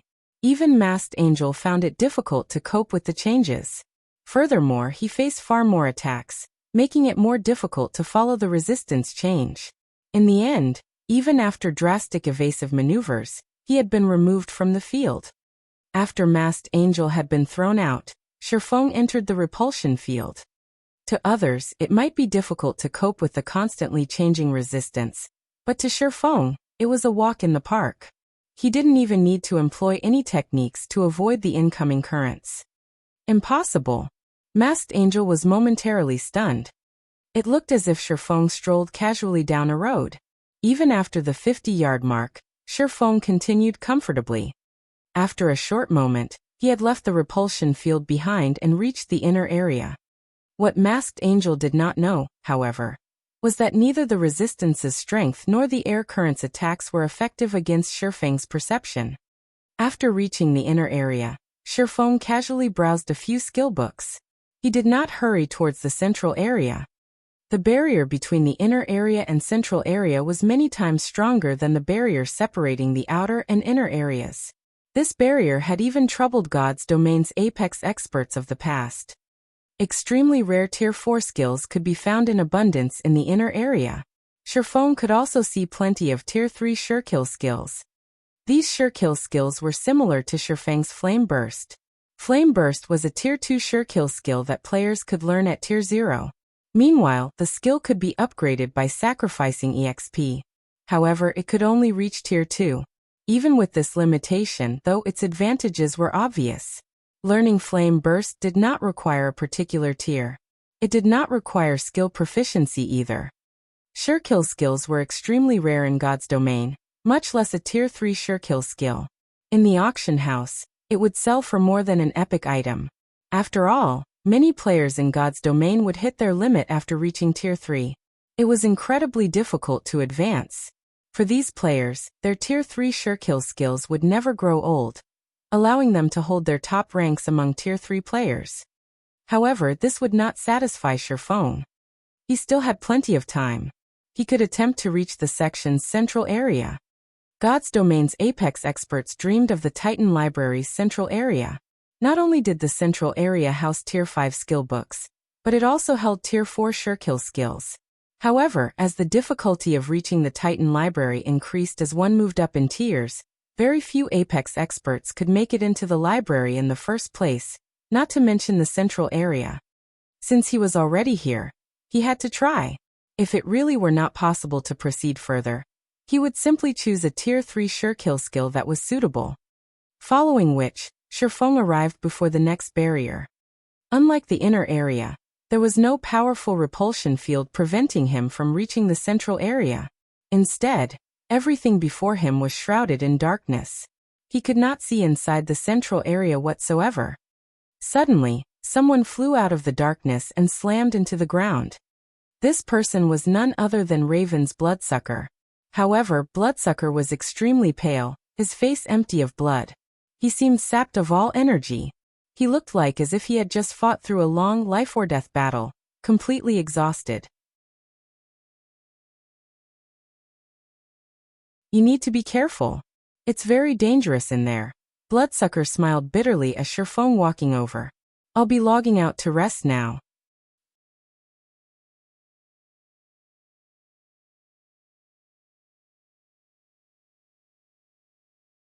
Chapter 935. Sword Trajectory. Honor.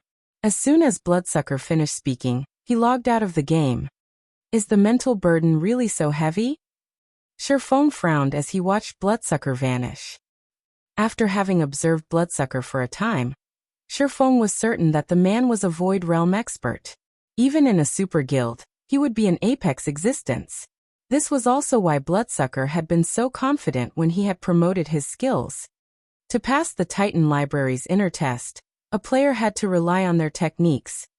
Their skills and equipment wouldn't help them in the least. Sherfong found it hard to imagine how difficult it was to reach the central area for an expert like Bloodsucker to be rendered helpless.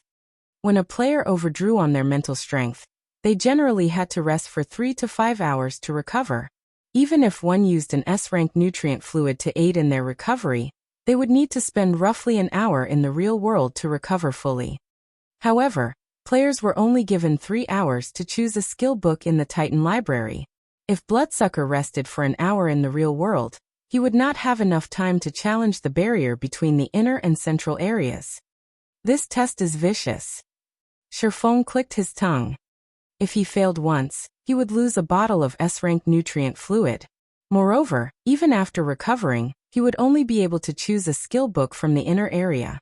If he did not rely on the S-rank nutrient fluid to recover, he would lose his opportunity to learn from any of the library's skill books. Only now did Sherfong understand why so many Apex experts had faltered before reaching the central area. Fortunately, I still have a few bottles of S-rank nutrient fluid. Without them, I wouldn't qualify to challenge this test. Once Sherfong adjusted his mindset, he stepped into the dark barrier. As soon as the darkness swallowed Sherfong, he sensed something odd. Not only did the barrier rob him of his sight, but it had also rendered him deaf. Any expert's combat power would drop significantly if they lost their sight, not to mention losing both sight and hearing. With both senses suddenly muted, even staying calm would be a problem, not to mention fighting. Moreover, without being able to see or hear, one wouldn't even know what kind of danger they faced. Against the unknown, even an expert player's mental state would crumble. Fortunately, Sherfong had experienced a similar situation in the battle tower. Although the circumstances hadn't been as severe, they were not that different. Hence, Sherfong remained calm and in control. Although he had lost his sight and hearing, he still had his sense of touch and smell. Something's coming. After venturing a few steps into the darkness, he felt the air ripple against several areas of his body. However, these ripples were extremely weak. In the blink of an eye, he felt a pricking pain where he had felt the ripples. Something hit him, and he was forced 3 steps back. Following which, Sherfong tried to advance once more. In the end, however, he met the same outcome. After a few steps, he felt weak ripples, followed by the pricking pain. Particularly in the areas he had felt the previous pain, this pain doubled. So that is how this works. It's no wonder why so many experts were helpless against this test. Sherfong smiled bitterly after a few more attempts. It was too difficult to sense an incoming attack by air currents alone. As a Void Realm expert, he perceived his surroundings by pushing his 5 senses to their very limits. However, if he relied only on his sense of touch, it would be very difficult to predict an attack. Even if he evaded the moment he perceived the needles, he couldn't dodge them. Moreover, the pain he felt each time was frustrating, disrupting his calm. Since I can't dodge them, I'll have to block them. Deciding so, Shifeng unsheathed his swords and advanced. After the previous attempts, he had a general grasp of the needle's attacks. Aside from powerful techniques and acute senses, the biggest reason why experts could become experts in the first place was their brain's processing speed and their ability to memorize something instantly. Once one strengthened their mind, their memorization and calculation would improve tremendously. They could then run through various simulations in their minds, using what limited information they had. In this dark area, the needle attacks were not without a pattern. For each wave of attacks, the needles would target 3 to 5 locations. Based on where Shifeng had already been struck and how many times, a total of 12 locations on his body were being targeted. Although he could not be certain that the needles would only attack these 12 locations, knowing them was enough. As long as he defended these points, he couldn't be disqualified if he received a hit, even if he were hit elsewhere. At most, he would be forced to take 1 or 2 steps back and defend another location. Following which, Shifeng continued his advance, using his blades to form a barrier around himself as he repelled the needle attacks. Moreover, as he brandished his swords, Shifeng refined his sword's trajectories, little by little, gradually reducing his excess movements and strengthening his defense. As Shifeng had speculated, there were more than 12 targets on his body. 14 areas were being targeted. These 14 points seemed to contain some kind of hidden meaning. As Shifeng improved his sword trajectories, the defensive range enlarged as well. Right now, he could block roughly 40% of all attacks aimed at him from the front. This sensation astonished Shifeng. He was also ecstatic over his growth. There were still many flaws in his sword trajectories, and his slashes were not as efficient as they could be. However, now that he could block 40% of the attacks coming from the front, he could theoretically block 20 of 50 targeted attacks launched from in front of him. After Shifeng had ventured 50 yards into the darkness, 6 to 8 attacks assaulted him simultaneously. The number of targets on his body also rose from 14 to 21. The sudden change disrupted Shifeng's rhythm, causing him to waver back and forth over the 50-yard mark. As attacks continuously struck his body, his pain grew more intense. The attacks were even painful enough to force a strong-willed person like Shifeng to grit his teeth. However, although the pain distracted him slightly, Shifeng's determination grew as he fought. Now that he had to block 21 points, his sword trajectories became more complex. After half an hour of refining his techniques and eliminating unnecessary movement, Shifeng finally pushed past the 50-yard mark. He could now block all of the needle attacks that assaulted him. When he had ventured past the 80-yard mark, the attack count increased once more, increasing to 14 to 18 attacks at a time. Furthermore, he now had to defend 32 points. Although he only had to block another 11 areas, the necessary sword trajectories multiplied by several times. Even Shifeng struggled to cope with this qualitative change. Even after refining his movements for over an hour, his technique still had plenty of flaws. However, he could now block 60% of the attacks launched from his front. After several more failed attempts to perfect his sword trajectories, Shifeng decided to gamble. Rather than trying to block all 32 targeted points, he gave up his defense over a few that did not follow his trajectories. Gritting his teeth and enduring the pain, he then attempted to cross the final 20 yards. In the end, with only 20 minutes of his 3 hours remaining, Shifeng finally broke through the darkness and reached the Titan Library's central area.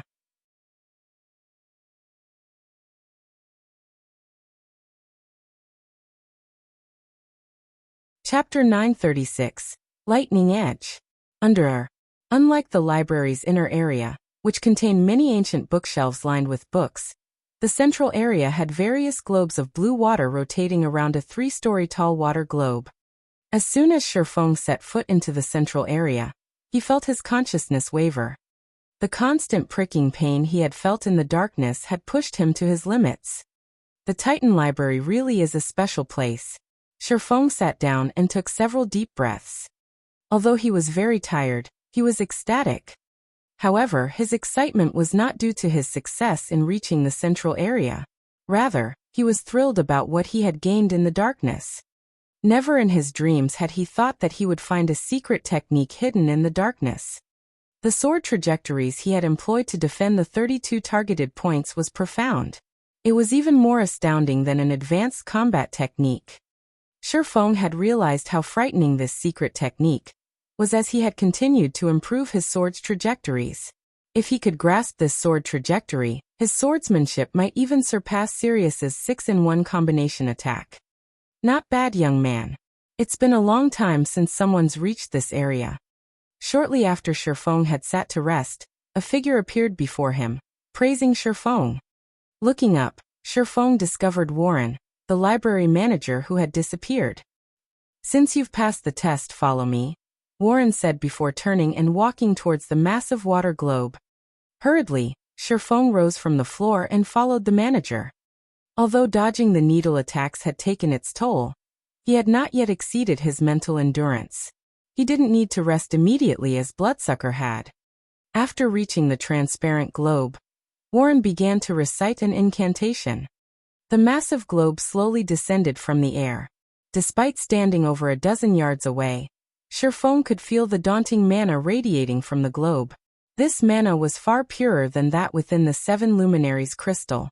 Furthermore, the mana that the globe released into the air did not scatter. If the globe exploded, Shifeng did not doubt that the explosion would obliterate the Titan Library. "Go on. This is where the most precious skills the Titan Library has collected over the years have been contained," Warren urged. "Of course, you may also challenge the library's core, but be warned. Throughout the past several hundred years, only 7 have reached the core and left to tell the tale." "Lord Warren, I've decided to choose a skill book here," Shifeng declared without hesitation. He had been lucky to reach the central area. As for whether that luck would carry him to the core, Shifeng did not even dare to wonder. As far as he knew, only 5 players had entered the Titan Library's core in the past. Every single one of those players had been a Tier 6 God-ranked expert. With his current strength, his chances were close to, if not non-existent. In all honesty, Shifeng had considered trying. Unfortunately, his time was running out. On the off chance that he overextended his mental endurance and was forced to log out to rest, he might even drown in his regrets. A wise decision. Warren nodded pleasantly. The magic barriers inside the Titan Library are the blood and sweat of the 10 Saints. That is especially the case for the magic barrier that protects the core. Without standing in the same realm as the 10 Saints, challengers have no chance of success. Had you attempted to challenge the barrier, you would have been disqualified. Shifeng rolled his eyes at the manager. "You're only telling me that now." Following which, Shifeng disappeared into the massive water globe. Upon entering the globe, a list of books appeared before Shifeng. Every skill book listed was either a Tier 5 skill or a Tier 4 Surekill skill. The list contained hundreds of them. Shifeng's eyes drifted to the Tier 4 Surekill skills without even glancing at the Tier 5 skill books. Although Tier 5 skills were much stronger than Tier 4 Surekill skills, one could only learn the former after reaching Tier 5. To his present self, a Tier 5 skill book would be as useless as a very expensive paperweight. It was not nearly as practical as a Tier 4 Surekill skill.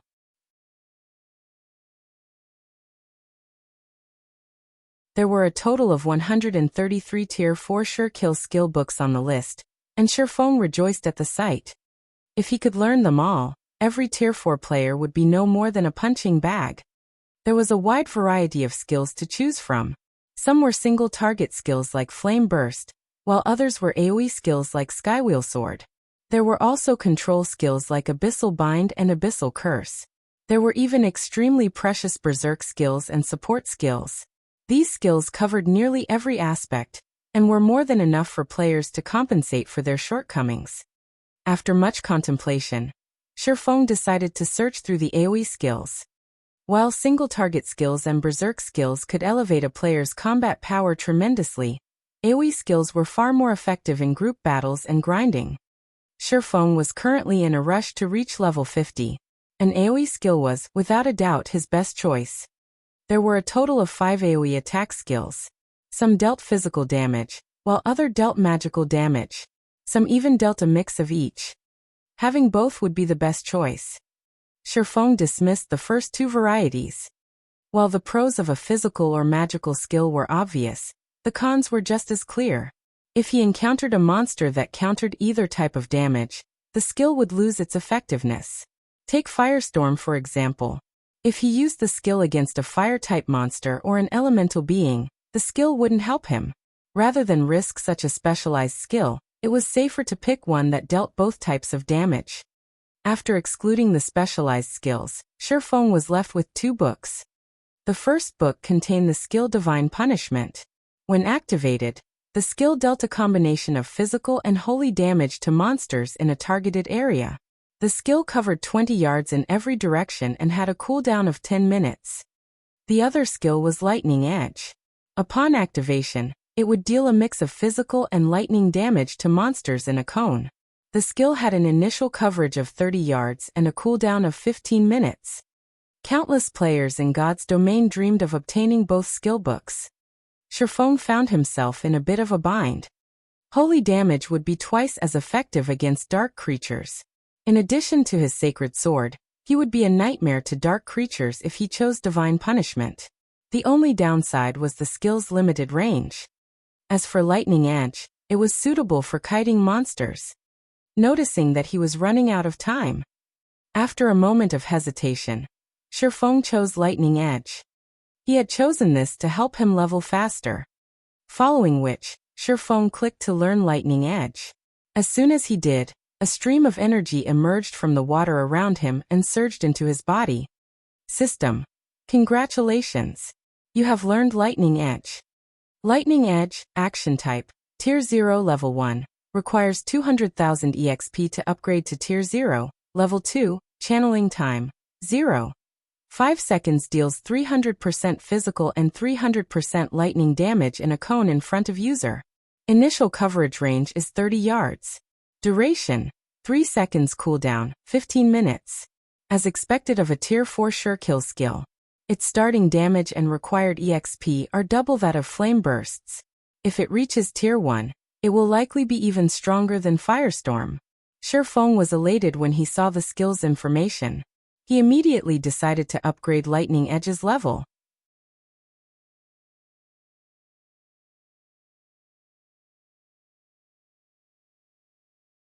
Chapter 937. Team Improves. Shifeng was currently level 43. However, even after upgrading Lightning Edge to Tier 1, Level 1, he remained at level 43. However, upon reaching Tier 1, the required EXP to upgrade the skill, and the skills might have undergone a qualitative change. Lightning Edge Action Type, Tier 1 Level 1, requires 200 million EXP to upgrade to Tier 1, Level 2, Channeling Time, 0. 5 seconds deals 700% physical and 700% lightning damage in a cone in front of user. Initial coverage range is 50 yards. Duration, 5 seconds cooldown 10 minutes. Shifeng had intended to upgrade the skill further. Unfortunately, doing so would drop him to level 42, which would, in turn, decrease his overall attributes and affect his performance when they attempted the entrance trial's final stretch. Hence, he decided to hold off for now. After Shifeng learned Lightning Edge, Warren transported him out of the library, returning him to the entrance. Everyone else from Zero Wing's team who had entered the library had already learned a skill or spell, and already returned to the entrance. They all looked ecstatic. The number of skills and spells the Titan library contained was simply mind-blowing, and their rarity was equally staggering. Despite most of the players only being capable of choosing a skill from the outer area, they had still boosted their combat powers significantly. Look at how excited you all are. What kind of powerful skills did you guys learn? Shifeng asked, a soft chuckle escaping from his lips. Leader, did you know that Sister Aqua reached the inner area? She learned a large-scale destruction spell. Violet did as well and learned an AoE healing spell. As for Sister Fire, although she didn't learn an AoE skill from the inner area, she learned a powerful control and weakening skill. Even a boss won't be able to shrug off the skill's effects. Kola enthusiastically explained. The skills one could learn in the outer and inner areas were worlds apart. In the outer area, one could only learn rare Tier 2 skills, while in the inner area, one could learn Tier 3 sure-kill skills. There was simply no comparing the two. Furthermore, the skills Aqua Rose and the others had learned in the inner area would be of immense help to their current team. It was especially true for Violet Cloud's AoE healing spell. At present, all skills the various healing classes could learn were single-target healing spells. There was not a single AoE healing spell available for their low tier. Now that Violet Cloud had learned one, she could act as multiple healers. When they raided dungeons in the future, they could afford to bring fewer healers and more damage dealers. Excluding Sherfong, 14 people had reached the library's inner area. Among them, 3 belonged to Zero Wing, 3 belonged to Raven, 5 belonged to Owl, and 3 belonged to Overwhelming Smile. This outcome stunned Zero Wing's members. While Aqua Rose and the others, more or less, knew the identities of Raven's members, Owl's members were complete strangers. Yet among the team of 14 players, 5 had reached the inner area. The small team's strength was astounding. Where did the guild leader meet these people? Aqua Rose was deeply shocked as she watched White Knight and his companions. There are so many experts in just a team of 14 people. After the team's performance in the Titan Library, Aqua Rose finally understood how strong White Knight and the others were. As for Yulan, who rested by the side, her expression suggested that she had finally come to understand the guild known as Zero Wing. She knew how difficult it was to venture from the outer area to the inner area. Even after trying her hardest, she barely broke through the barrier. As for the other 2 players on her team who had reached the inner area, they were Warwolf and Soaring Snake. Everyone else had only made it to the 80-yard mark. Although she did not know how far Sherfong had progressed, reaching the inner area should have been a walk in the park for him. With this, of Zero Wing's 50 people, 12 had managed to reach the inner area. The team's strength was intimidating.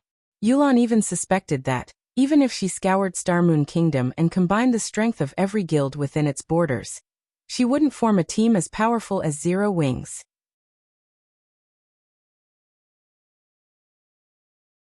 Since everyone has gathered, let's proceed to the trial's final stage, Sherfong declared after confirming that everyone was present. He then led the team to a teleportation array a short distance away from the Titan Library. Be careful. Healers, focus on those who are taking damage. MTs, hold down the monsters. Do not let them get away. Peerless, who ventured through the gray fog, sternly commanded his people through the team chat. Initially, he had thought he would be welcomed by the sight of Titan City's gates upon overcoming the abyssal path. However, he had never imagined that they would escape the wolf's lair only to walk straight into a lion's den. Inside this gray fog, their visibility was reduced to 10 yards. In addition, monsters would randomly assault them from time to time. To make matters worse, the fog did not affect these monsters. Even with 40 yards between them, these monsters discovered them and attacked immediately. These monsters attacked with bows and arrows, and after firing a volley, they would change their positions. Moreover, the monsters always targeted the cloth armor classes. If they did not defeat these archers as quickly as possible, the noise of battle would attract more enemies. Before realizing this, their team had suffered. Moreover, the players whom these monsters killed could not be revived. Their losses in this gray fog were permanent. They only had 89 players remaining now.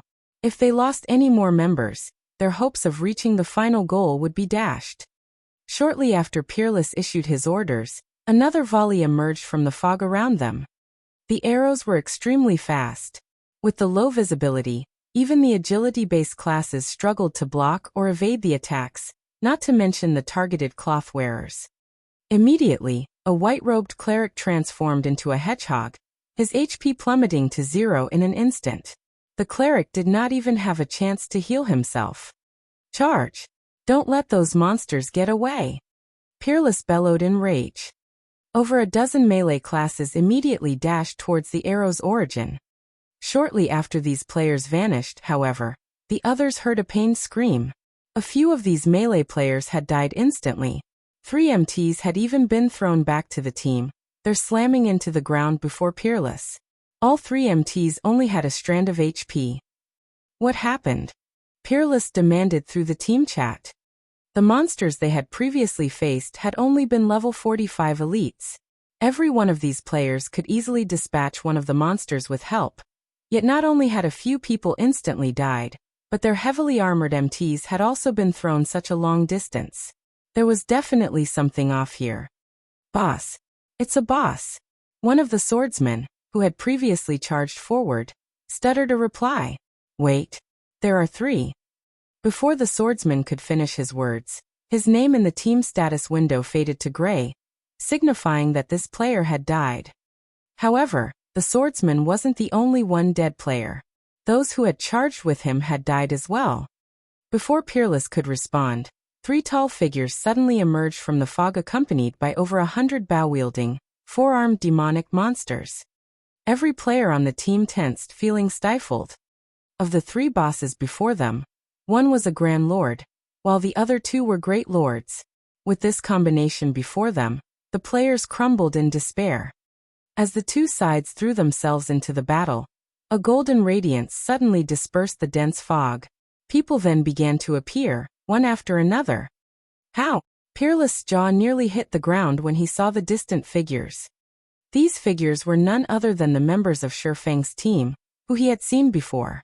However, unlike their battered players, Shifeng's team appeared unharmed, every member brimming with energy as they stood on the path towards Titan City.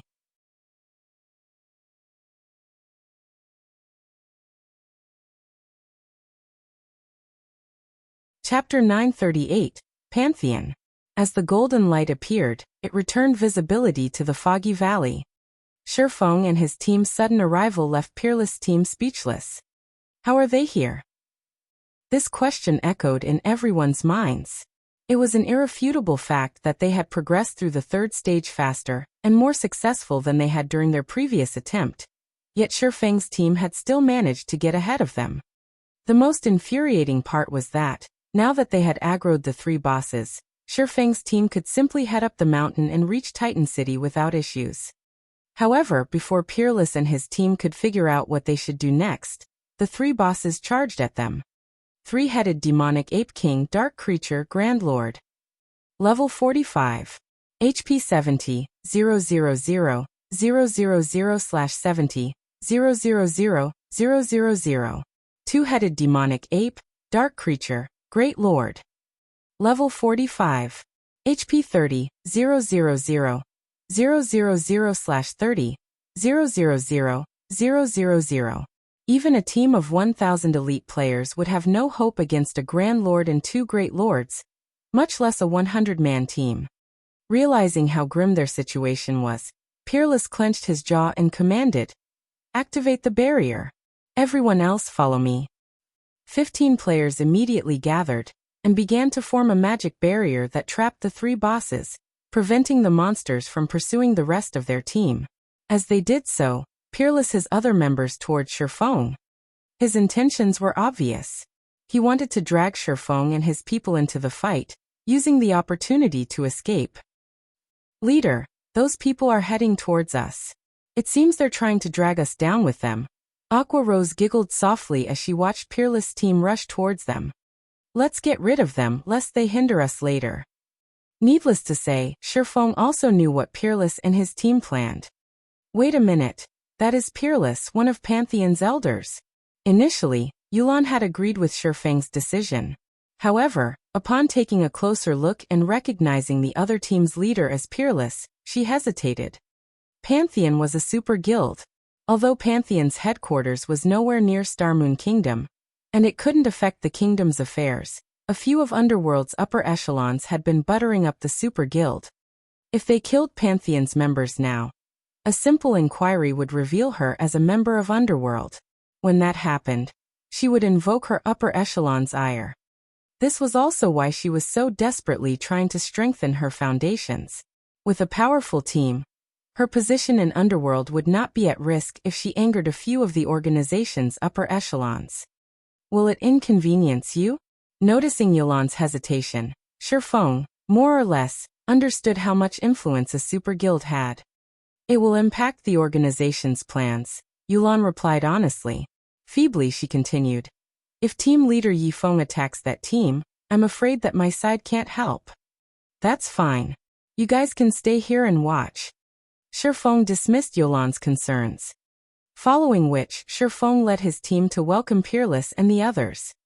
Zero Wing sure is ruthless. They don't even hesitate against a super guild. It seems like the rumors of Zero Wing provoking King's return are true. Overwhelming Smiles members watched with admiration. Everyone had been dumbfounded when Zero Wing had provoked the Dragon Phoenix Pavilion. Afterward, the guild had picked a fight with King's return. Now Zero Wing's members had, without hesitation, decided to strike against Pantheon's members. If they were any other first-rate guild, they would have already cowered in fear. The Titan City Pass was extremely valuable. Based on how prepared Peerless and the other Pantheon members appeared to be, it was obvious how much the Super Guild valued the holy city of Titan. If Shifeng and his players killed Peerless' team, Pantheon would undoubtedly hold a grudge against Zero Wing. Boss Peerless, those people are heading this way.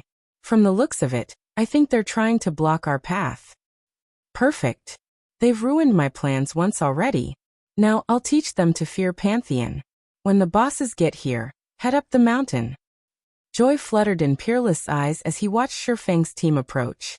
Had Shifeng led his team up the mountain, he would have escaped the looming disaster of the three bosses.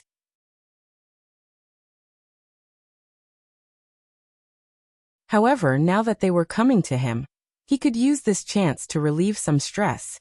Both teams fell into formation and prepared for battle. Boss Peerless, I think I've seen those players before.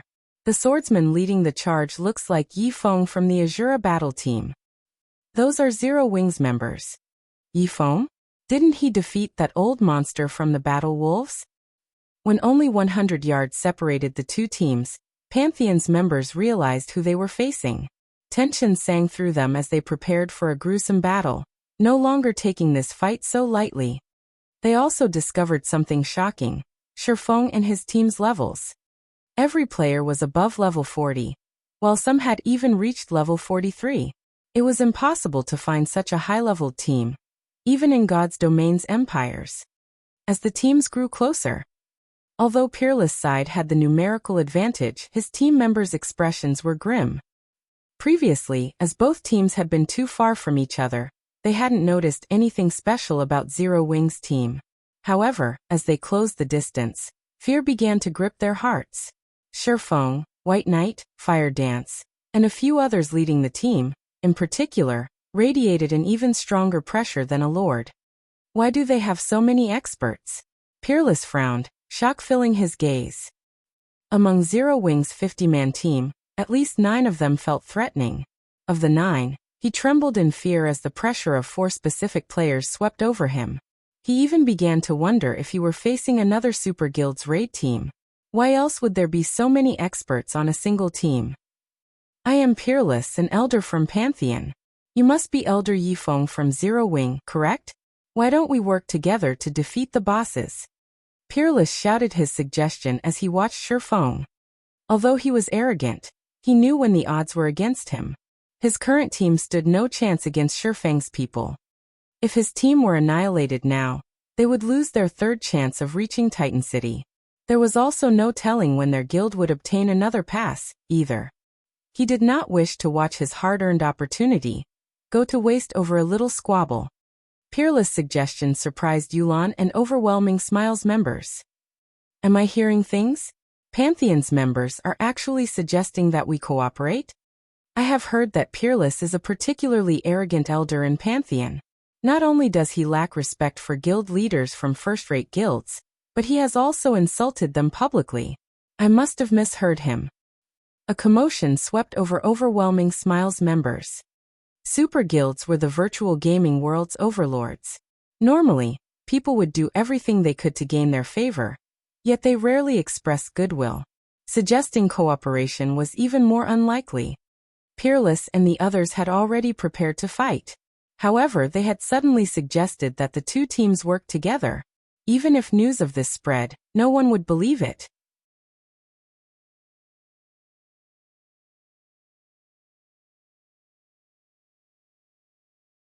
Chapter 939, Unfathomable Zero Wing. Peerless' sudden suggestion had stunned not only Yulan and her group, but it had also surprised Zero Wing's vice leader, Aqua Rose. Aqua Rose had to admit that Peerless' suggestion was tempting. Both Pantheon and Zero Wing's teams would struggle to take down 3 level 45 bosses simultaneously. If not dealt with properly, a team wipe would not be surprising. If the two teams joined hands, however, their chances of defeating the 3 bosses would increase tremendously. Although Aqua Rose was not at all familiar with the strength of Pantheon's team, the fact that they had made it this far proved that it should not be underestimated. Peerless also firmly believed that his proposal would interest Shifeng. After all, the team's ultimate goal was to enter Titan City. Moreover, more than one team could reach the Holy City as long as they cleared the entrance trial. There was no conflict between them in terms of profit. Moreover, befriending a super guild was far more beneficial than creating a new enemy. However, Shifeng replied with 3 indifferent words. No thank you. After responding, Shifeng swung Killing Ray. Lightning Edge.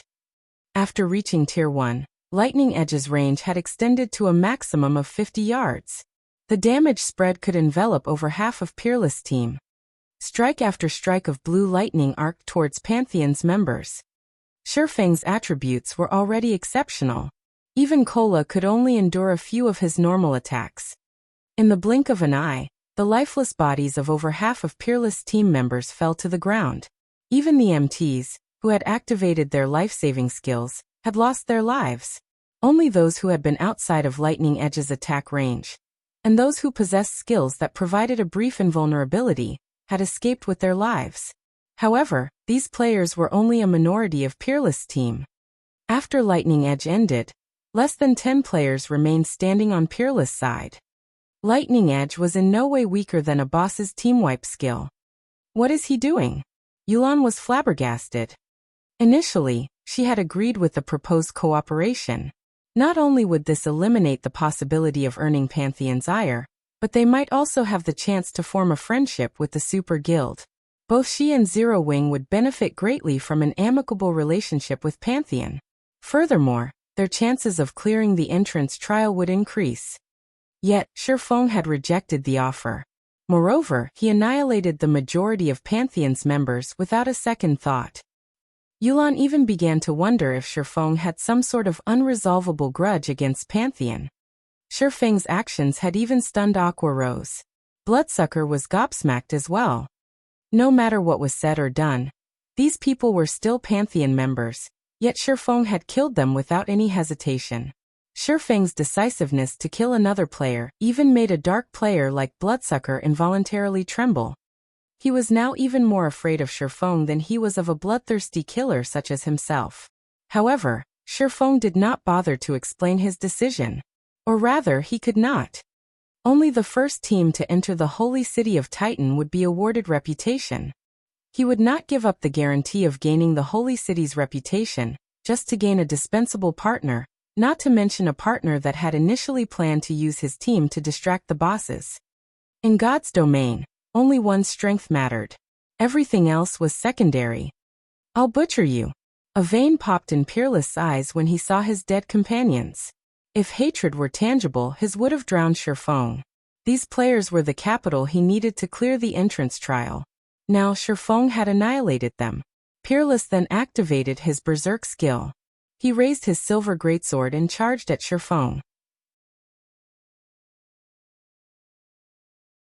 However, before Peerless, whose body had grown slightly, could reach Shifeng, a figure appeared between them and forcibly stopped the berserker's charge. This person was none other than the Guardian Knight Turtledove. Scram! Peerless boiled with rage. He swore to himself that he would fight Shifeng to the end.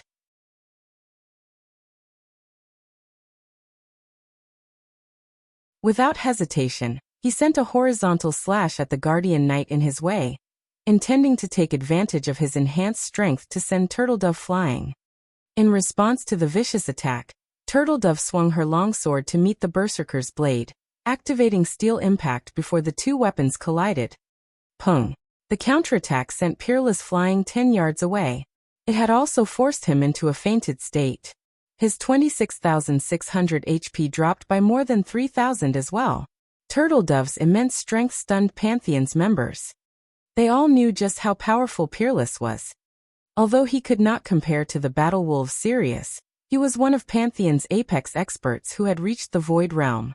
He even wore a piece of epic equipment, while the rest of his gear consisted of level 40 dark gold equipment. In terms of basic attributes, few people were capable of matching the Berserker. The Berserk skill Peerless had activated also boosted his strength, agility, and endurance.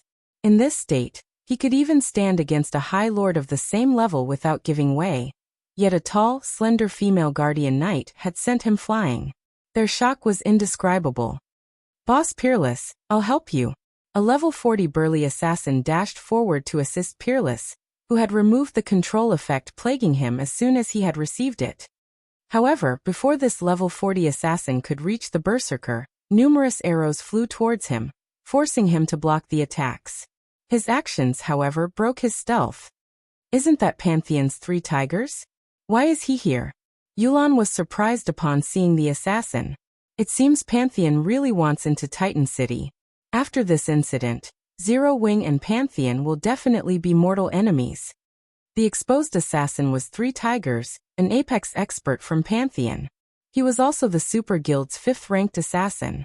His attacks were famed for their violence. Others often called him the manslaughtering tiger. However, the instant the manslaughtering tiger was exposed, he felt death loom over him. Hastily, he used wind steps and threw himself to the ground. Unknown to him, the sharp blade of a short sword had sliced across his back. If not for the brief invulnerability that his skill provided, the blade would have ripped through his body. What is that style of footwork? Even so close, I didn't detect her at all. 3 tigers felt his body grow cold when his gaze fell on Fire Dance, who had appeared behind him suddenly.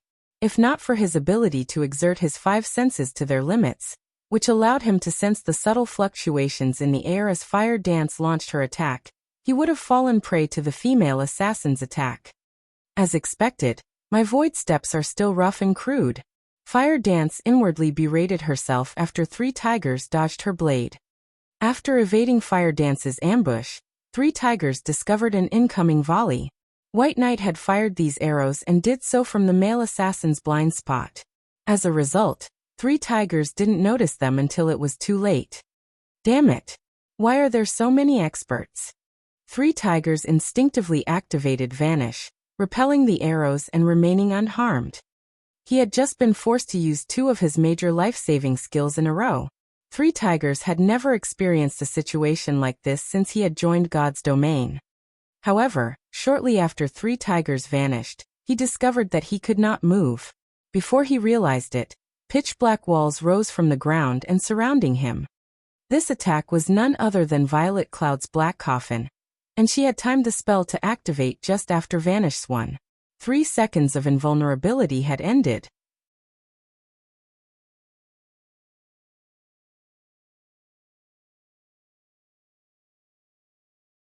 Chapter 940, Hell's Gatekeepers.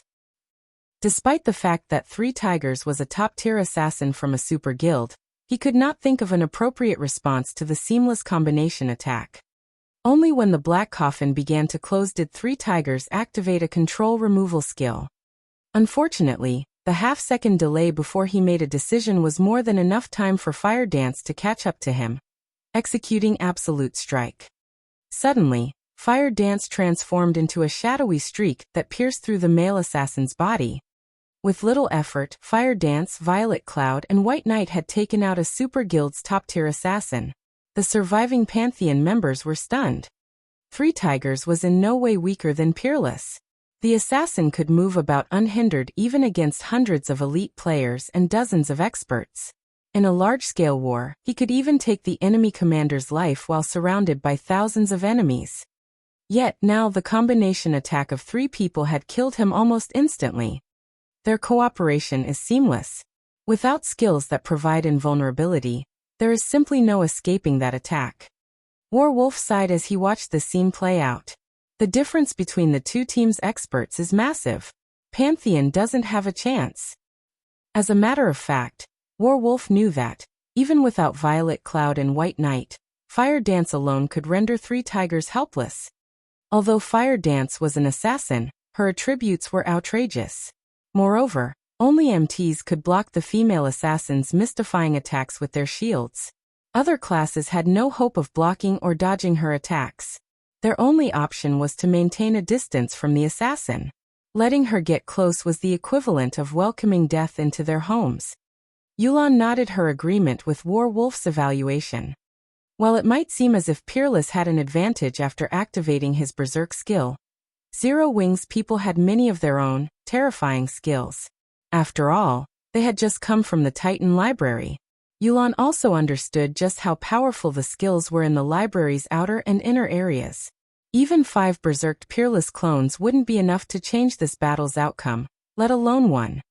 As Yulan was lost in her thoughts, Shifeng joined the battle. The instant Shifeng stepped forward, he vanished. In the blink of an eye, he appeared before Peerless, arcs of blue electricity coursing around his body. He then slashed his blade down on the berserker. Tier 2 taboo skill Instant Strike. Die. The instant Shifeng appeared before him, Peerless sensed the swordsman's presence. A grin appeared on his face as he executed Whirlwind Slash. After watching 3 tigers die almost instantly, he had worried that Zero Wings experts would pin him down and defeat him before he had the chance to confront Shifeng. He had never imagined that the detestable swordsman would come to him, and without activating a berserk skill. However, before Peerless' greatsword could accelerate, a blue streak of light bloomed from Shifeng's hand. In the next moment, a critical damage of -27,684 appeared above Peerless' head, the berserker's HP plummeting to 0. Peerless did not even have a chance to realize what had happened before his vision faded to gray. How is this possible? As Peerless slowly fell to the ground, confusion filled his eyes as he stared at his body. A sword wound had appeared across his chest without his notice. The speed at which Shifeng had drawn his sword had surpassed his perception. When Peerless' body hit the ground, a piece of level 40 dark gold equipment dropped beside him. Shifeng's attack had dumbfounded the remaining Pantheon members. His sword strike had been way too fast. Aside from a gradually fading blue glow, they saw nothing. That strike may have even killed someone with an invulnerability skill before they could deploy it. After Peerless died, Shifeng went after the remaining members, too lazy to pick up the equipment the berserker had dropped. By the time Pantheon's members realized what was going on, Shifeng had darted past them all, and they were already falling to the ground, one after another. Without suspense, Shifeng had killed everyone. Instant Strike was as strong as a Tier 3 skill.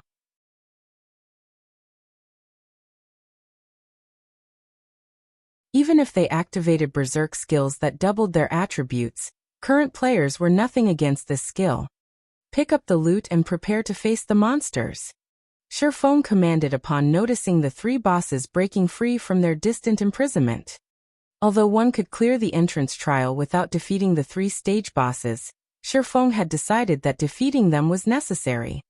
Like the second stage's boss, they might earn an unexpected reward for the first kill of these 3 bosses. As for why he had killed Pantheon's members without a second thought, he had worried that these people would run for the city halfway through the boss battle. Should that have happened, all of the regret in the world wouldn't have given him his Titan City reputation back. Moreover, had they cooperated with Pantheon, they would have had to share the boss's loot equally. Since his team was more than capable of defeating the bosses by themselves, why should they share the bounty? After the 3 bosses had annihilated the Pantheon members that had trapped them, they shifted their gaze towards Shifeng's team. Roaring angrily, the 3 bosses, followed by over 100 4-armed demonic monsters, charged forward. Kola tanked the Ape King. Wumian and Turtledove separate the other 2 apes. The farther, the better. The rest of the MTs will pin the demonic monsters down. Don't let them get away. Everyone else, kill the demonic monsters first. Shifeng shouted. These bosses' powerful auras didn't affect him in the slightest. The team immediately did as Shifeng had ordered. Yulan cast Angel's Blessing, increasing everyone's attributes slightly and decreasing the damage they received. Shifeng also summoned the demonic flame tiger, and had it cast Battle Roar and Darkness Blessing, increasing everyone's attributes by an additional 10%, and reducing the damage they took by another 20%. The team also received a 100-point boost to their magic resistance. These buffs immediately rose the team's strength to a whole new level. When Kola was within range, he executed Justice Bash and attracted the three-headed demonic ape king's attention. Yi Wumian and Turtle Dove lured the two-headed demonic apes away from each other as well. However, the demonic apes had absurdly high strength. This was especially true for the Ape King. Although the Grand Lord was not an archaic species, it still dealt over -10,000 damage to Kola despite the Guardian Knight's multiple damage reduction buffs. As for Yi Wumian and Turtle Dove, they each took over -6,000 damage when the Great Lords hit them. Generally, players who had reached the third stage avoided fighting the three demonic apes. After all, like the second stage's King of Corrosion, killing them wasn't necessary to clear the entrance trial. Teams were simply not willing to take this risk. Moreover, in the past, the three demonic apes had been known as Hell's Gatekeepers. Most teams that had reached this far would avoid them as much as possible. This was due to the three demonic apes' special ability. In reality, the three demonic apes were actually of one body. Although they were neither ferocious beasts nor archaic species, they were still a nightmare for players. When one demonic ape died, its strength would transfer to the remaining demonic apes. When only one demonic ape remained, the gates of hell would truly open. No team could survive the boss's devastating power. Even if Shifeng activated twofold Berserk, he could do nothing about his impending death. Hence, the only way to defeat the three stage bosses was to kill them simultaneously. If the last demonic ape even had 1% HP remaining, it would massacre the entire team. However, a team needed powerful MTs, and healers in particular, if they wanted to kill all three demonic apes at the same time. From time to time, the three demonic apes used an AoE skill. Every player on the team would lose HP when they did. These moments would put the team's healers to the test. If too many members died, it would wound their overall damage output. All three demonic apes possessed extremely high HP, so their battle recoveries were not to be trifled with. If the team could not maintain their damage above a certain threshold, a team wipe was inevitable. If not for Violet Cloud's new Yui healing spell, Shifeng would not have dared to fight the three demonic apes.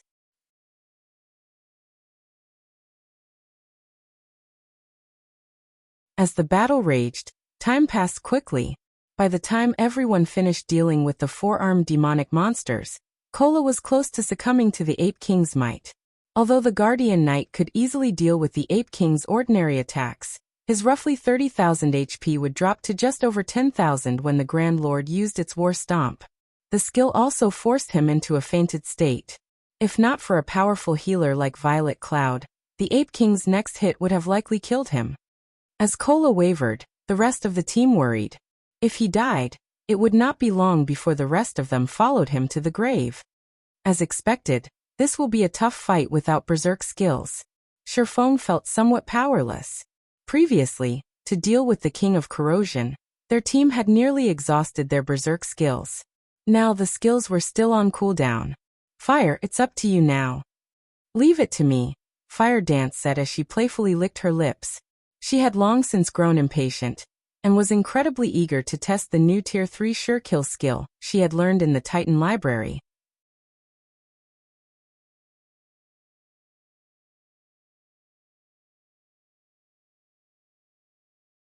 Chapter 941 Complete State.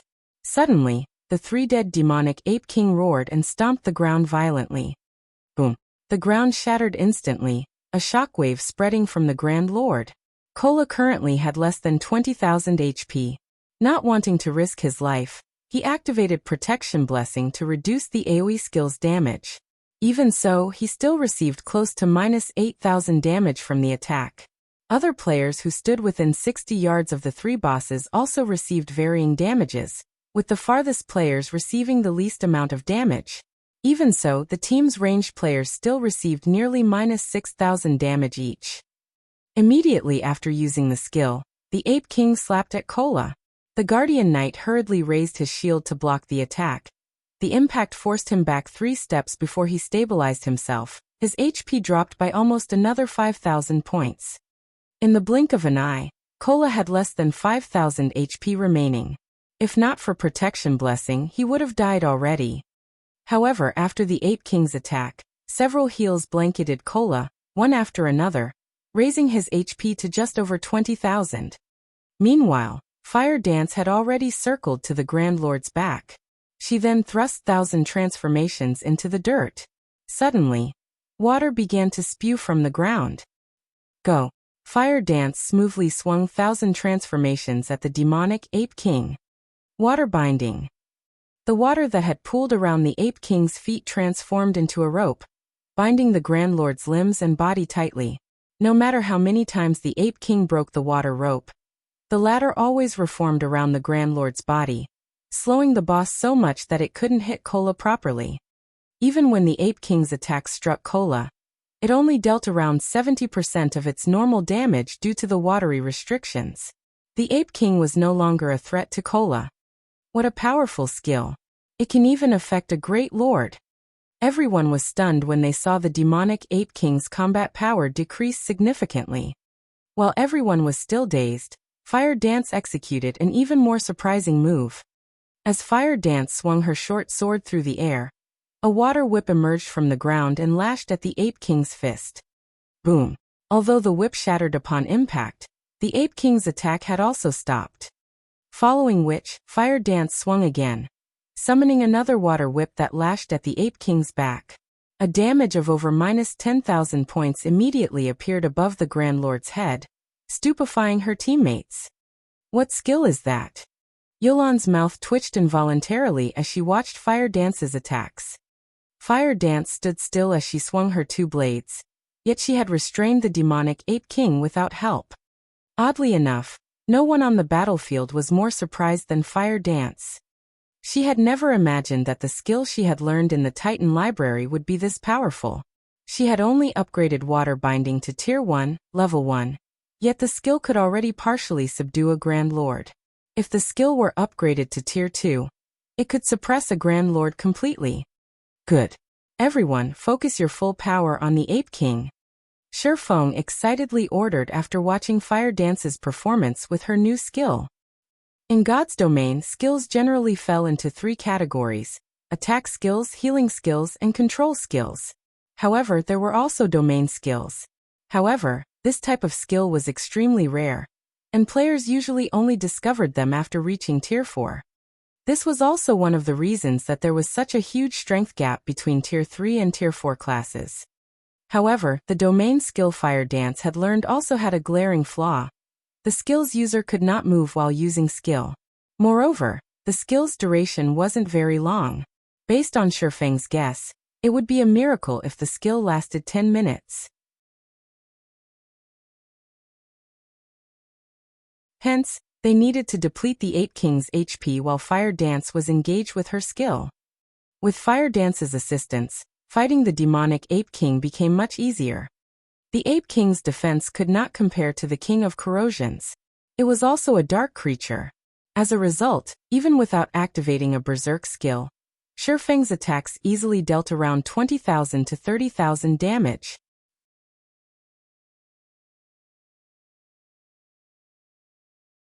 When Fire Dance's water binding ended, the demonic Ape King only had 50% of its HP remaining.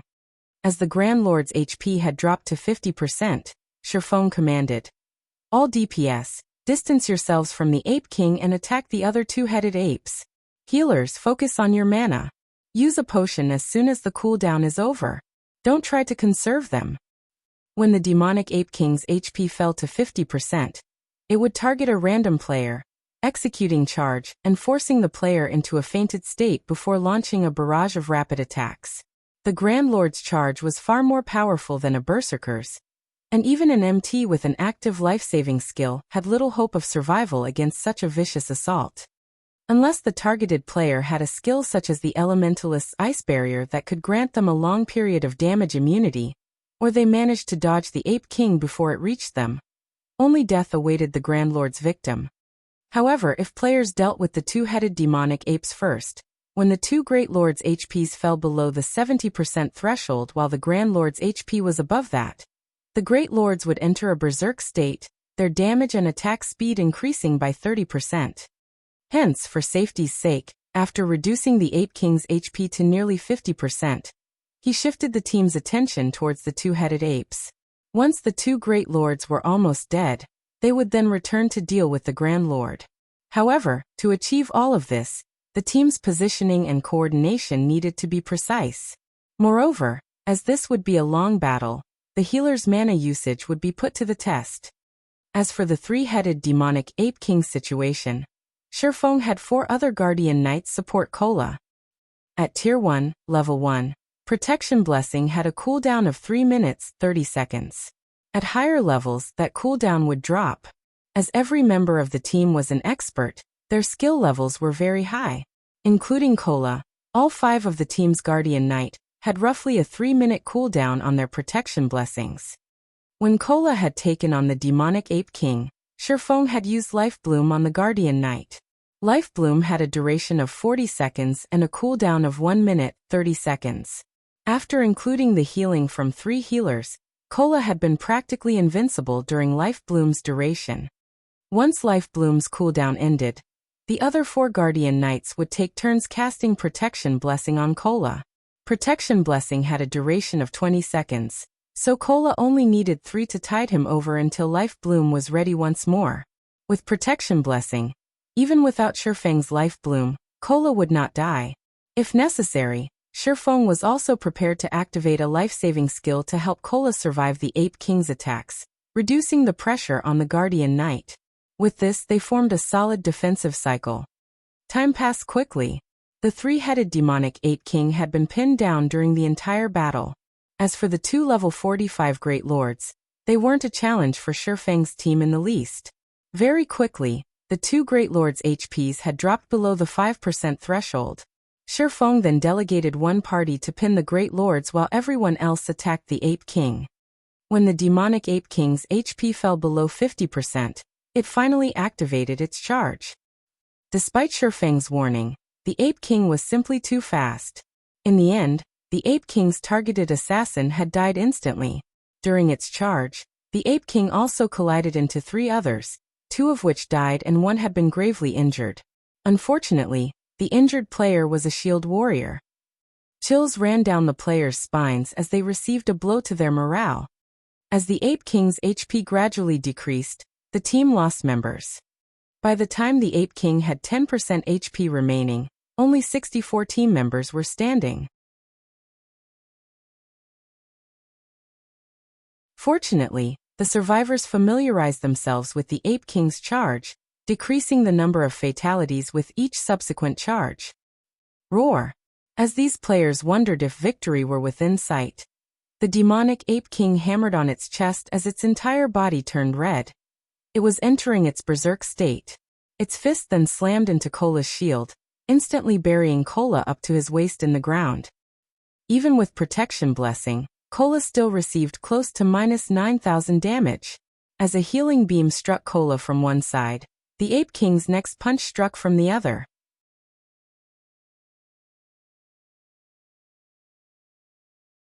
This time, the rest of Kola's body sunk into the ground, his HP instantly falling below 50%. As everyone thought that the Ape King would punch Kola again, the Grand Lord swung its arms at the nearby players. Immediately, several players transformed into streaks of white light and disappeared. The Ape King's strength left the players dumbfounded. The boss doesn't have a lot of HP left. Give it everything you've got. Blackie, cast Guardian of Light on Kola. Shifeng hurriedly shouted. After saying so, Shifeng activated Heavenly Dragon's power and Thunder God's descent before attacking the Ape King with everything he had. Fire Dance also used illusory power. At this moment, the team went into a frenzy as they desperately fought to kill the demonic Ape King. Many also began to hurl powerful magic scrolls at the Grand Lord. 7%. 5%. 3%. As the Ape King's HP decreased, the team dwindled. Very quickly, only 40 or so players remained standing. When the Grand Lord's HP fell below 1%, the team finished off the two Great Lords. However, even with less than 300,000 HP, the demonic Ape Kings might rain despair over the team. Even with Dragon Scale body activated, the Ape King still killed Cola. Kill it. Shifeng used Flame Burst. However, in its complete state, the demonic Ape King's defense was too high. Both Shifeng and his doppelganger had only managed to deal a total of 120,000 damage. When the Ape King only had 100,000 HP remaining, there were less than 20 survivors. However, the most their attacks dealt was around -1,000 damage, with a majority of them only dealing hundreds of damage. The Ape King's last 100,000 HP felt like an insurmountable wall. When the Grand Lord only had 50,000 HP, only 10 players were still alive. Even White Knight was beginning to lose hope. Suddenly, the Ape King's gaze fell onto Shifeng. Without hesitation, Shifeng activated the Aura of Earth's activatable skill, Absolute Defense. The Ape King's sudden punch sent Shifeng flying over 30 yards away. Even Shifeng shuddered when he felt the Grand Lord's tremendous strength. Fortunately, the Ape King could not penetrate Absolute Defense. Seeing Shifeng survive its attack, the Ape King grew furious. It charged at Shifeng before wailing on the swordsman. However, throughout Absolute Defense's 5-second duration, the Ape King could do nothing to Shifeng. All its rage-fueled attack did was buy more time for the team's other survivors. Suddenly, Shifeng retrieved a pitch-black magic scroll from his bag. Sensing the horrific mana radiating from the ancient scroll, the Ape King shrunk back in fear, panic shining in its eyes. It seems that I will have to use this after all. Reluctance flashed in Shifeng's eyes as he looked at the black scroll. He had obtained this from the epic treasure chest he got from Phoenix Rain. He had spent a lot of mana stones to open that epic chest, yet it had only contained 2 items. Among them, one had been the black scroll in his hands.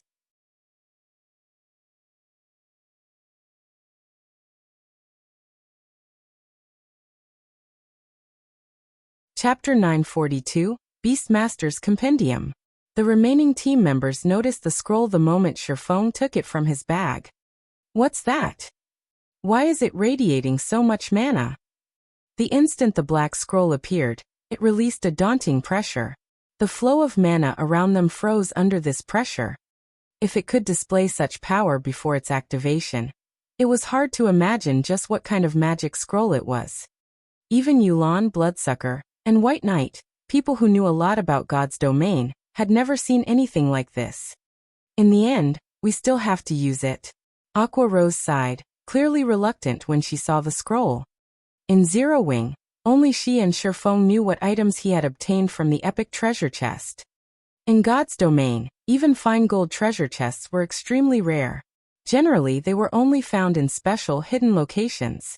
As for dark gold treasure chests, it was unlikely for a player to stumble across one even in the most resource-rich hidden locations or ruins. Hence, one could just imagine how precious an epic treasure chest was. A magic scroll from an epic treasure chest would be just as extraordinary. Currently, the strongest known magic scrolls in God's domain were Tier 3 magic scrolls. However, the scroll in Shifeng's hands was a Tier 4 magic scroll. However, this scroll was not why Shifeng kept the epic treasure chest, and the items he had obtained from it a secret. Rather, he had done so due to the other item the treasure chest had given him. The Beastmaster's Compendium. Although it was an ordinary parchment book, every guild dreamed of having their own. As guild players reached higher levels, their need for mounts would also increase by the day. Hence, the guild mount's importance was self-evident. However, nurturing guild mounts was more important. Common mounts could not satisfy the members of the various large guilds, yet upgrading a common guild mount was far from easy. Even if the base mount were a 5-star mount, players only had a 70% chance of upgrading it from common to bronze rank, a 30% chance to upgrade it to mysterious iron rank, and a 3% chance to upgrade it to secret silver rank. If the mount a guild captured was a 3-star mount or below, its upgrade chances were even lower. However, with the Beastmaster's Compendium, guilds could craft medicine that increased the promotion success rates. Moreover, the boost was quite high. Even a basic Beastmaster's potion could increase the success rate of upgrading a mount to bronze rank by 10%, mysterious iron rank by 5%, and secret silver rank by 1%. If others knew that Zero Wing possessed the Beastmaster's Compendium, every guild in God's domain would target them. Furthermore, to produce the basic Beastmaster's potion, one needed to become a master alchemist at the very least. Hence, they needed to keep the Compendium a secret. When Aqua Rose had seen the Beastmaster's Compendium, she had been utterly stupefied. If Phoenix Rain had known that the epic treasure chest she had given away had not contained epic weapons or equipment, but the Beastmaster's Compendium instead, she would have even been content to wait 6 months before she could open it. After a pause, the demonic Ape King started to hammer its fists at Shifeng in fear, the powerful impacts forming large crater that was 8 meters deep and 40 meters across. Because of this, the team's survivors were forced to attack the Grand Lord from a distance. It's no wonder why so many teams called it Hell's Gatekeeper. With this horrific strength, even a team of Tier 2 players wouldn't defeat it, Shifeng muttered to himself, smiling bitterly. However, no matter how hard the Ape King struggled, it was for naught. Shifeng only needed 1 second to activate the Tier 4 magic scroll, and absolute defense would last for another 2 seconds. The Ape King could not stop Shifeng. Shifeng unfurled the scroll and began to chant the recorded incantation. Immediately, everything within 300 yards of Shifeng froze. Aqua Rose and the others, who stood some distance away, couldn't move at all. Only the demonic Ape King could move.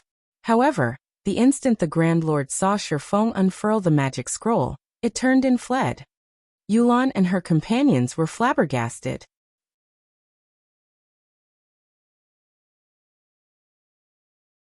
A powerful monster like the demonic Ape King was actually running away from a magic scroll. No one would ever believe this. You want to escape? Shifeng chuckled at the demonic Ape King, who was already 30 yards away from him. Can you get away though? With Shifeng at the spell's epicenter, black fog rose from the ground across 300 yards in every direction. The fog then flowed into every body in the area. As Aqua Rose and the others were allies, they did not feel affected by the black fog. However, as if it had been submerged in a muddy swamp, the fleeing Ape King slowed rapidly until it eventually stopped. No matter how hard it struggled, it could not move an inch. In the next moment, the black fog formed ropes that bound the Grand Lord's limbs and body. Isn't this the domain skill that I used earlier? When Fire Dance saw the familiar ropes, her water binding skill came to mind. Only, water binding was significantly weaker than this black fog. Moreover, Shifeng could move the black fog as he wished. The Tier 4 domain skill Dark Madness is superb. Shifeng controlled the black fog as if it were an extension of himself. In the past, one such Tier 4 domain skill had been precisely the reason he had been forced to let a Tier 4 NPC rob him. Of course, not every Tier 4 class had a domain skill. However, any player, NPC, or monster that managed to grasp one would undoubtedly stand at the peak among Tier 4 classes. Let's test out its power. After activating Divine Providence, Shifeng waved his hand at the demonic Ape King. Suddenly, 4 black whips appeared around the demonic Ape King. The whips then proceeded to batter the Ape King. The restrained Grand Lord couldn't defend itself against these whips at all. When the first whip struck the Ape King's tough hide, the Grand Lord's skin split, revealing flesh. The Ape King cried in agony as a damage of over -30,000 appeared above its head. Before the third whip landed, the demonic Ape King's HP dropped to 0, its body falling lifelessly to the ground. So strong. That skill is terrifying. Yulan and the others gaped at the fallen Ape King. Even Bloodsucker and White Knight, who had fought through many large battles, were shocked. Their attacks had only dealt around -1,000 damage. Moreover, that was the damage of a critical hit. However, one Black Fog Whip had dealt over -30,000 damage with a single strike. After the demonic Ape King died, the survivors' levels soared. Shifeng and his companions rose to level 44 on the spot, with some even closing in on level 45. The demonic Ape King had provided far more EXP than the King of Corrosion. However, The remaining team members were far more interested in the demonic Ape King's loot. Despite Shifeng's divine providence, the demonic Ape King had dropped fewer items than the King of Corrosion. In total, the Grand Lord had only dropped 5 items and some gold coins.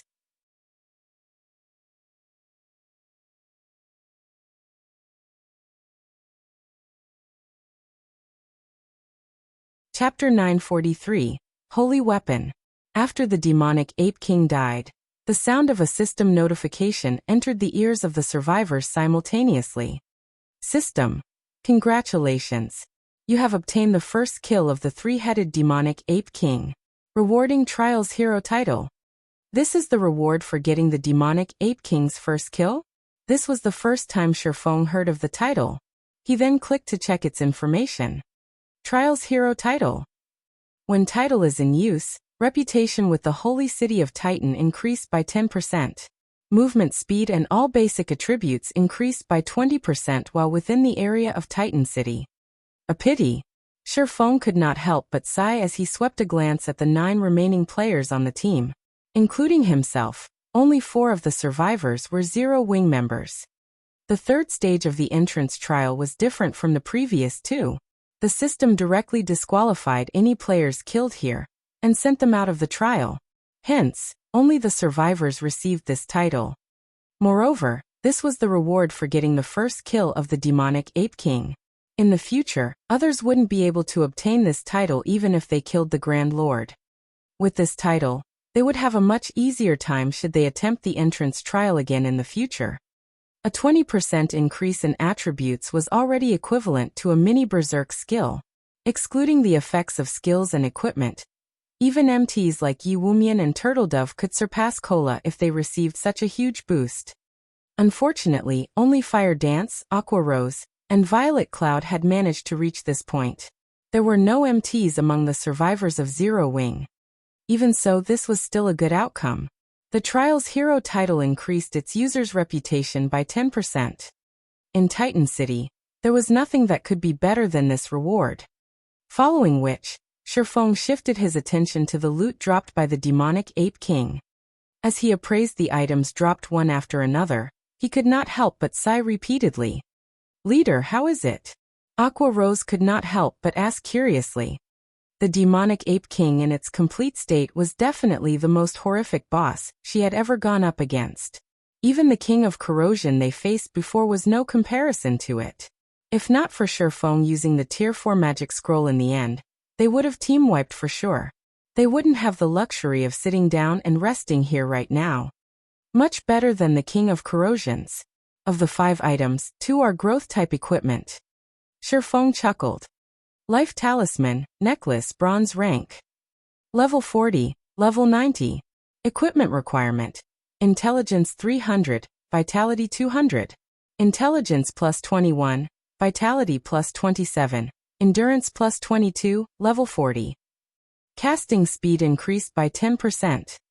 Healing effects increased by 15%. Additional passive skill dash. Light of Life.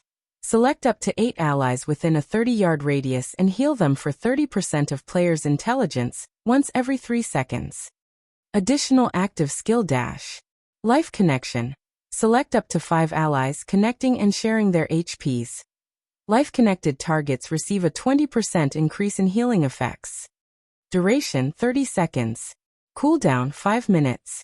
A possession of the Life Priest Irene, the Life Talisman was made using the Stone of Life, which formed from the tears of the Goddess of Life. The Life Talisman contains immense life force. However, due to contamination by the power of darkness, it is greatly weakened. A large amount of magic crystals and EXP is needed to purify it. Can be purified 5 times. The first purification requires 200 magic crystals and 300 million EXP. Crimson Moon Greatsword Bronze Rank. Level 40, Level 100. Equipment Requirement. Strength 600, Agility 400. Attack Power plus 975, Level 40. Strength plus 102, Endurance plus 36. Ignore levels plus 5.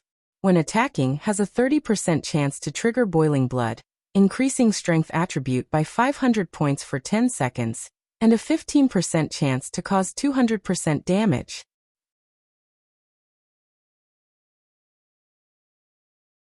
Additional passive skill dash. Blood Domain. Within a radius of 30 yards, the presence of any creatures with less than 50% HP will increase wielder's strength by 100%. One of Titan City's 31 holy weapons, its strength has been greatly weakened due to battle damage. Fortunately, the holy weapon's core remains intact. A large amount of magic crystals and EXP is needed to repair it.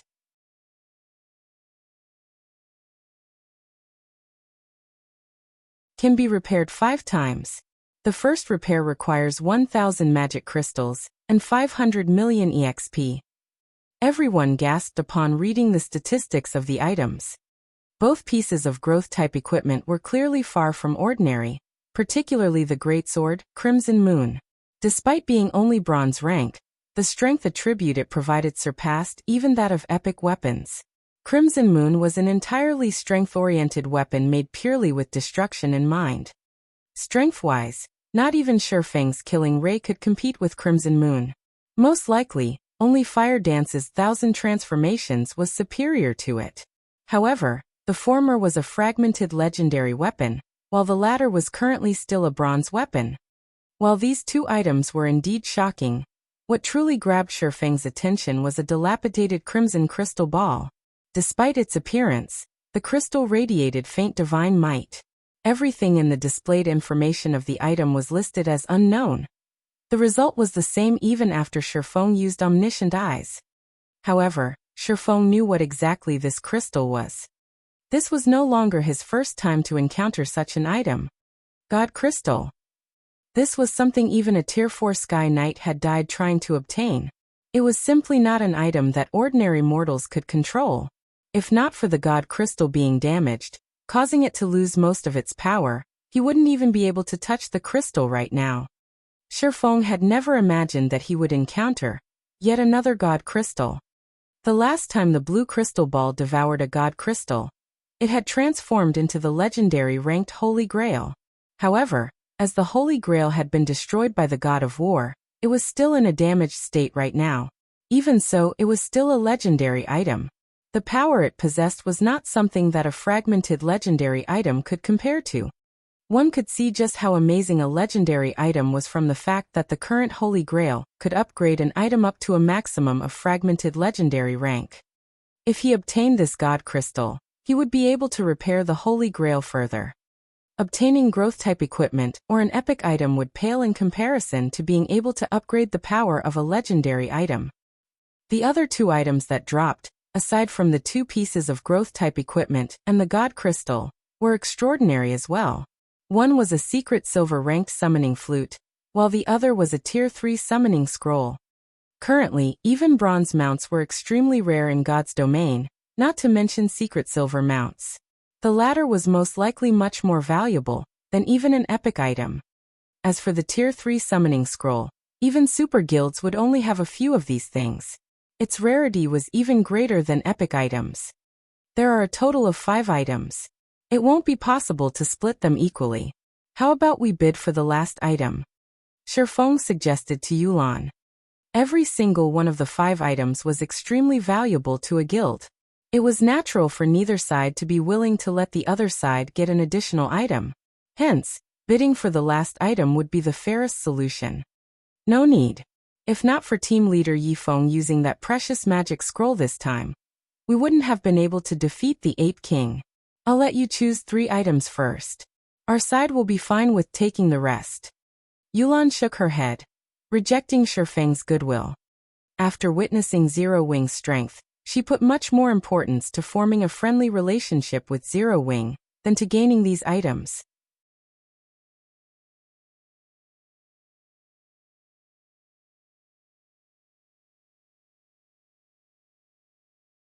Chapter 944. Honorary Citizen. Underor. Yulan's determined answer slightly surprised Bloodsucker. Of the 5 items, aside from the unknown, dilapidated crystal, the other 4 were priceless. One would be hard-pressed to find these items in Raven. The secret silver mount, in particular, was extraordinarily rare. Only super guilds or super first-rate guilds had any chance of getting their hands on one or two. He had never imagined that Yulan would actually be so generous as to give Shifeng first pick of 3 items. While he could understand Yulan's train of thought, if the choice were his, letting Shifeng choose up to 3 items, rather than giving the swordsman the first 3 picks, would be the limit of his generosity. Among the 5 items, it went without saying which 3 were the most important. The 3 included the 2 pieces of growth-type equipment and the secret silver mount. They had no information on the dilapidated crystal whatsoever. One could not use it even if they obtained it. As for the Tier 3 summoning scroll, while it was very valuable, there was no guarantee that it could help defeat a boss or to obtain a growth-type or epic equipment. At best, it could aid in team battles between guilds or when raiding a town. However, Yulan's decision had not surprised Werewolf, who had also survived the tough battle. Outsiders had no idea about Underworld's internal situation or Yulan's current position within it. However, after witnessing Zero Wing's power, Werewolf was even more certain that they needed to strengthen their relationship with the guild. To elevate their fame and position in Underworld, many upper echelons had spent a lot of effort to curry favor with various super guilds. For example, the numerous Underworld upper echelons were trying to get close to Pantheon. Unfortunately, the guild wouldn't give Underworld the time of day. After all, Underworld was only a coalition of organizations with some influence and capital. It was slightly stronger than an ordinary first-rate guild. However, the organization's authority was scattered, and it was much harder to unite its members under one banner than it was in a first-rate guild. Every upper echelon in the organization had their own motives, each trying to nurture their own forces and guilds. Overwhelming Smile was the combined effort of 4 Underworld upper echelons. Although Zero Wing could not compete with Pantheon in terms of background, the same could not be said for its main force. With such a powerful team, they could acquire top-tier weapons and equipment just as fast as any super guild. This was clear based on the equipment Zero Wing's members wore. Moreover, Zero Wing was situated in Star Moon Kingdom. If Overwhelming Smile could improve its relationship with Zero Wing, they might be able to ask Zero Wing's members for some help in the future. Perhaps they could assist each other when raiding monsters that one alone could not handle, or trade raid information. After all, weren't Underworld's upper echelons trying to do the same with Pantheon for those very reasons? I'll take you up on that offer. Shifeng also understood Yulan's intentions. Without hesitation, he chose the God Crystal and the 2 pieces of growth-type equipment. As for the secret silver mount, it wasn't nearly as valuable as the growth-type equipment to Zero Wing. Moreover, he had the Beastmaster's Compendium. As long as he had a sufficiently skillful master alchemist, it was only a matter of time before he nurtured the guild mount to secret silver rank. The Tier 3 summoning scroll held even less appeal to him. He had the Bible of Darkness. Once he was promoted to his Tier 2 class, he could easily summon Tier 3 demons. Even now, it was possible to summon a Tier 3 demon with Aqua Rose's Song of Beatrice. Although this Tier 3 demon would be weakened, they could use it as a meat shield.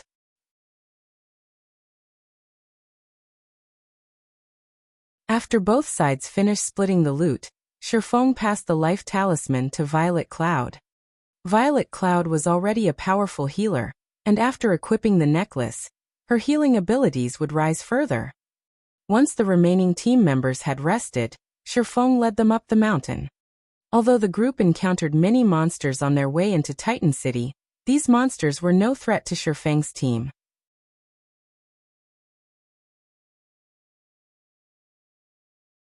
After only 3 hours, these players arrived at the Holy City's entrance. Titan City's gates were 100 meters tall. The surrounding walls climbed to 300 meters. When Shifeng's group arrived before the city's entrance, they looked like ants. Many divine runes had been engraved into the massive steel gates. When Shifeng stepped within 500 yards of the gates, he felt an immense pressure wash over him. It felt as if these gates were the jaws of a gigantic monster. Clouds drifted above the city. However, these clouds were not ordinary. Rather, they consisted of mana. One could imagine just how dense the mana was in the holy city of Titan. The instant Shifeng's group arrived before the gates, One of the two 200-meter-tall Titan statues standing guard on either side moved. Outsiders, congratulations on reaching the holy city of Titan. For clearing the entrance trial, you will be awarded 100 entrance tokens.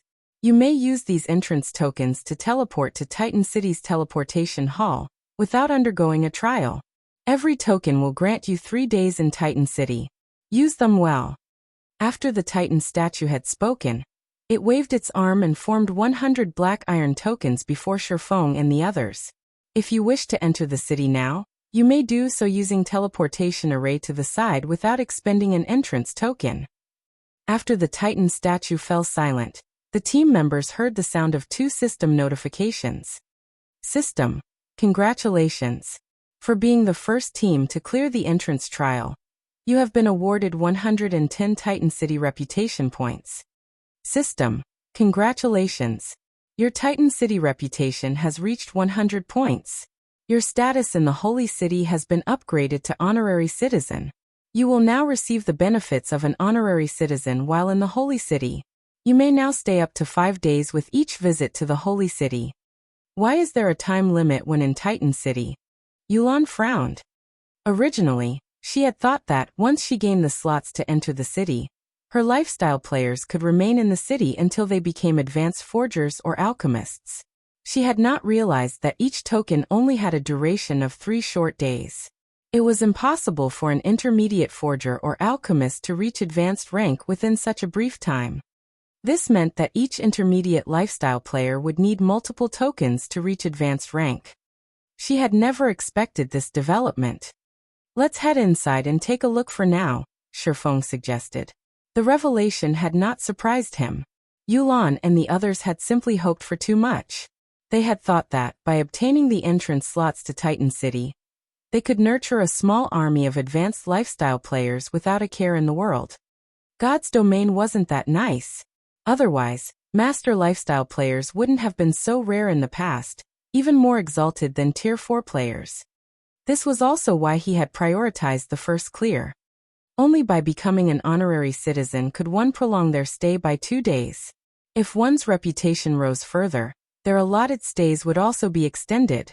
Of course, the benefits of becoming an honorary citizen weren't limited to an extended stay.